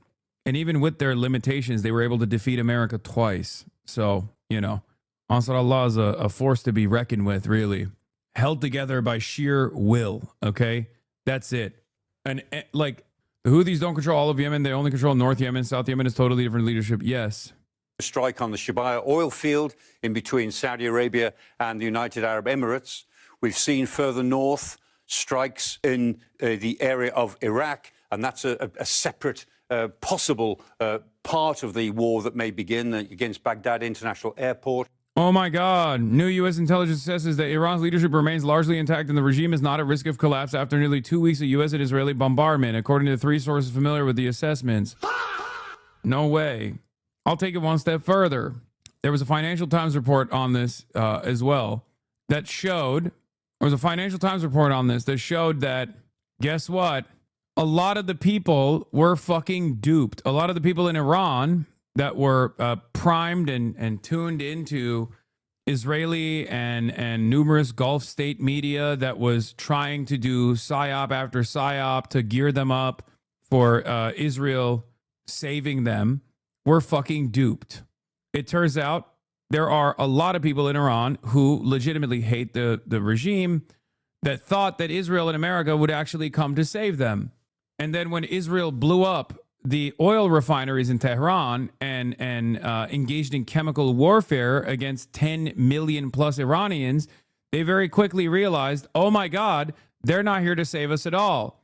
And the only solution that we have is, and this might come as a surprise to you once again, exactly what I've been saying for the past fucking month or so, the regime remaining intact. Does anyone have the Financial Times reporting on this? Oh, here it is. Good journalism from the Financial Times, featuring interviews with a number of hardcore anti-regime Iranians. These Iranians initially welcomed the U.S.-Israeli war, yet quickly turned on the war and came to resent the warmongering monarchists in the West / Pahlavi. Meanwhile, monarchists support Pahlavi and back the U.S. and Israeli intervention despite its toll, but analysts believe the exiled royal may have lost support from more recent converts to his cause as the brutal reality of war sets in. The majority of Iranians who see the January killings as unforgivable are lost over how to push for change. This includes Sarah, a teacher in her 40s who once hoped for the regime's overthrow but now admits she has changed her mind. I've come to terms with the bitter reality. The Islamic Republic is resilient, she said. I never thought I'd say this, but if someone from within the regime becomes a real reformer, why not? In the end, we just want peace and welfare. Marjan, a housewife, could not hide her emotions when the news of Khamenei's death broke. She had believed it would usher in the regime's collapse. Now I wonder, even if the Islamic Republic falls, what will we inherit? A land in ruins. A big part of the reason why, and this is something that like my Iranian chatters from Iran kept reporting over and over again, was that a lot of the anti-IRGC, anti-regime media, backed by both the Gulf states and also Israel and the United States of America, were constantly telling people inside of Iran that their liberation would come by American and Israeli intervention. They primed them up. They primed them up into believing that America and Israel genuinely had the intention of saving them. And given the intensity of the IRGC's repressive nature, they believed it because they were fucking desperate. But it turns out, of course, bombing campaigns in the fucking heart of Iran and Tehran and Isfahan very quickly changed their attitude. Yeah, Iran International is one of these outlets. Yes, Iran International, the pro-Israel, pro-monarchy news channel. It probably didn't help that a lot of diaspora relatives of people living in Iran were openly dancing the fucking streets as Iranians were learning the news that 160 little schoolgirls had been bombed in the first fucking salvo. I said this over and over and over again. I tried to warn people. They didn't fucking understand it. I called it because I've experienced something not identical, not to the same degree, not to the same severity, but I've seen something that happened in Turkey that was not dissimilar to this. Turkish people who fucking hate Erdogan, myself included, okay, experienced, I was in America at the time, but Turkish people in Turkey experienced a very violent coup attempt by a parallel state that was designed by the United States of America. And in the aftermath of that failed coup, Turks actually hardened their support for Erdogan. It gave a lifeline to his dying movement. He was able to successfully put together a referendum and change the Turkish constitution from a parliamentary system to a presidential one. He was able to basically destroy the independence of the military piece by piece. He did that because he had real fucking momentum behind him after the coup, the very bloody, very deadly coup backfired. So while Iranian International and outlets such as that one, backed by the American state, backed by the Israeli state, has the capacity to radicalize the diaspora Iranians, and maybe even has the capacity to radicalize Iranians in Iran who already are experiencing that repression from the state, who have their friends arrested, sometimes tortured, who have every right to be frustrated and angry at the state for its repression.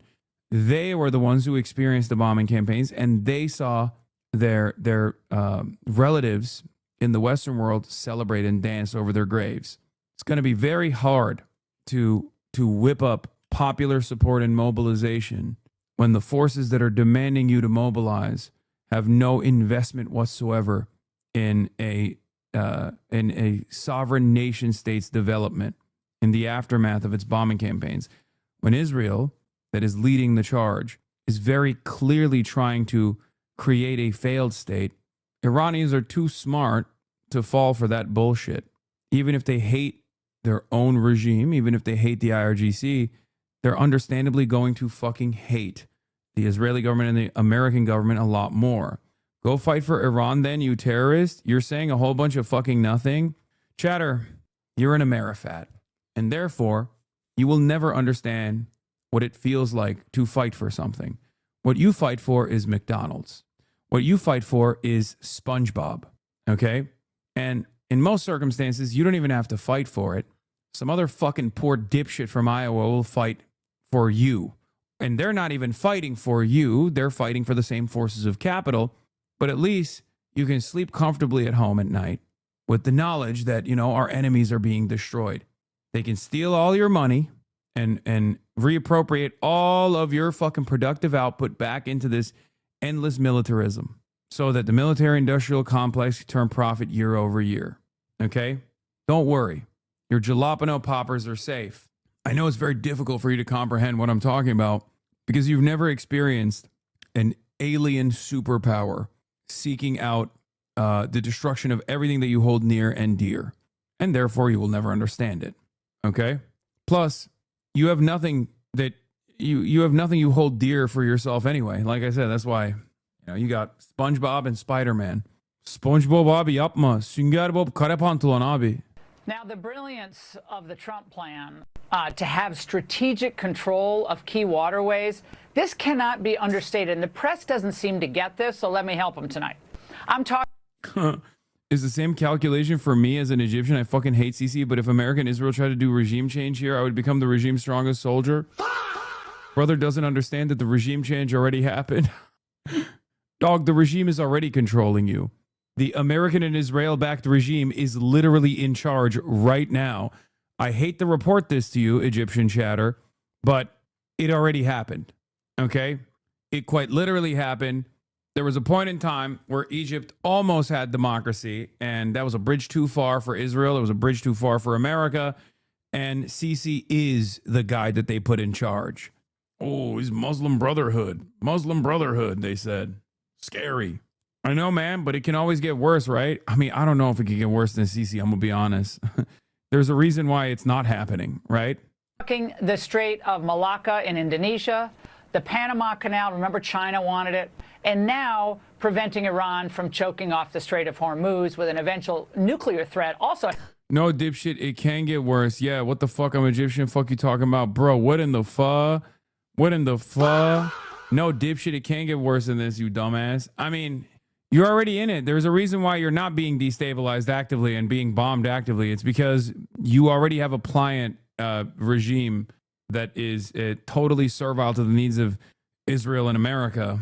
Egypt executed its first democratically elected leader, and he, Mohammed Morsi, was a professor of civil engineering at Cal State Northridge. That's another thing that I find really funny is that like the Iranian government, like when you look at Pete Hegseth and you look at Donald Trump, and then you compare them to like who runs the Iranian government, and it's so funny because like Ali Larijani is like a Kantian philosopher. Okay, these are people that like came to the United States of America, came to the West, and didn't just like get their PhDs here, but they also taught in American and like Western universities. So it's pretty funny when you hear someone like Arakshi communicate the desires of the state in Western media, and everyone's like, wow, he's so handsome. It's like, he's so smart. What the fuck? It's like, yeah, he is.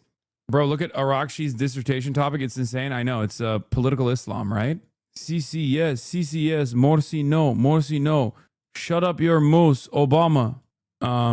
Breaking 2 oil tankers, U.S.-owned Safisa and Vishnu, and Greek-owned Zephyros were attacked near Iraq and the Persian Gulf. It feels bad, man. I mean, look, eventually something will break in Egypt. There's no shot, right? Egypt will have a revolution once again. There is no doubt in my mind. The state is far too fucking corrupt and far too incompetent for the population not to rise up. It's coming. I just don't know exactly when. Maybe Egyptians will say no, but 100%, there is no way that they can keep controlling the country, especially with the dire economic conditions that Egyptians are facing. I don't think it's, I think it's eventually going to come. Bro, they literally took over like a police precinct because they were mad that, people were not allowing safe passage over the Rafah border. Like the Egyptian government and the Egyptian military was refusing to allow entry through the Rafah border. So people got so fucking frustrated that they militarily took over a fucking police precinct. Stuff like this doesn't happen in a country that is stable, okay? My guess is a popular uprising ending in a palace coup. Yeah, 100%. There will be inevitably a popular uprising in the state of Egypt. Israel will do everything in its power to stop it, but obviously they're not dedicated enough to like offer Egypt any sort of fucking economic improvements. So Egypt is prime for revolution. The other place is Jordan. Mark my fucking words. And it turns out Bahrain too, which ironically enough is now getting help from Jordanian forces that work to squash any sort of fucking anti-government protests or pro-Palestinian protests in Jordan. This is what the chatter was talking about. ورسالة بقى لأوباما. Listen, your Obama. We are Egyptian women. You are listen, Obama. Shut up your mouth, Obama. Shut up your mouth, Obama. CCS, CCS. مرسي نو مرسي نو CCS CCS مرسي نو مرسي نو ورسالة لك يا جلد الحنطور مهما تلف ومهما تدور مش هنرجع المعزول. Shut up your mouth, Obama. Anyway, here, let's hear what kind of pro-regime propaganda we got in store for us today. Now, Bro, he was in Hebron, Kentucky. Oh, my God. Brilliance of the Trump plan to have strategic control of key waterways, this cannot be understated. And the press doesn't seem to get this, so let me help them tonight. I'm talking the Strait of Malacca in Indonesia, the Panama Canal, remember China wanted it, and now preventing Iran from choking off the Strait of Hormuz with an eventual nuclear threat also hanging over our heads. So if bad actors manage to take control in any of those key oil routes, it would be a living nightmare. That wouldn't end, frankly. So it looks like Donald Trump, his team, the U.S. military, and the American taxpayer may have saved the world with Operation Epic Fury.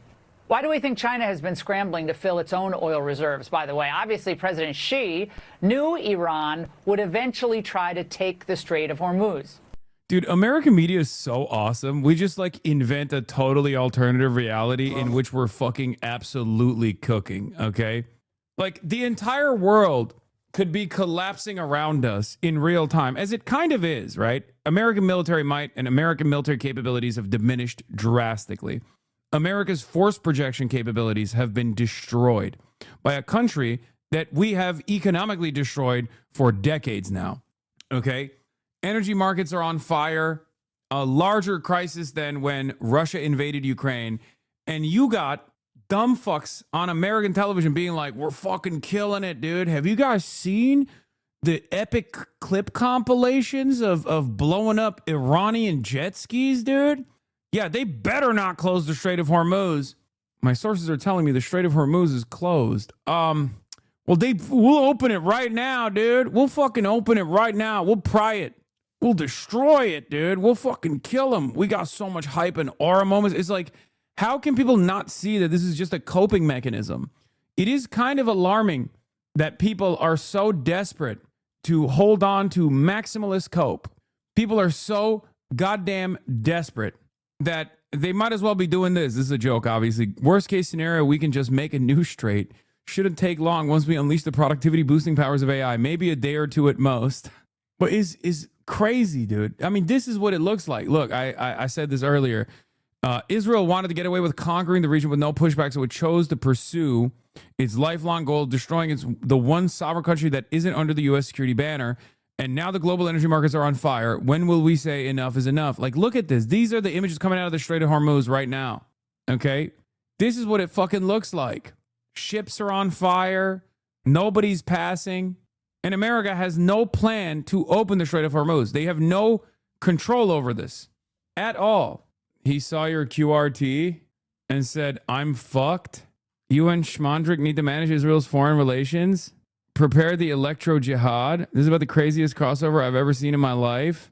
Not sure what to think about this. You've reached the Twitter peak. Goy, I'm crying. He thinks you are coming for him. He doesn't realize that I think he's the only funny Israeli on the planet, perhaps. I don't even care if this guy is like sincerely a psychopath or not. It's just fucking hilarious. I'm going to run it again. We got to play it one more time. Okay, come on. I love this fucking video so much. It gives me so much joy. Look. He follows Epstein, which is very funny. What do you mean? Destiny is Israel's favorite pedophilic defender. Of course he fucking follows Destiny. בית מלון, שימו לב, בית מלון, ערבים, משטרה, ערבים, מג"ב, ערבים, שב"ס, ערבים, בית מרקחת, ערבים, נהגי מוניות, ערבים, אוטובוסים, ערבים, בית חולים, כל הרופאים, ערבים, דוקטור מסראווה, דוקטור ג'יהאד, דוקטור מרווד למשרד. מה זה, כפר קאסם? I fucking love that shit, dude. It's awesome. Rabbi Avraham Baruch. Otobusi? Yeah, that was Bella Hadid's dad, Mohammed Hadid. These guys in Israel have like common villains. I'm one of them, which is awesome. I thought the Jews ran everything. No, it's the Arabs. The Jews run everything in Israel is what we previously thought. Turns out they have their own version of that. They say the Arabs run everything in Israel. But yeah, what is this? Are they pro or against HasanAbi? What are you talking about? There are like 12 total people in Israel that like me. They are the only anti-Zionists in Israel. The rest of the state, and I would normally say most people in Israel don't know who the fuck I am, or most people in insert whatever country don't know who the fuck I am. But I think Israel is the one country where a lot of people do know who the fuck I am, and they despise me. Israel, like people in America have no fucking clue who I am, right? I'm just some random fucking dickhead. People in Israel do know who the fuck I am, and they hate me. Which, I mean, it makes sense. I mean, I hate Israel. I hate Zionism. I don't know what the average Israeli chud. 100% of the government knows you, though. That's for sure. How can you live in Israel and be an anti-Zionist? I'm not trying to be a dick. I don't know. I'm fucking living in the United States of America, and I'm anti-imperialist. Like, what are you talking about? There were communists that lived in Nazi Germany. Anyway, Dr. Jihad is fucking amazing. Communists actually had armed struggle against the Nazis, though. Yeah, if it gets to that point, what leads you to believe that no one here in America will do such a thing? The last Israeli PC you will need, me after buying this PC and criticizing Benjamin Netanyahu once. Self-destruct mode activated. Glory to Benjamin Netanyahu. Why does my game never lag? Why do I never lose any games? Why do I always hit perfect frame rates? Star of David Gaming PC, Jewish Star. Custom. What the fuck is this? What? Secure the victory royale that was promised to me 3,000 years ago. What? Hey gamers, Mr. Breast here, and if you buy my skin, we'll secure the victory royale that was promised to me 3,000 years ago. It's AI. Operator skin beast mode. This is what I need. I would never, my streams would never F again if I had this. Low Kirk. Fortnite Fridays is back. The Beast of Tel Aviv. Today, we're going to be replenishing the Tamir Interceptor stock of the holy nation of Israel. Trump dances on stage. Update. 2 oil tankers on fire after being attacked in the Persian Gulf off of Iraq, according to Reuters. It's unclear who carried out the attack. This is a perfect response. Like, this is a perfect image that showcases like America's lack of interest in like all of the destabilization that we commit all around the fucking world, you know? Well, I'm talking about his blockade. So he's reaching into the strategic reserve. So he's doing what I called for 3 days ago, but it's a little late. Sure. Oh, Chuck Schumer. Fantastic, many sir. more problems now he's created many more problems than the Strategic Petroleum Reserve will solve, from the blockade of the Gulf of Hormuz to his reckless and unthought out war and Americans are paying the price. Schmuck Schumer. Seems like this Israeli memester is goated. I understood very well already from the first half second that I opened After Effects software. So it'd be wise if the next time your defense army recruits me to the filming unit or the IDF spokesperson's unit to be a video editor and to be pampered and live like a king and not to be a grade A technician in an empty, purposeless technical array in a stinking Air Force. And that way we wouldn't have reached this situation when I didn't think it could get any worse. Hoping that maybe you're finally understanding what a mess you're making. The American generation looks at these things with humor, but takes them seriously. No, actually, I appreciate it. I think it's funny. Oh my God. Oh, see, look, they're so mad. You must prepare another one, you genius. I'd kill myself from a low branch. Hasan electrifying my dog Faker. Hey, notice how Hebrew Twitter is really primed and tuned into the fucking dog electrocution memes? This literally looks like my replies, by the way. Isn't that strange? How this just looks like my replies? Perhaps it's because it's the same fucking people that are constantly in my replies. How strange. How strange. His dog wanted to laugh at too, but got zapped with an electric shock. Talmudic goy slop, says this Israeli replier. We'll see the one with Dr. Jihad, and seeing Hasan discover that he's Dr. Jihad is priceless. I'm crying. I hope these videos will remind you for the rest of your life how much of a genius you are. Dr. Jihad stole more content. It's heartbreaking to see this Nazi laughing. May he suffer his whole life. Oh my God, bro. Is Hassan Nasrallah laughing at the Zionists? Listen, this is a more impressive achievement than the attack on Iran. When the Goyim won't shut the fuck up. I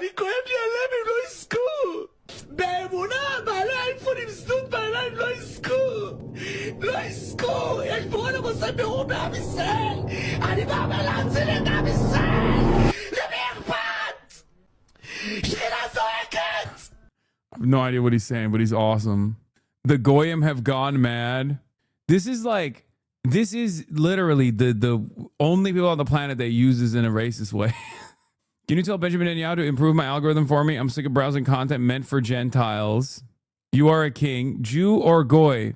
Now he discovers this video. I'm just as shocked as Kaya. He said my favorite Israeli comedy show has referenced me and believes that this Rabbi Baruch's actual TV show, but then asked if the person making the show is secretly anti-Zionist because it's too funny. You've broken him. Perhaps it's because I don't think Zionists are capable of laughter and joy.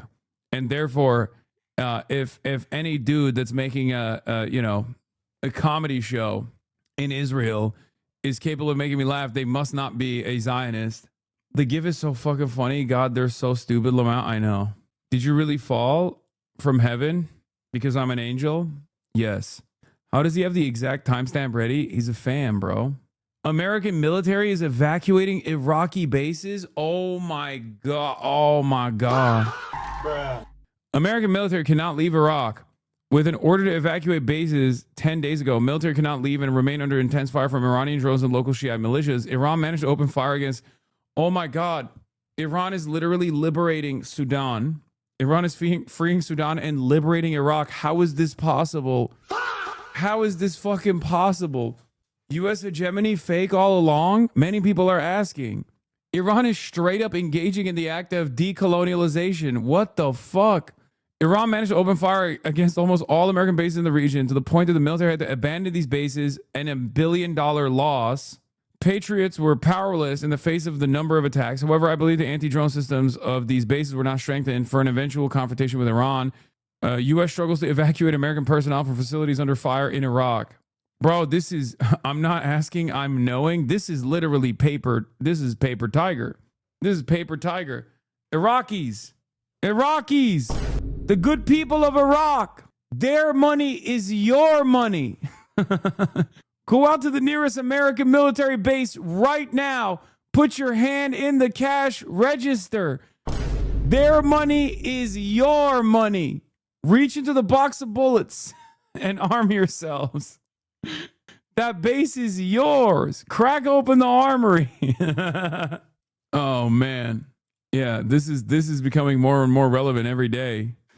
How do I start an F-16? The question's real. I stole an F-16. Flip the master, all the lights begin to feel. I stole an F-16. Set the fuel pump, start the number 2. I stole an F-16, engines whining as the turbines chew. I stole an F-16, turn the RER power on bright. I stole an F-16, horizon centered, the line set right. I stole an F-16. Banger. Oh, watch the gauges and the needles climb. I stole an F-16. Wait till 20, it will take its time. I stole an F-16. Throttle back down to idle mark. I stole an F-16. Jet breathes deep with a rumbling spark. I stole an F-16. Unlock the gate and push it free. I stole an F-16. The bird comes alive with a roar of glee. I stole an F-16. Roll out the REL power on bright. I stole an F-16. Horizon centered, the line set right. I stole an F-16.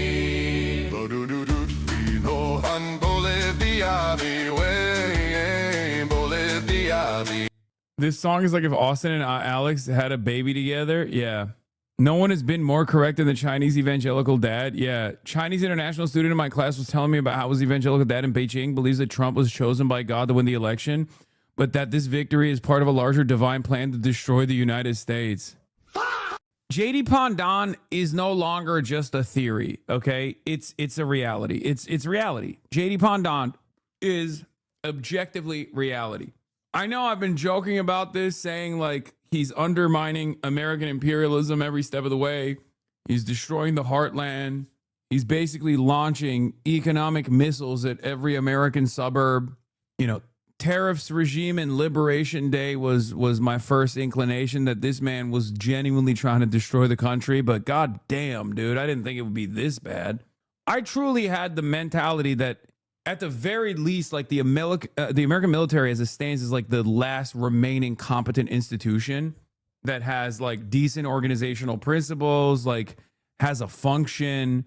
And it's so obvious that like this last tit for tat with Iran has shown that contractor bloat and endless amounts of money that we've just burned for years while dominating people that have already been historically dominated over and over again was just a paper tiger. America was a paper tiger all along. If the Russian military conquest in Ukraine showcased that Russia also did not have the capabilities of a land invasion of a country with 40 million fucking people, this is America's own this is America's own, like, you know, war moment. Now, to be fair, a land invasion is infinitely harder to pull off than whatever the fuck we're trying to do in Iran, apparently. But considering that the Iranian capabilities are significantly better, the Iranian positions are significantly more hardened than the Ukrainian ones, that Ukraine literally only had like 10, not even 10, like 8 fucking years to basically design. Because it's not like Ukraine had like a very competent standing military force in, you know, before like 2014. They've had a very limited amount of time to like design their forces and to beef up their defenses, but they did a fairly solid job against Russia with a shit ton of American and Western military support. But they did. They were able to push back the Russian military occupation from Kiev. America, on the other hand, is having an even harder time with Iran in a much shorter period of time, with no allies whatsoever, if we're being real. Yeah, Russia also isn't planning a war with the people making all their military gear. What is this? I mean, this is fucking, you know, an exaggeration. Now it's Iran's turn, although China and Russia's helping. Fuck. Did I sneeze on myself? No, I didn't. Okay, good. Now it's Iran's turn, although China and Russia's help has been lacking and is nowhere near what Europe and US gave Ukraine. Yes. This would be like the funniest possible time for a big boat to get sucked sideways in the Suez Canal. Oh my God. True. It would collapse a trade in its entirety, I think. Paul Bless says, the longer this war continues, the more likely that this country completely implodes. Ryan Grimm reports on a new survey finds that 50 to 42 margin, American voters believe Donald Trump with the war with Iran at least in part to distract from the Jeffrey Epstein scandal. Now, that's not my favorite poll, and I don't think that's like the real reason, but fuck it. If Americans are going to be anti-war because they think Donald Trump is like going to war with Iran to hide the Epstein files, and not because of the contents of the Epstein files potentially, so be it. I think the correct assessment here is not that Donald Trump is going to war to distract the public from the Epstein files, but going to war specifically because of the contents of the Epstein files. You know what I mean? Do you see what I'm saying? Like what he has done that maybe Israel has access to could have made him a more, compliant leader that would finally do the deed for Israel. Terrible economy and immense suffering for a war no one believes in. A roster of hated clowns surrounding a detached leader drowning in his own decadence. Massive scandal of the worst kind running through every nook of elite society. History tells us this is chill. It is chill. As long as Americans have their jalapeno poppers, it's chill. The moment that they don't have access to their jalapeno poppers is an entirely different conversation. America will, I think a lot of those people will finally understand what I mean when I say, like, there are a lot of ISIS-style groups in this country. They just don't do ISIS-style shit because American material conditions are far more advanced and far better than the conditions in a destroyed Iraq. You will potentially find out what American ISIS, Al-Qaeda, has to say and do, right? When the jalapeno poppers are no longer flowing, you will see what those radicalized Americans with an arsenal of fucking gear and what capabilities they have in fucking shit up. We're not there yet, though. The conditions are not bad enough. Contradictions are worsening, but the conditions are nowhere near bad enough, I promise you. In some ways, if you can still go to McDonald's and eat a fucking Big Mac, or there's a new, burger that they're releasing or whatever the fuck, like, that means that shit hasn't gotten to that degree yet. Shit hasn't gotten there yet. Enough people aren't mad enough yet. It's not there yet. Could get there, though. If they try to hit us back, have you been briefed about how many Iran sleeper cells there could be inside the U.S. right now? I have been, and a lot of people came in through Biden with this stupid open border. But we know where most of them are. We've got our eye on all of them, I think. Is it dozens? They came in through the open border policies of Sleepy Joe Biden, one of the worst president in the history of our country. And we've got our eyes on all of them. But the war itself is being prosecuted at a level that nobody's seen before. It's pretty amazing to watch. Years that way. Pretty amazing to watch is right. It's amazing. I love watching it. Trump on Newsom had a statement. We'll look at that in a second. RGC Navy Commander Alireza Tangshiri says, we guarantee any security of any oil tanker under any flag that can convince an American destroyer to escort it through the Strait of Hormuz. That's not real. There's no way that that's a real statement that they made. Yeah. There is Iran war briefing day 12 with Michael Clark. We've seen in particular tremendous number of strikes now in southern Beirut, where the Israelis are really going for Hezbollah in Beirut, and they're targeting particular floors of particular residential buildings where they think that some of the people they're after are sheltering or hiding or plotting one way or another.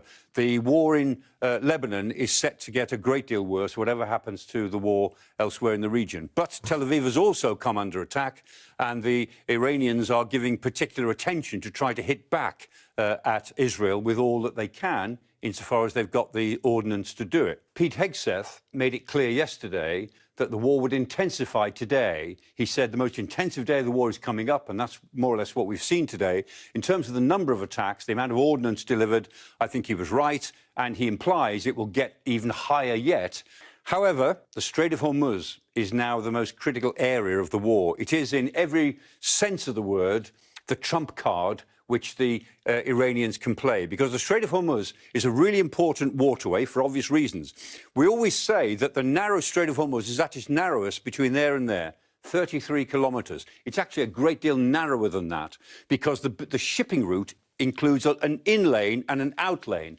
And the lane going in is 3 kilometers wide, and the lane coming out is only 3 kilometers wide, and there is a 5-kilometer separation zone between them. So the area they can use of that 33 kilometers is only 11 kilometers. And big tankers, big 500,000-ton tankers almost, and certainly even the smaller tankers, 150,000 tons, they have to do a very sharp turn in or out of the Gulf in order to conform with the lanes and not get stuck into the shallower waters. And when they get round the tip, then they have to go straight because the water down here is too shallow. 25 metres just south, 60 metres further here, too shallow for some of the really big ships. So they have to go in a straight line as the lanes open out right along the Iranian shore. They have to present themselves as targets to anything along the Iranian shore that wants to try to pick them off. And in fact, I think the Iranians would almost welcome the Americans taking much more aggressive action in the Gulf itself, because in a way they'd be saying, come in, come and try, come and get low down and dirty and fight us, because if we do that, you'll take some losses. We'll achieve our objective, our political objective of hurting you in some way, in ways that hurt President Trump in the Washington nexus of politics that exists around this whole war. And that, for the Iranians, is a very big advantage as this war goes on. And they've already begun to use that advantage by striking, in this case, a Thai ship, and there it is, hit by drones. Drones are unlikely to sink a ship, but they can certainly set it on fire. They can cause a great deal of damage. And for the shipping company, and of course for the mariners on the ship, that just becomes unacceptable. So meanwhile, what the Americans say is that they're hitting mine-laying ships, which may be true, but a lot of these mine-laying ships are actually just motorboats, because if the Iranians want to mine the straits themselves, mine the Gulf, they only have to use floating mines, which are very easy, and they simply have to toss them off the back of a small craft. Floating mines are a problem around the Gulf. They could go anywhere. From the Iranian point of view, that achieves the objective of making the Gulf a dangerous place for all shipping. So however the United States gets hold of these or destroys these smaller craft, the chances are the Iranians will still find ways of dropping mines into the Gulf. President Trump last night threatened all sorts of fire and fury if the Iranians mined the Gulf. And so within hours of President Trump making his threats, 3 ships were attacked, the Iranians making it very clear what they think about his threats. And so here we are on day 12, and it's fairly clear that the United States has a very specific military strategy, but not really a political strategy. Whereas the Iranians, they have a pretty clear political strategy, but a rather disaggregated military strategy. In fact, this is what is known as asymmetric warfare. That's the way it works. This morning, the US releasing new video of strikes on Iranian naval ships, saying it's destroyed 16 mine-laying vessels near the critical Strait of Hormuz. This as several cargo ships in the strait hit by unknown projectiles, according to the British Maritime Authority, some reportedly setting fires on board. All amid growing concerns over the region's oil supply and reports Iran's planning to use mines. Some rich Iranian dude is losing his mind seeing his prized innocent jet ski tomahawked on global news. Oh, Jesus, dude. This guy's my new favorite Twitter poster. He's Jordanian. All his tweets are bangers. A literal war going on, yet my country's more concerned about Doki Doki Literature Club. Public Security Directorate warns against electronic game Doki Doki Literature Club and similar games to it. We call on parents to monitor and follow up on the games and content that children... Oh my God, are you fucking kidding me?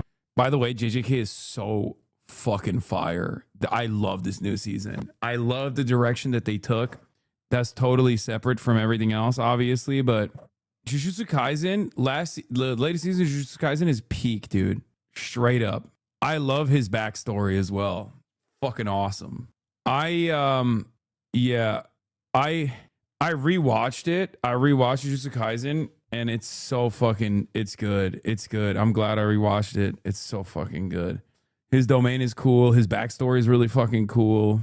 Hey, did Ben-Gvir died or no? I don't think so, chatter. I don't think he died. Hate to report this, but he's probably alive. Oh, report. Iran has offered post-war concessions to Kurdish parties in an effort to keep them out of the widening U.S.-Israel war, but Kurdish leaders have not responded, the Amargi reports. The report says that Iranian Kurdish groups have been in contact with the U.S. officials about possible cooperation. Even as Washington sends mixed signals, President Donald Trump said on March 6th it would be wonderful if the Kurdish forces crossed into Iran, but later said that the U.S. was not looking for the Kurds to enter the war.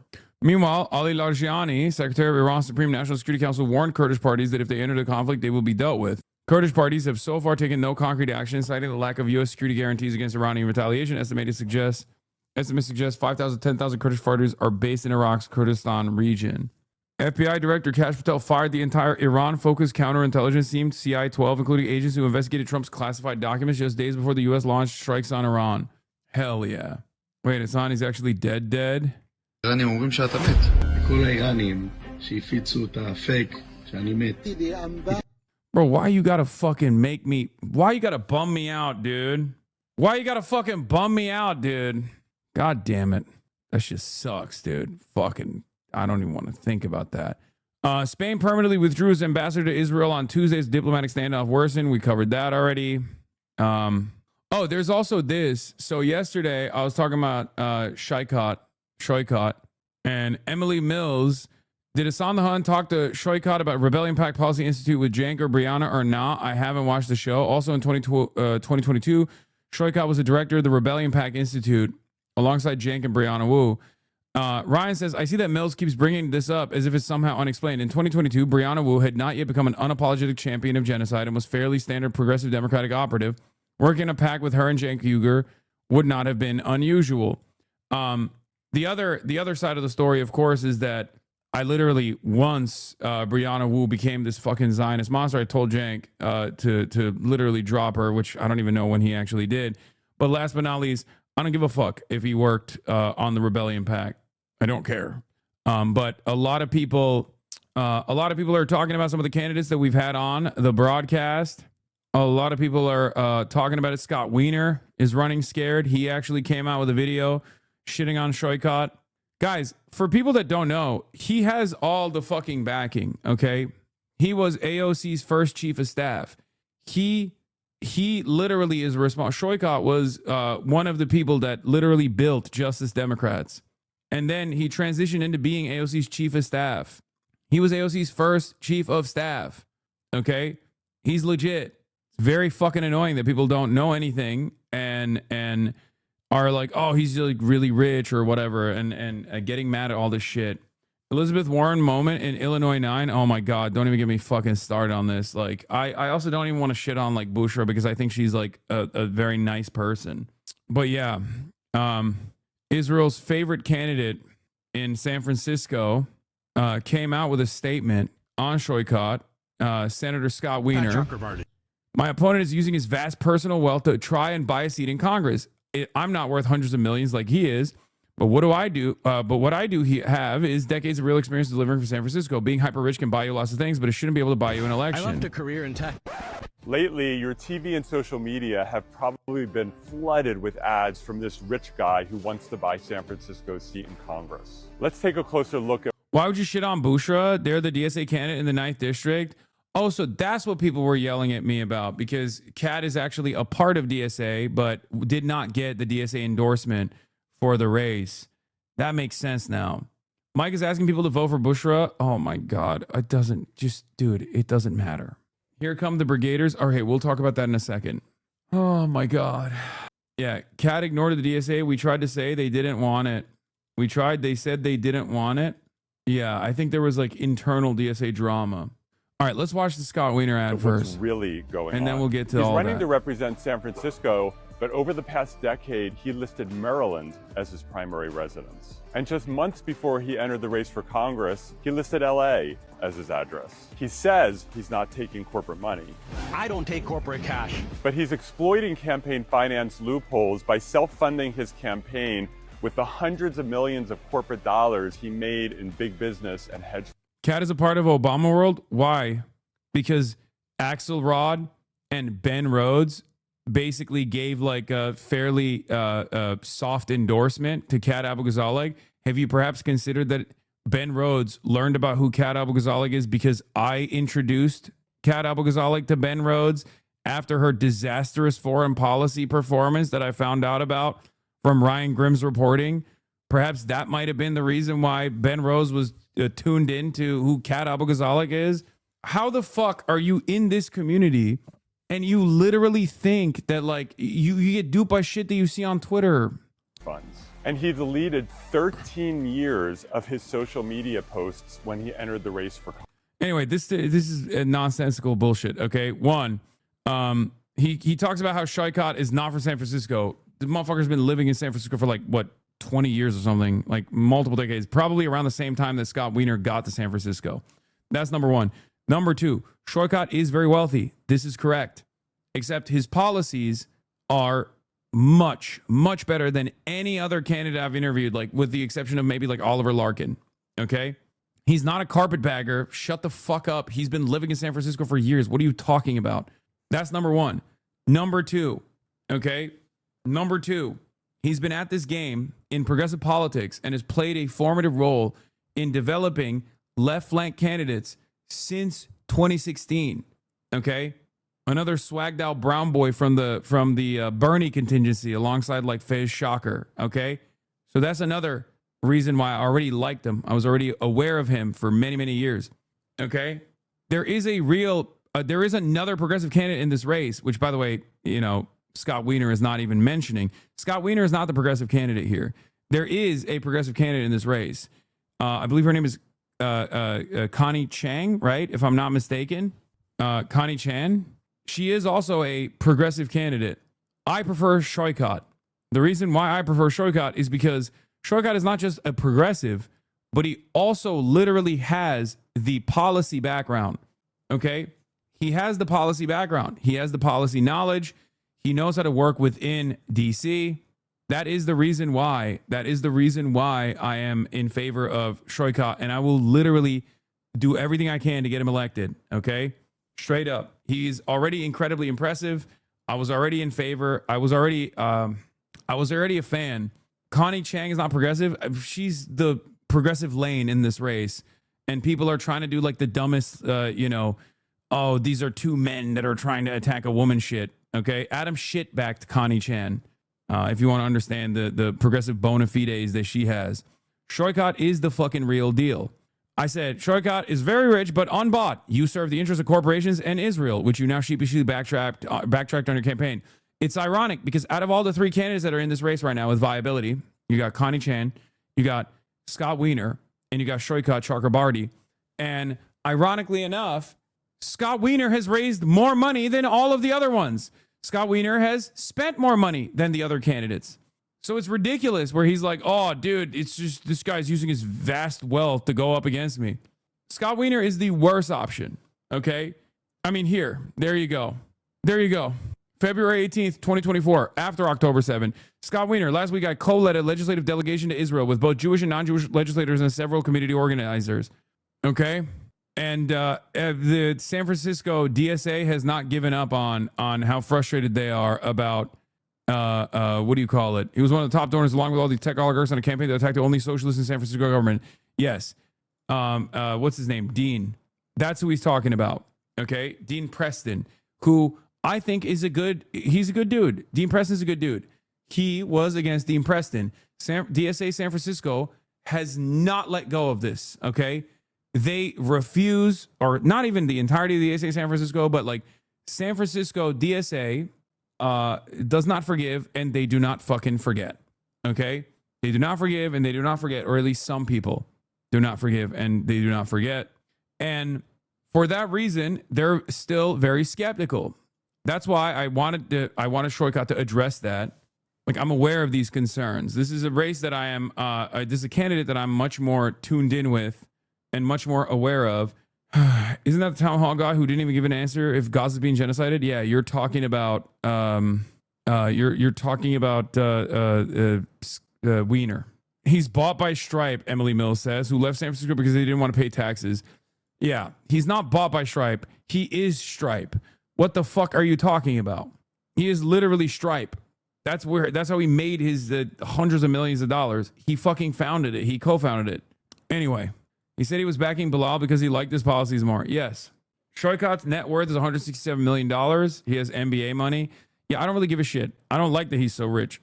But I don't give a shit that he's so rich because the difference between him and Tom Steyer is pretty fucking clear if you actually listen to what he has to say. He didn't co-found it. He was the founding first engineer. Okay. Yes. Out of all the people that I've had on, with the exception of like Oliver Larkin, he had the best policies. He also still works with Justice Democrats. He built Justice Democrats.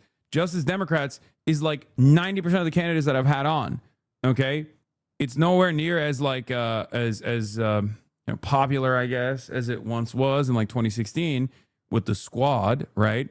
Because those were all Justice Democrats. That's what the squad was.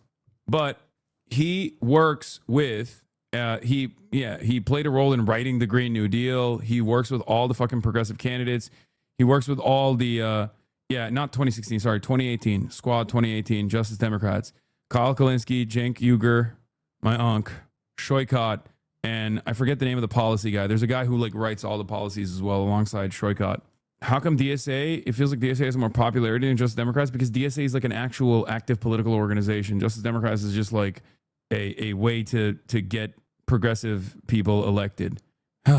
Anyway, so yeah, he's very good. He's very solid. I'm gonna do potentially like a meet and greet or something in San Francisco with him as well. I really want him to fucking win this race. That's what I got on this one. There's also a nice little piece that was written on The Wired. This is the next wave of political fundraising with our convo that took place with Oliver Larkin. Obviously, I'll get to that in a second too. But the other story is Kat Abu-Ghazaleh. Kat Abu-Ghazaleh is a HasanAbi head. I've known Kat from her Media Matters days. Media Matters is like a media watchdog that was funded and built by George Soros's Open Society Foundations. You know, get that shit out of the way if you want to. Kat Abu-Ghazaleh, from what I understand, went to George Washington University and developed a very liberal interventionist foreign policy opinion. And unfortunately, because everything on this platform is at the mercy of one content creator over the other content creator, and Michael from Pennsylvania does not like Kat Abu-Ghazaleh because Kat Abu-Ghazaleh had a fucking abysmal take on doing a first strike policy on China if China were to invade Taiwan or some shit, which is literally a non-starter in most circumstances. The reason as to why she's saying this, in my opinion, my most honest assessment, is because she's trying to have a morally consistent perspective on intervention in Taiwan or something. You guys are being unfair. She clearly has a principled position on self-determination, which is why she also supports arming Palestine. Wait, what is this? She wants an end. She wants to do regime change in Gaza and have de facto U.S. occupation of Palestine. I think none of her foreign policy positions are good. They're absolutely dog shit. Okay, they're bad. They're really fucking bad. Having said that, I think part of the reason why her foreign policy positions are really fucking bad is because she's 26 years old and does not have a fully fleshed out worldview that is anti-intervention, anti-imperialist whatsoever. I know she talked about it on Majority Report. If I'm giving a fair shake to her foreign policy, it's terrible. Mike didn't like Kat from the beginning of her campaign, and he's just doing his victory lap because he doesn't want her to fucking win, and he's going to do anything to rat fuck the race. And now he's actually been able to arrive at a real reason for why he doesn't like Kat Abu-Ghazaleh, and that's why he's like farming this outrage, okay? Stop infantilizing this adult. 26 for a fucking congressperson is literally a goddamn baby, okay? Please stop. Please stop. Listen to my words. My assessment on this is that the collective total of her policies in general, and on top of that, her accessibility and her greenhorn lack of experience makes her a candidate that is infinitely more malleable to not lobbying interests, but someone like myself. Okay? That's it. Some of you were 26 and thought you should do a nuclear first strike on China. Now you're like 30 and you don't believe that any longer. Okay? She literally is a carpetbagger war hawk who wants to replace Palestinian sovereignty. Lol, she's great. No, she doesn't want to fucking... Oh my God. Every single part of her foreign policy positions on her fucking campaign are abysmal because she had an abysmal foreign policy lead from the start. Most of these are remnants of that. She does not have any real foreign policy positions. That's my point, okay? And no, she does support Medicare for all. Bro, you need a stronger argument than this, law? The strongest argument here is you have Daniel Biss, who she's running against. Daniel Biss has sought out AIPAC support. Daniel Biss is only 4 points ahead. Daniel Biss has gotten the Congressional Progressive Caucus's endorsement. Daniel Biss has gotten the endorsement of every single person that Valerie Foushee in North Carolina that endorsed Valerie Foushee as the incumbent. Okay. All of those Democratic Party forces have endorsed Daniel Biss. And yet, in spite of all of that, Kat Abu-Ghazaleh, who literally went to a fucking ICE facility, got her ass beat by pig cops, who was under federal indictment, who has actually been on the fucking streets, who actually does have a fairly a fairly solid domestic policy, okay, with a completely contemptible and utter dog shit foreign policy, make no mistake, with the exception of Palestine. But it seems like even her campaign platform in Palestine is like horrible. Okay, you are an actual moron when it comes to cat. Dude, can we not fucking do this? Can we not do this? I'm a 34-year-old man who is endorsing, who has played a formative role in your fucking development of your own personal goddamn ideology, who's not only endorsing like one candidate, but a million fucking candidates across the country, and you love all of them. I think I've developed enough fucking sympathy here in this goddamn chat for a brief moment, so you don't have to be a cynical fucking dipshit, okay? Is it okay? Is that what you wanted? You want me to fucking crash out on you? Is that what it is? Me? Jesus fucking Christ, dude. Fuck me. 62 fucking month subscriber, dude. God, you're fucking insufferable, dude. Who the fuck are you? You're an insufferable fucking worm. Jesus Christ. Fuck. You can engage me in a sincere manner with constructive and sincere criticisms or concerns. You don't have to come in here and be a fucking dickhead, okay? The race is between Daniel Biss at 24 points. It's endorsed by all of the fucking establishment Democrats and all the quote-unquote progressive forces in the Democratic Party versus Kat Abou-Ghazalek, who's not. Okay? That's it. Daniel Biss sought out the endorsement of AIPAC and then backed away from it. Who do you think is going to be a better vote against Israel in Congress? It's that simple. A lot of people keep looking at this shit, and it's understandable because they don't know they don't understand the entire dynamic here. They look at her policies, and her policies are fucking terrible. Her foreign policy positions are terrible. She talked about fucking funding NED, National Endowment for Democracy, and doing like soft regime change. Like even this in and of itself, this comes from Michael from Pennsylvania's community, KMT Cat. KMT is a fucking pro-unification party. If you're going to shit on Kat Abou-Ghazalek's, China first strike policy, at least use the appropriate fucking terminology, dumbass. Legit make Kat sound like she's the worst person to ever run. I heard no positive. She's too green, too young, and knows nothing to Hasan. That's crazy. No. Regardless of, and I'm making a very sober assessment, regardless of her shortcomings, she is far better than Daniel Biss. Okay, it's that simple. And she's at 20%. If she was at 10%, this would be a very different conversation. She's at 20% against Daniel Biss. Daniel Biss is sitting at 24%. Kat Abou-Ghazalek is sitting at 20%. Okay, it is actually significant enough. I don't want to have another fucking Nita Allam situation where she loses by literally like 100 fucking votes. Do you? She's also literally fucking Palestinian. I understand what you're saying, but I want to know why you don't like the DSA endorsed candidate and platform, her Bushra. I never said I don't like her. I said that she's at 6%. Okay? That's it. It's that simple. If she doesn't want to get out of the race and endorse Kat, then that's fine. She doesn't want to do that. She doesn't have to do that. But the reality of the matter is there's a very close race. Zoran was at 1%. Okay, I'm done talking about politics. Actually, every single neoliberal was correct.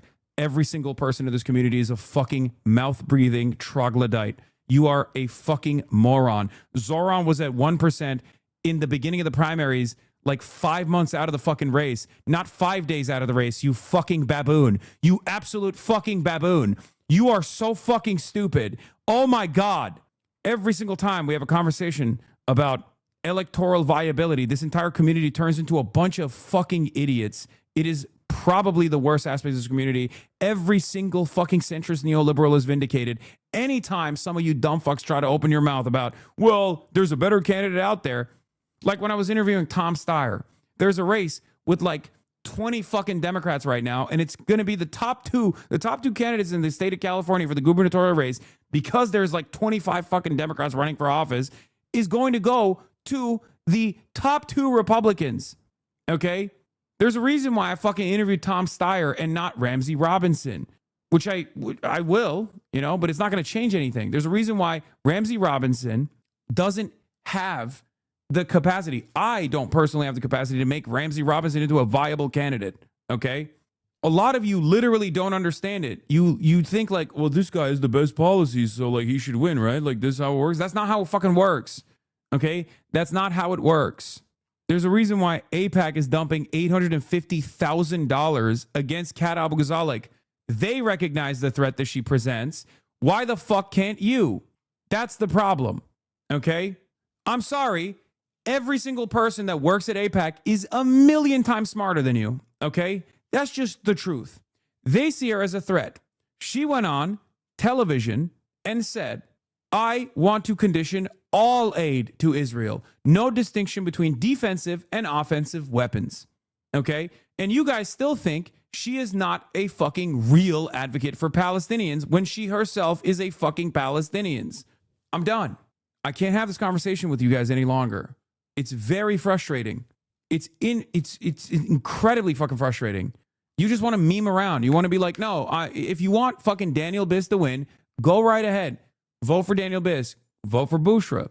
Vote for whoever the fuck you want to vote for. Many of you are not in Illinois 9 anyway, so it doesn't even matter. Okay? If you want to spend the next 5 days working alongside AIPAC to attack the candidate that AIPAC is spending $850,000 on, making sure that she doesn't win, have fun with that. Okay? That's it.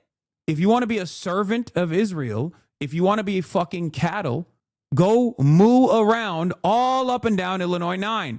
Okay? Do you support any aid to Israel? Or could that, I could support, that scuttle... I support, for example, defensive weaponry. I support Iron Dome. Would Ms. Abu-Ghazali any aid to Israel at all? Defensive weaponry is an oxymoron. Actually, fuck you. No, go ahead.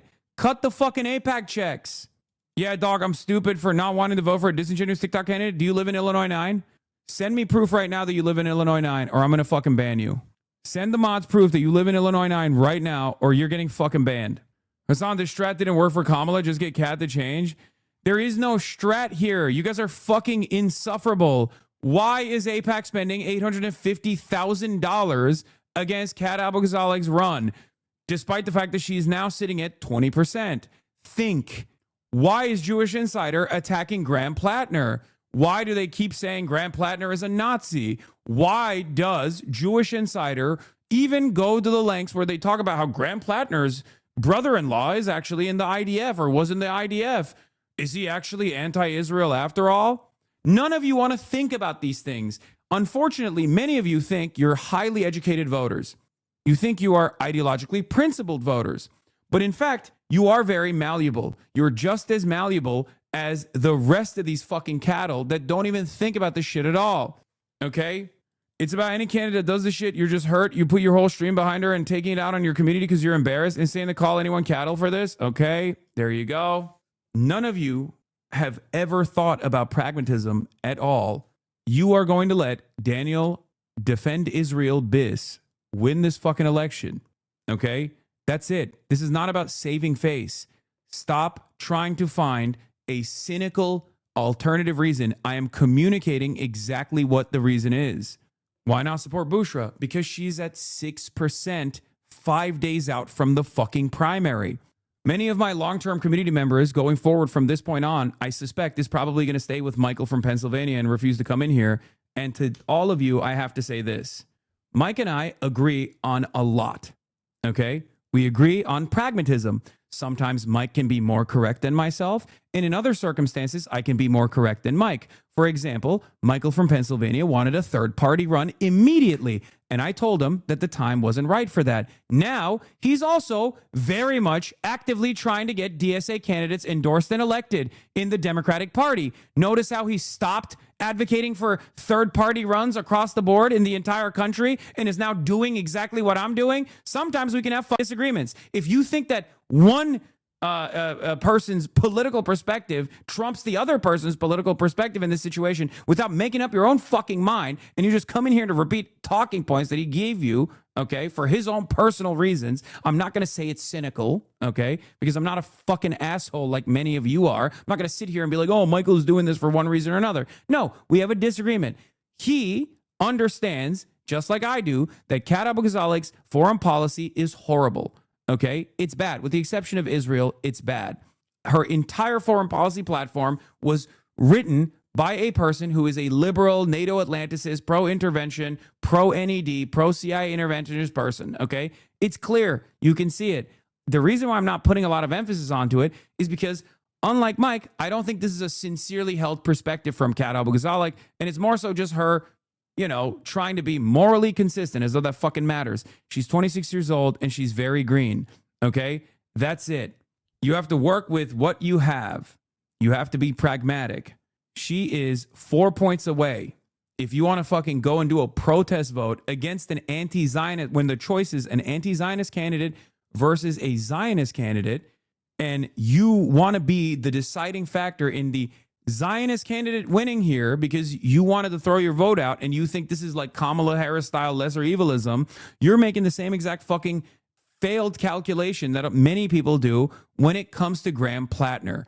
That's my argument, okay? That's it.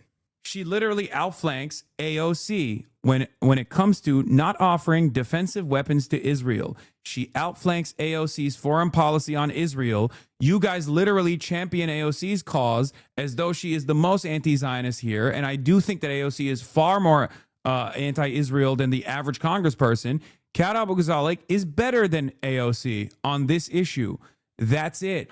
If you have a stable assessment on candidates, you have to have it be the same across the board.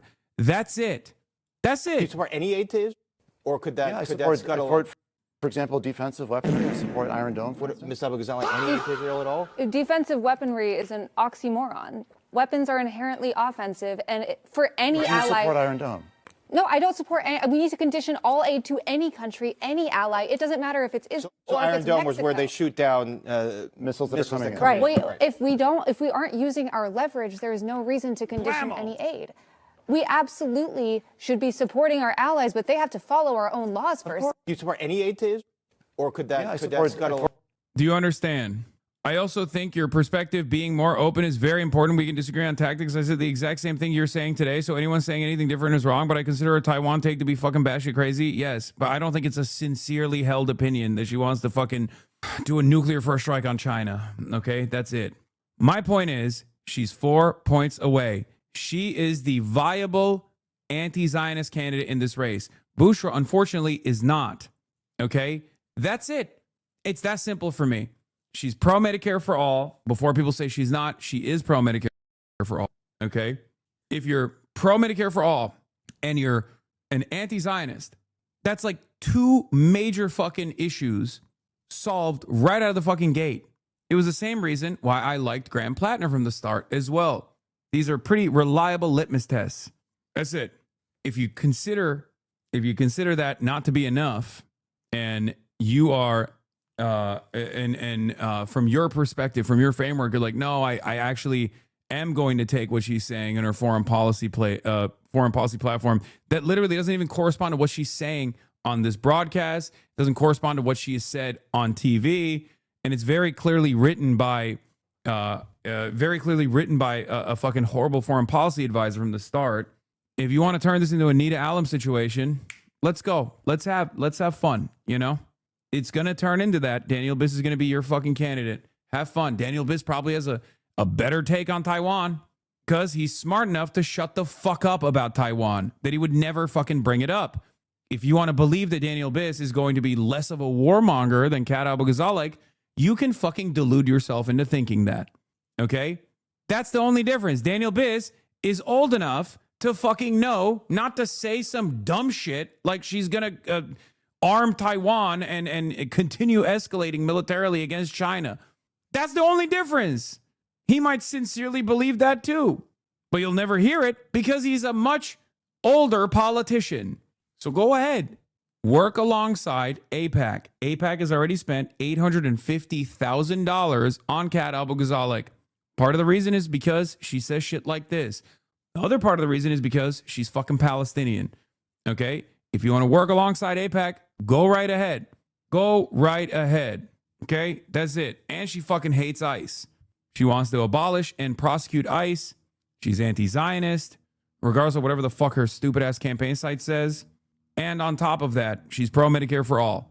And AIPAC, I'm going to repeat this one more time, is spending $850,000 against her right now, 5 days out from the election. It's probably a moot point at this point, no matter how hard I fucking ride for Kat regardless.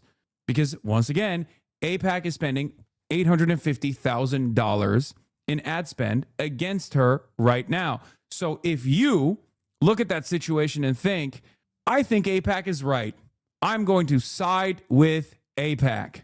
I think she is not good enough for me.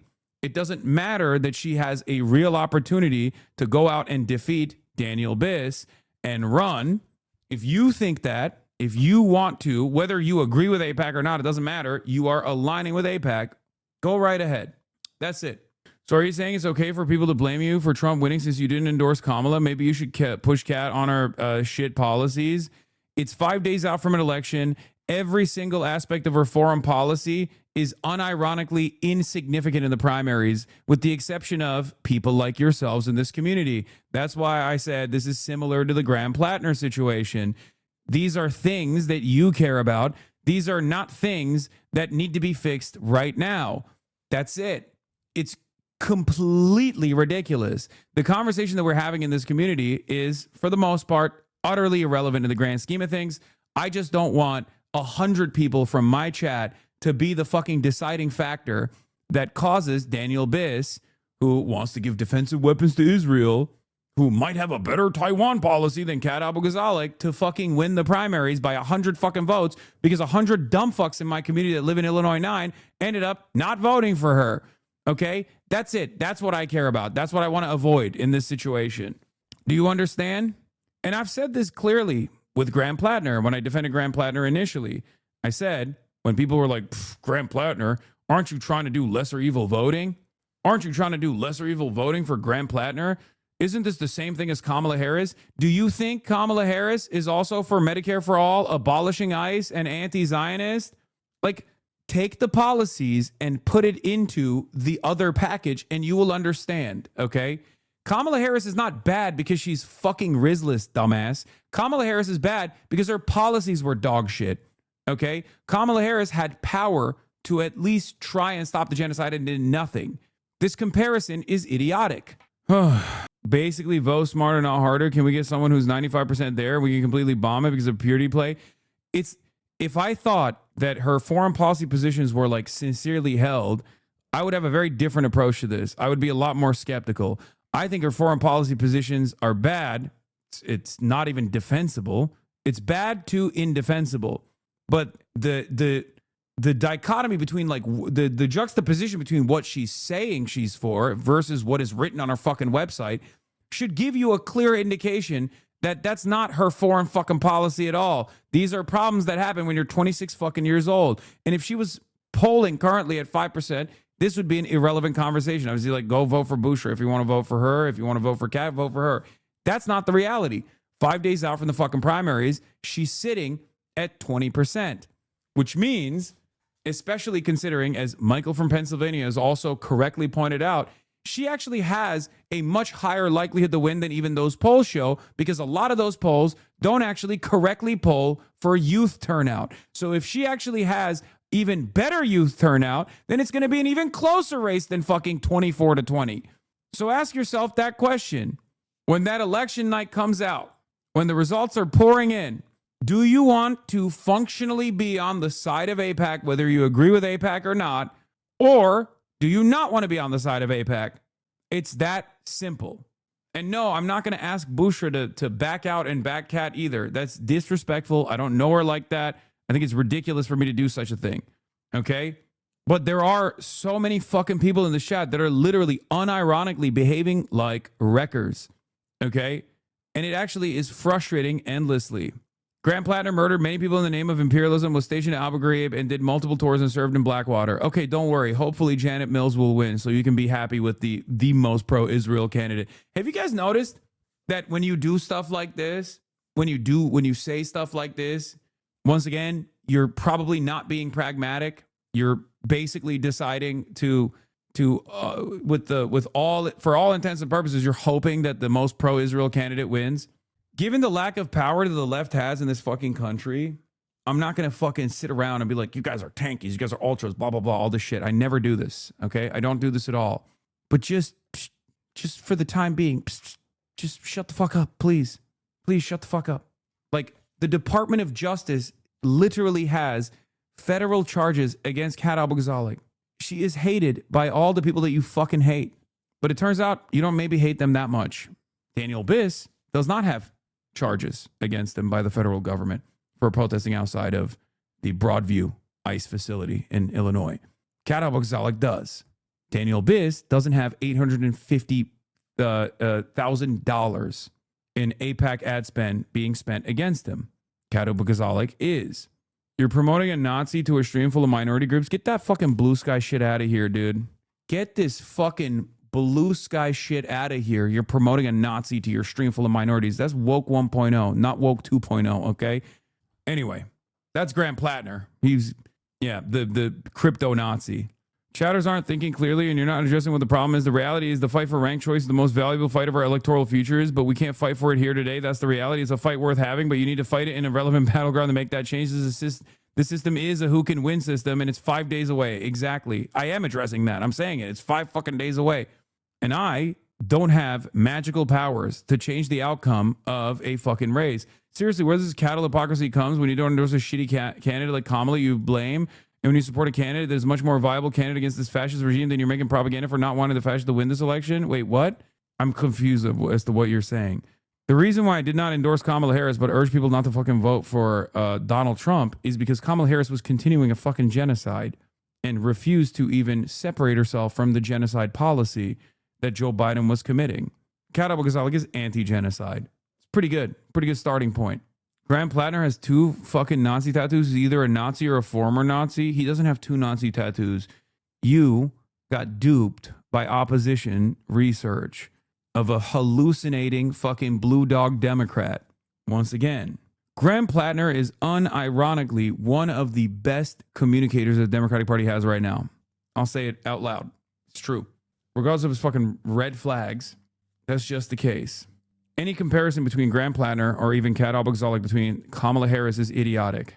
Because the reason as to why I did not endorse Kamala Harris wasn't because she was fucking Rizless. The reason why I did not endorse Kamala Harris was because she was pro-genocide.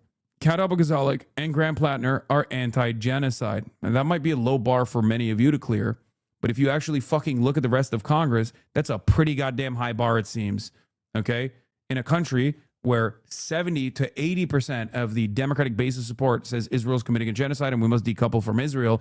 And there's like 12 total fucking congresspersons, excuse me for wanting to make that number 13, maybe 14 if we're fucking lucky. But God forbid we try to do that. You guys have different plans. Have fun. Okay? That's it. That's my final statement on this issue. Hopefully we never have to talk about this shit ever again. Actually, that's not true. We will endlessly talk about this shit. When did the perspective on Plattner change? Last I checked, the Totenkopf was a pretty big ick when it first came out. I don't know. There was like months and months of Grant Plattner's statements that you can look at to understand, to give it a better, to give a fairer shake to what he actually stands for. Want to check logs on to move on, maybe? Can you endorse Annie Andrews for Senate? She's running on the Democratic primary. If she wins, she'll be up against Lindsey Graham. What? I have to look at this person. You're dealing with people who wish to torpedo the Capitol, bub? No, they won't. They won't do any of that shit. Okay? That's the thing. They just fantasize about doing shit like that. They obviously they just sit around and fucking watch me on Twitch, okay? No, I'm dealing with people who LARP. That's it. I'm also dealing with a lot of people who don't understand the balance, the balancing act of electoralism versus hoping to radicalize enough people. These are also the same people that are, dirty breakers, where they're like, all right, it's time to fucking do third-party viability. Third-party viability doesn't exist at this moment, okay? There is no movement for third party. It just doesn't exist right now. This isn't to say that it will never exist, but it won't fucking exist, at least in this election cycle, okay? That's it. We just have a different assessment of the situation. But people can't comprehend that, my assessment might be different than them because they're fucking parasocial. And they think I have some other sinister, cynical purpose for why I'm saying the things I'm saying. That's the problem. And I hate that more than anything else because I'm stubborn to a fucking fault. Okay? If I feel something, I will tell you. If I'm angry at something, I will openly communicate it to you. It's been 12 fucking years of doing this shit. And not only has it been 12 fucking years of doing this shit, I've been doing this on Twitch since 2018. Okay? At this point, I think I deserve a little bit more charitability than a 68-month subscriber who's like, oh, you're just embarrassed because you fucking backed her from the start. What a fucking stupid attitude, man. What a fucking idiotic attitude. yeah, it mustn't be the things that I explained to you. It must be some secret reason, and you arrived at it. You fucking parasocial piece of shit. Fuck you. The disaster on the MR chat was different. Cat writers went to war, started attacking old timers understanding the strategic ambiguity thing, calling them Maoists. The old timers weren't considering the electoralist angle. Yeah, I hope that she doesn't have a bunch of like liberal interventionists in her audience either. Yeah, you are naive and you have a bad judgment of character. For weeks, shadows have been calling you a shitlib and a tanky in the same day. I know. If you want to criticize me or if you want to criticize the things that I'm saying, do so. Don't fucking invent alternative reasons. Okay? Do not fucking invent some cynical reason as to why I must be doing the thing I'm doing. It's so fucking annoying. Sometimes it feels like 50% of this chat thinks the communist revolution happened, and all we have to do is weed out the last few revisionists. It was political suicide to be a candidate like Kat or Plattner, like not even 10 years ago. Yeah, it was political suicide to be a candidate like Kat or Grant Plattner, literally when Grant Plattner first fucking came out. Like it was political suicide to be a candidate like either of them 3 fucking years ago. Okay? People have hardened their positions after just finding out about Israel for the last 2 years. And now they're coming to me, the guy who they learned about Israel from, and telling me that I'm insincere in my advocacy. It's fucking unbearable. It's ridiculous. Go back to TikTok. Jesus fucking Christ. Is it time for another purge? No, it'll happen already. Hasan, you are a centrist. Marjorie Taylor Greene is anti-genocide and AIPAC hates her. Does she have your support now? If Marjorie Taylor Greene also was pro-Medicare for all, if Marjorie Taylor Greene was anti-ICE, pro-Medicare for all, anti-fucking, waging war with Mexico, yeah, I would genuinely reconsider my stances on Marjorie Taylor Greene. Hello? Are you okay? The question is, wouldn't you? She criticized Trump for Medicaid cuts. Go door knock. Wait, 47-month subscriber. Did I say criticizing Trump for Medicaid cuts is the reason for why we should support Marjorie Taylor Greene? Or did I say convincingly being in support of Medicare for all? Do you think those two things are the same? Perhaps you already know that those two things are not the same, which is why you had to lean into this dumb bullshit. Do you think this is a good argument? Kat wasn't for M4A 2 days ago. Oh my fucking God. When Kat came on this broadcast, she was for Medicare for all. What the fuck are you talking about? The shit in her fucking campaign website is irrelevant. This is why I'm saying, like, the purge is all of the fucking OG community members. That's it. It's motherfuckers like this. 47-month subscriber. Logs, can you look at how they all sound like ContraPoints? They'll say I sound like fucking ContraPoints. I'm with you regarding Kat, but I think your support of Shaikat is due to him having a larger campaign fund than Connie. It's still early in the race, and I believe the locals have her back, not his. Yeah, I'm going to do everything I can to fucking change that. And no, it has nothing to do with Shaikat's fucking campaign funds. I don't give a shit about that at all. Look at Oliver Larkin. Do you think someone's campaign coffers are a relevant factor in this? No, Shaikat is not just the best candidate in that race. Shaikat is one of the best candidates in every race. Please go look at her fucking policy papers. Go look at his policy papers if you want to develop a better understanding. Not only does he have a shit ton of fucking experience in this. This was her Medicare take on your stream. Yeah. Okay. I think that Medicare for all doesn't go far enough. We need single payer health care with, dental, mental, vision, and hearing coverage. Think.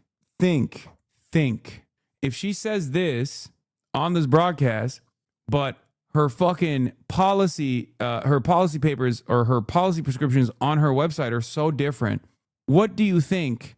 What do you think is the problem here? Do you think it's because she's a 26-year-old who hired a bunch of people to write this shit, and ultimately she thinks that those guys are competent and are showing her best face forward? Or do you think she has this as her sincerely held position? Think. Why this major juxtaposition? I think you're being taken for a ride, man. 2 days worth of brigades from Shadow Screaming she's against Medicare for all when they could have just watched the fucking stream with her on it. I know, but no one wants to do that. No one wants to fucking do that. What are your red lines when supporting harm reduction candidates compared to the less likely to win candidate? What do you mean?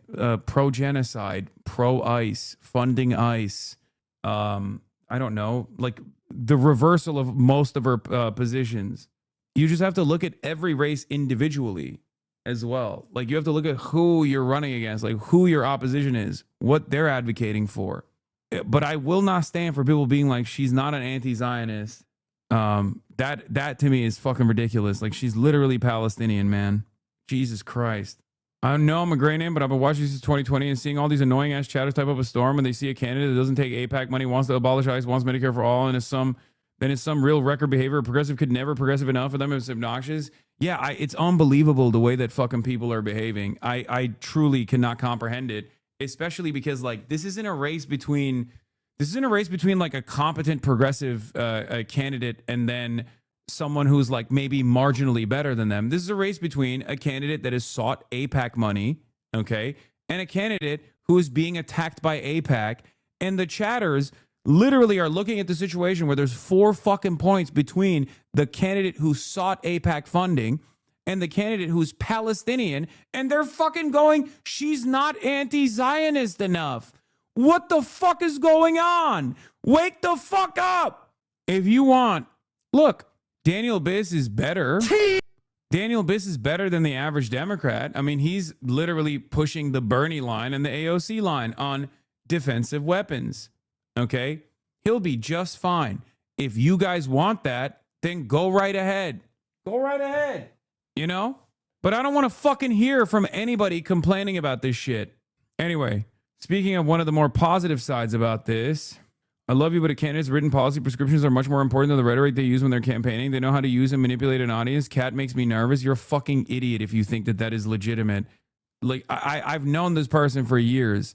I'm telling you as openly as I can that there is one thing, like her outward communication is not obviously directed by herself. Okay? She's literally pro-NATO, bro. Oh, really? Do you guys have a lot of anti-NATO candidates that you like?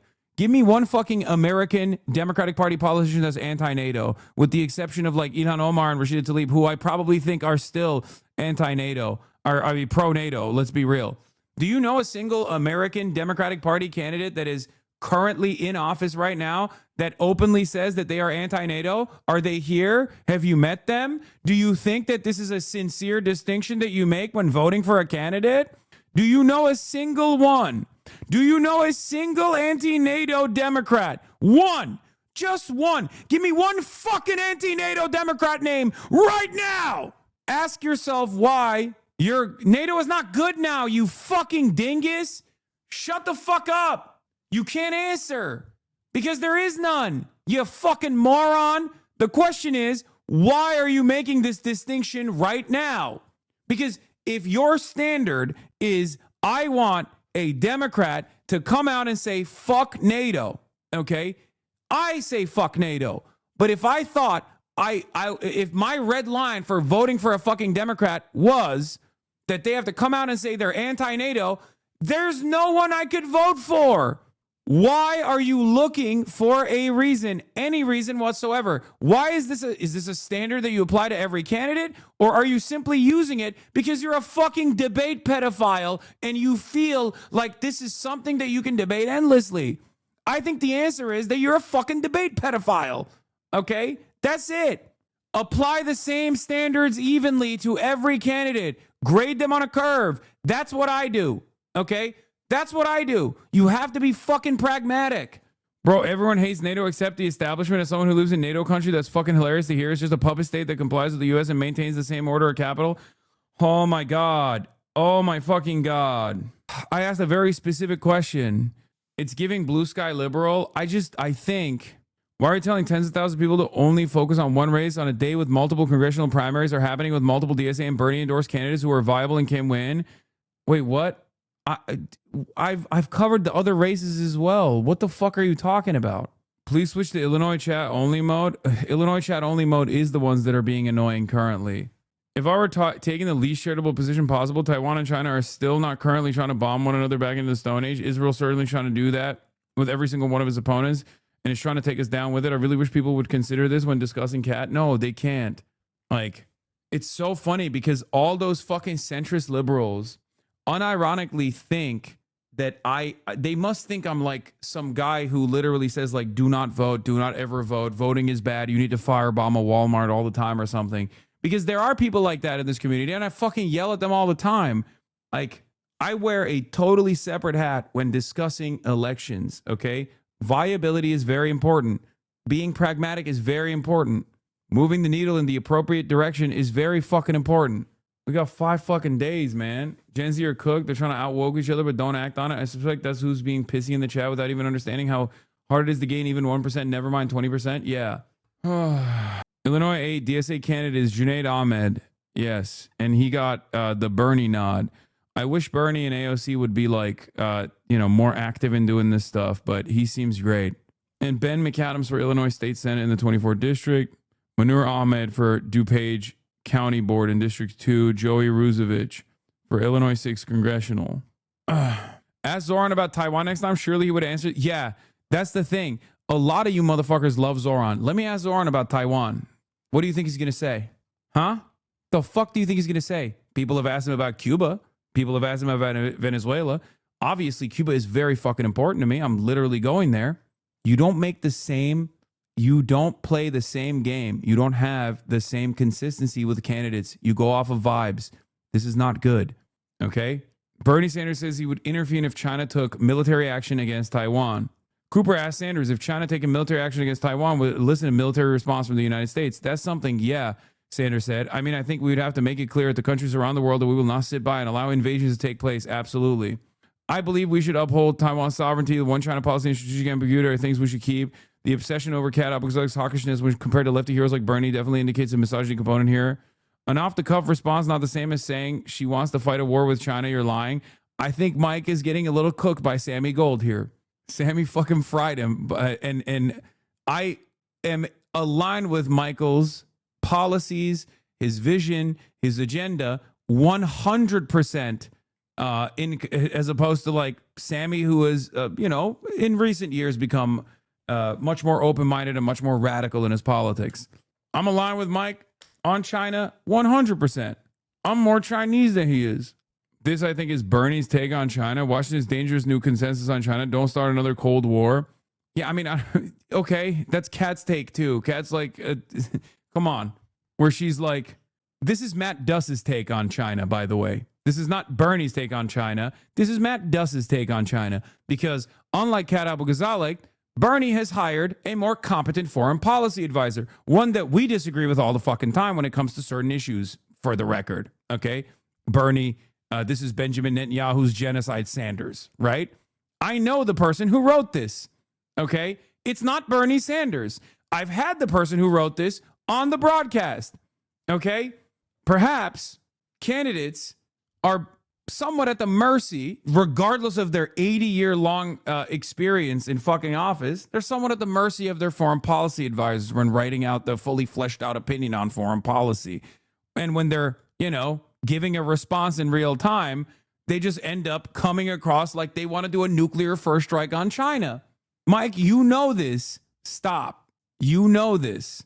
A lot of these people that are in office that we talk to, that we have interviewed, that we've been around, that we like, that we advocate for, don't know what the fuck they're talking about when it comes to foreign policy. Okay? Not everyone's going to be Oliver Larkin.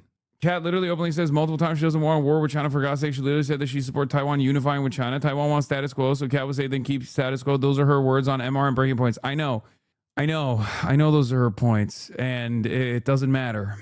Especially considering that this is also utterly irrelevant in the grand scheme of things, because not a single person in Illinois 9, with the exception of those in my community that might be in Illinois 9, is making a decision on voting for Kat Abugzalek over Daniel Biss because of their fucking opinion on Taiwan. As a matter of fact, most Americans would probably agree with her. Our job is to change Americans' minds. Okay? Go ask the average American what they think. Should we fight China? If China invades Taiwan militarily, they'll be like, oh, yeah, we should protect democracy, because most Americans think America is a force of good. Okay? I'm in her district, bro. So I'm asking in good faith. I understand she's green and she feels like she's malleable, but why is she quadrupling down when she knows everyone on the left thinks it's a dog should take on China? Because no one cares about the left. Oh, my God. Get over it. Build a bridge and get over it. No one cares about the left. I already explained to you that she tried to fucking land in a morally consistent sovereignty argument that also simultaneously says like, hey, listen, if Taiwan wants to unify with China democratically, it's great. I'm on board with it. I don't want to go to war with China, all this shit. I'm here for the movement. I have Cat win so that in 2 years back, we can look back and give one of you two shit, depending on how it plays out. Annoyingly, to get there, Cat has to win because she just loses. We'll never know. Yes. I can't believe this, like, in my opinion, utterly irrelevant point in the grand scheme of things. Ben likes Cat, I know. It's why I'm running for Congress. The government has been taken over by right-wing extremists, and we can't act like it's business as usual. That's why I protest ICE. It's why I'm under federal indictment. And it's why I'm running for Congress. Because we don't need talkers in DC. We need fighters. And it doesn't matter how many times they knock me down. To protect my community, I'll get back up and fight with you. Every single time. I'm Kat Abou-Ghazaleh, and I approve this message. Government has been taking... I think Apex spending here is more nuanced regardless because it is the platform that they're attacking. The viability of the anti-Israel platform. So if GP Fetty wops or not, they will fund against them because what they say is anti-Israel and hurts their cause because Congress is never turning anti-Israel, obviously, so they stem it out before the idea even starts. Yes, that's the reason why they're attacking her. That's the reason why they're dumping money into the fucking race. Because she's anti-Israel. But for chatters, it's not enough, you know? She's not anti-Israel enough. She's not talking about funding Hamas, it seems. Which is ironic because if we reach the ultimate moral conclusion of what she's saying about arming Taiwan, she should be absolutely in favor of offering as many THAADs to Hamas as possible. Clearly, it's not a morally consistent perspective, and it's one that's shrouded by getting a fucking foreign policy international relations degree from George Washington University. But no average American candidate is having a conversation at that level, okay? You guys have gotten fat. I have spoiled you silly for constantly hammering these points over and over again in this fucking community. So you literally now have this false sense of reality where you fucking think someone who's running for Illinois 9 should also have a similar foreign policy perspective. You have to work with what you got. I need to hammer in the importance of pragmatism as well, I think. She got 2 years to prove me right or prove me wrong. If she's bad, I will do everything in my power to fucking unseat her. That is if she wins the primary. Okay? That's it. Your greed disgusts me, chat. It's true. Anyway, now that we've demonstrated how toxic this fucking medium can be, let's talk about how wonderful it can be. Wired article. There's a new Wired article. This is the next wave of political fundraising. In Discord servers and Instagram DMs, content creators are organizing, turning followers into millions and millions of dollars of political giving. On Monday, streamer and content creator Hasan Piker helped raise more than $56,000 in one stream for Oliver Larkin. That number is now up to $62,000, by the way. A former Bernie Sanders campaign staffer who is seeking the primary, Jared Moskowitz, a moderate Democratic congressman from Florida. It was the most the campaign had raised in a single day, Larkin said on X shortly after the stream ended. Over the past few years, creators have become an essential piece of campaign messaging strategy, but Piker's recent stream for Larkin is the latest sign that online influence is being leveraged for direct fundraising as well. Piker isn't alone. Trisha Paytas is a YouTuber with more than million subscribers and a long history of provocative stunts, isn't known for her political activism, but in February, she donated more than $10,000 to a campaign called Creators Against ICE. The campaign, organized by Creator Collective Creators for Peace, is just one in a string of fundraisers organized by coalitions of creators turning social media followings into political fundraising machines. Unlike traditional fundraising models like super PACs that pool funds from publicly reported donors, these creator collectives pool audiences and leverage social networks and off-the-shelf tools like Shopify and Tiltify that convert followers into donors. Creators for Peace is one of the most prominent groups in a line of creator coalitions mobilizing around causes from Gaza relief to immigration aid, establishing a model that could reshape grassroots fundraising ahead of midterm elections. There are a lot of creators that I think recognize the power of having a platform, says Hassan Kader, one of the Creators for Peace organizers. There's more to a call of action culturally with creators than I think there's ever been before. Creators for Peace was established in 2024 by Nikki Carey on an Instagram group DM with a handful of other creators to raise money for Gaza relief. The group chat expanded more than 120-person Discord server that includes influencers like millions of followers on platforms like Instagram, Twitch, and YouTube. People like Curtis Connor, Hasan Piker, the Try Guys, who collectively boast more than 15 million followers on their primary platforms, got involved. Members shared infographics with their audiences and organized a live stream. By the end of the campaign, the group had raised more than $1.6 million. We largely start from zero on each campaign. I will individually reach out to several creators We'll get something out, and then when once we allow that to catch fire on its own, a bunch of creators will reach out to us, says Kader. With the Creators for Peace Immigration fundraiser, Kader says, we really wanted to try and move out of the leftist bubble just a little bit because a lot of our audience tend to align with us on those issues. Bro, what is this? Shield of Americas or Shackles of Americas, Chinese embassy in the USA? They're fucking dunking. They're dunking on us. Anyway, by connecting with more apolitical creators like Paytas, the Creators Against ICE campaign has raised nearly $140,000 for the National Immigration Law Center, according to group's Tiltify fundraiser. Creators have come under fire for remaining silent on political issues for years. Silence is often seen in online spaces as complicity. Groups of Democratic political influencers like Under the Desk News have also started raising funds for whistles to alert communities about the presence of ICE agents, community watch support as well. In February, around 80 creators were a part of an anti-ICE merch fundraiser tied to Bad Bunny's Super Bowl performance, selling t-shirts, hats, stickers, featuring the singer's Sapo Concho mascot. The campaign raised more than $100,000 for immigration and legal defense funds. This is what I was wearing. For a traditional fundraiser, even at the local level, you're buying a seat for $250 a night, and that's something that not everybody has access to. Jenny Kay, a spokesperson for the fundraiser, but a sweatshirt, bracelet, or hat, $5, $10, $50 feels very accessible to the masses and more authentic to people. Not everybody wants to go and sit at a dinner and listen to somebody speak on stage in a canned response. People want to be on the streets, reaching more people and wearing their politics. Throughout the 2024 race, campaigns collaborated with creators who would post on their behalf, amplifying their messages and expanding their reach online. Going into the 2026 midterms, creators are building their own infrastructure to support the campaigns and issues they care about on their own terms, defying the traditional top-down party models. While fundraising for candidates hasn't been done at the scale by creators just yet, groups like Creators for Peace and Piker Stream with Larkin show that some semblance of a creator pack might not be too far off. It's not a pack. That's what I like about my stream. The reason why I like my stream is because it's public. A pack has the capacity to create like unlimited funds virtually, right? Like dark money super PACs. Whereas when I am leaning into a candidate, when I'm saying this is a good candidate, you should give money to this candidate's campaign, that automatically reads as like individual donations from, you know, if we're raising $60,000 for Oliver Larkin, for example, that's like thousands of individual donators, right? From all around the country. So there's a level of transparency that comes in. Yours is automatically dark money because you're brown, but yeah. This is a great article that, understands exactly what I'm trying to do. But the unholy alliance of APAC, crypto, and DraftKings are buying Illinois primary elections, stop progressive candidates, and install MAGA-aligned conservative Democrats. If they win, they'll deploy the playbook across 45 states that have upcoming primaries. Here are the receipts corporate media is not covering. APAC, well-funded pro-Israel lobbies burned tens of millions of dollars in the Illinois House primary. In a moment, I share a case study at Illinois House District 9. But please know that we are witnessing a broader pattern in which APAC and its affiliated political infrastructure are trying to overwhelm local elections with national geopolitical money.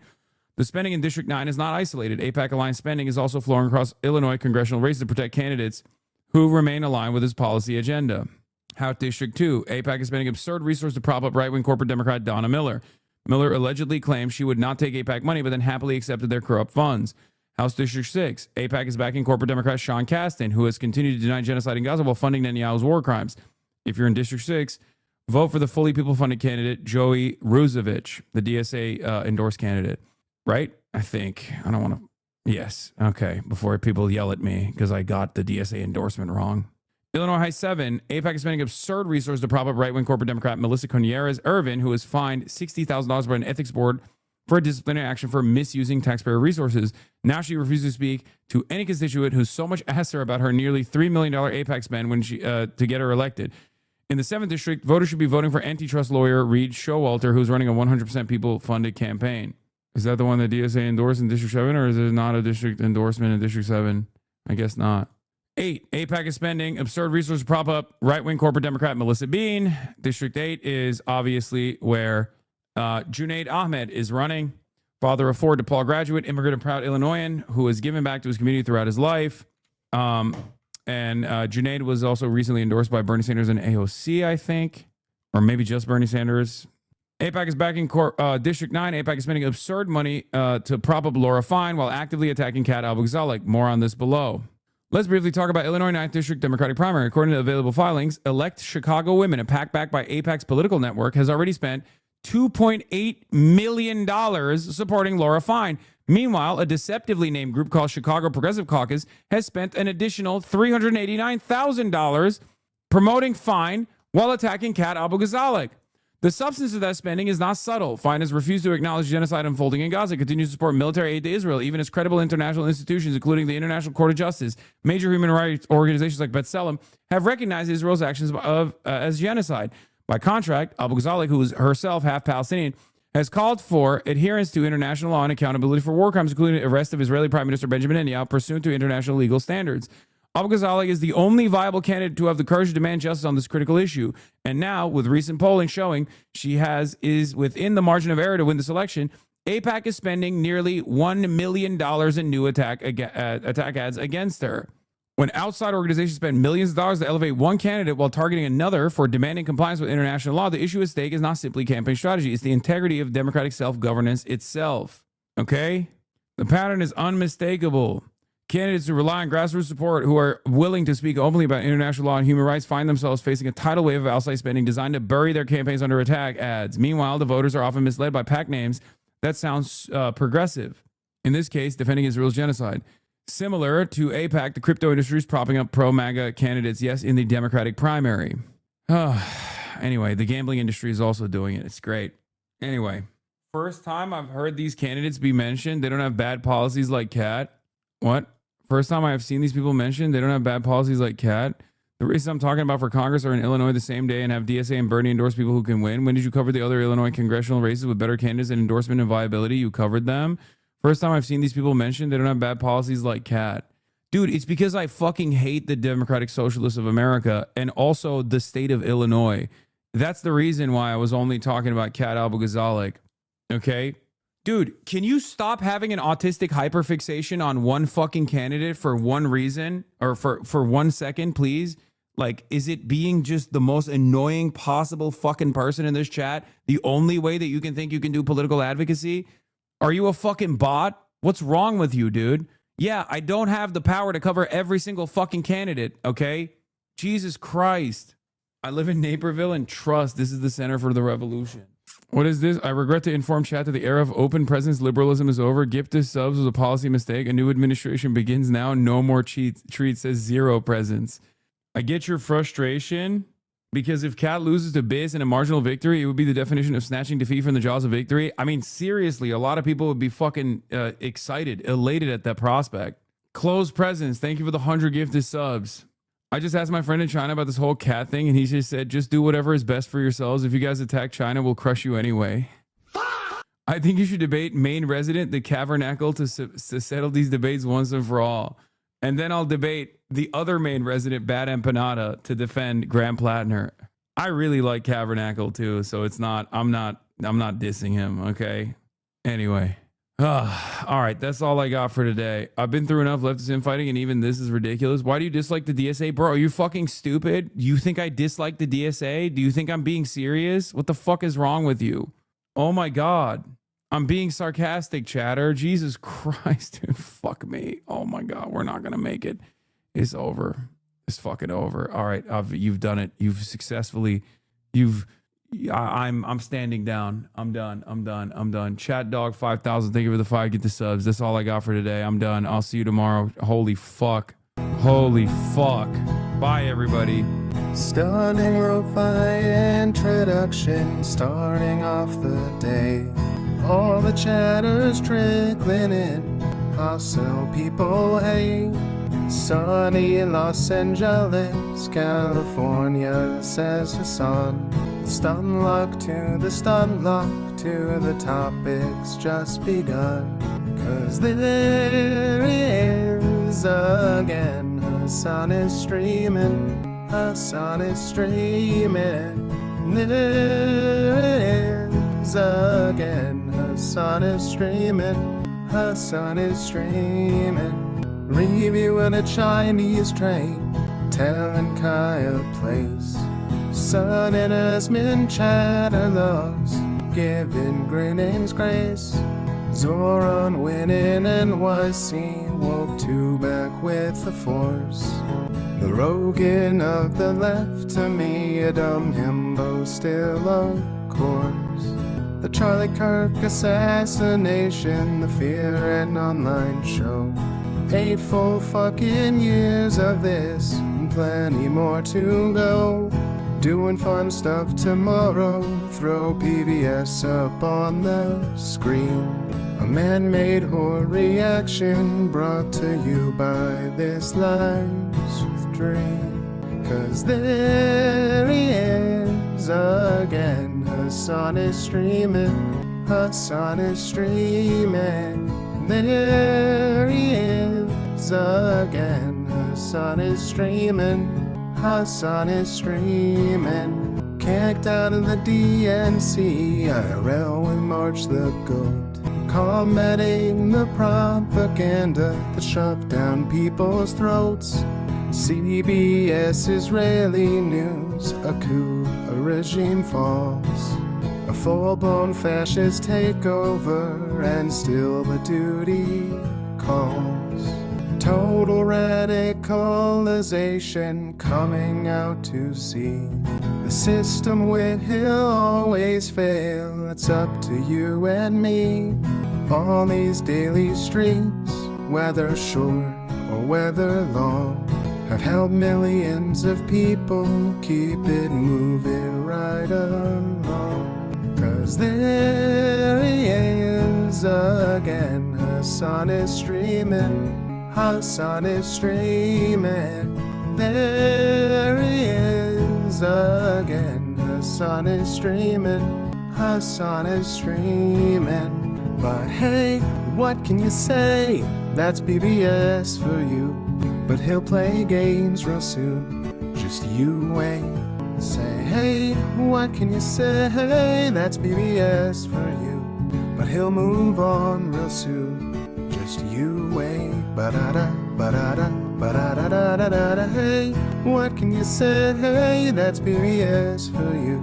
But he'll pull your lungs real soon, just you wait. Sha-da-da, sha-da-da, sha-da-da-da-da-da. Hey, what can you say? That's BBS for you. But he'll do your advice real soon, just you wait. But hey, what can you say? That's BBS for you. Brought on by viewers like you, just you wait, just you wait.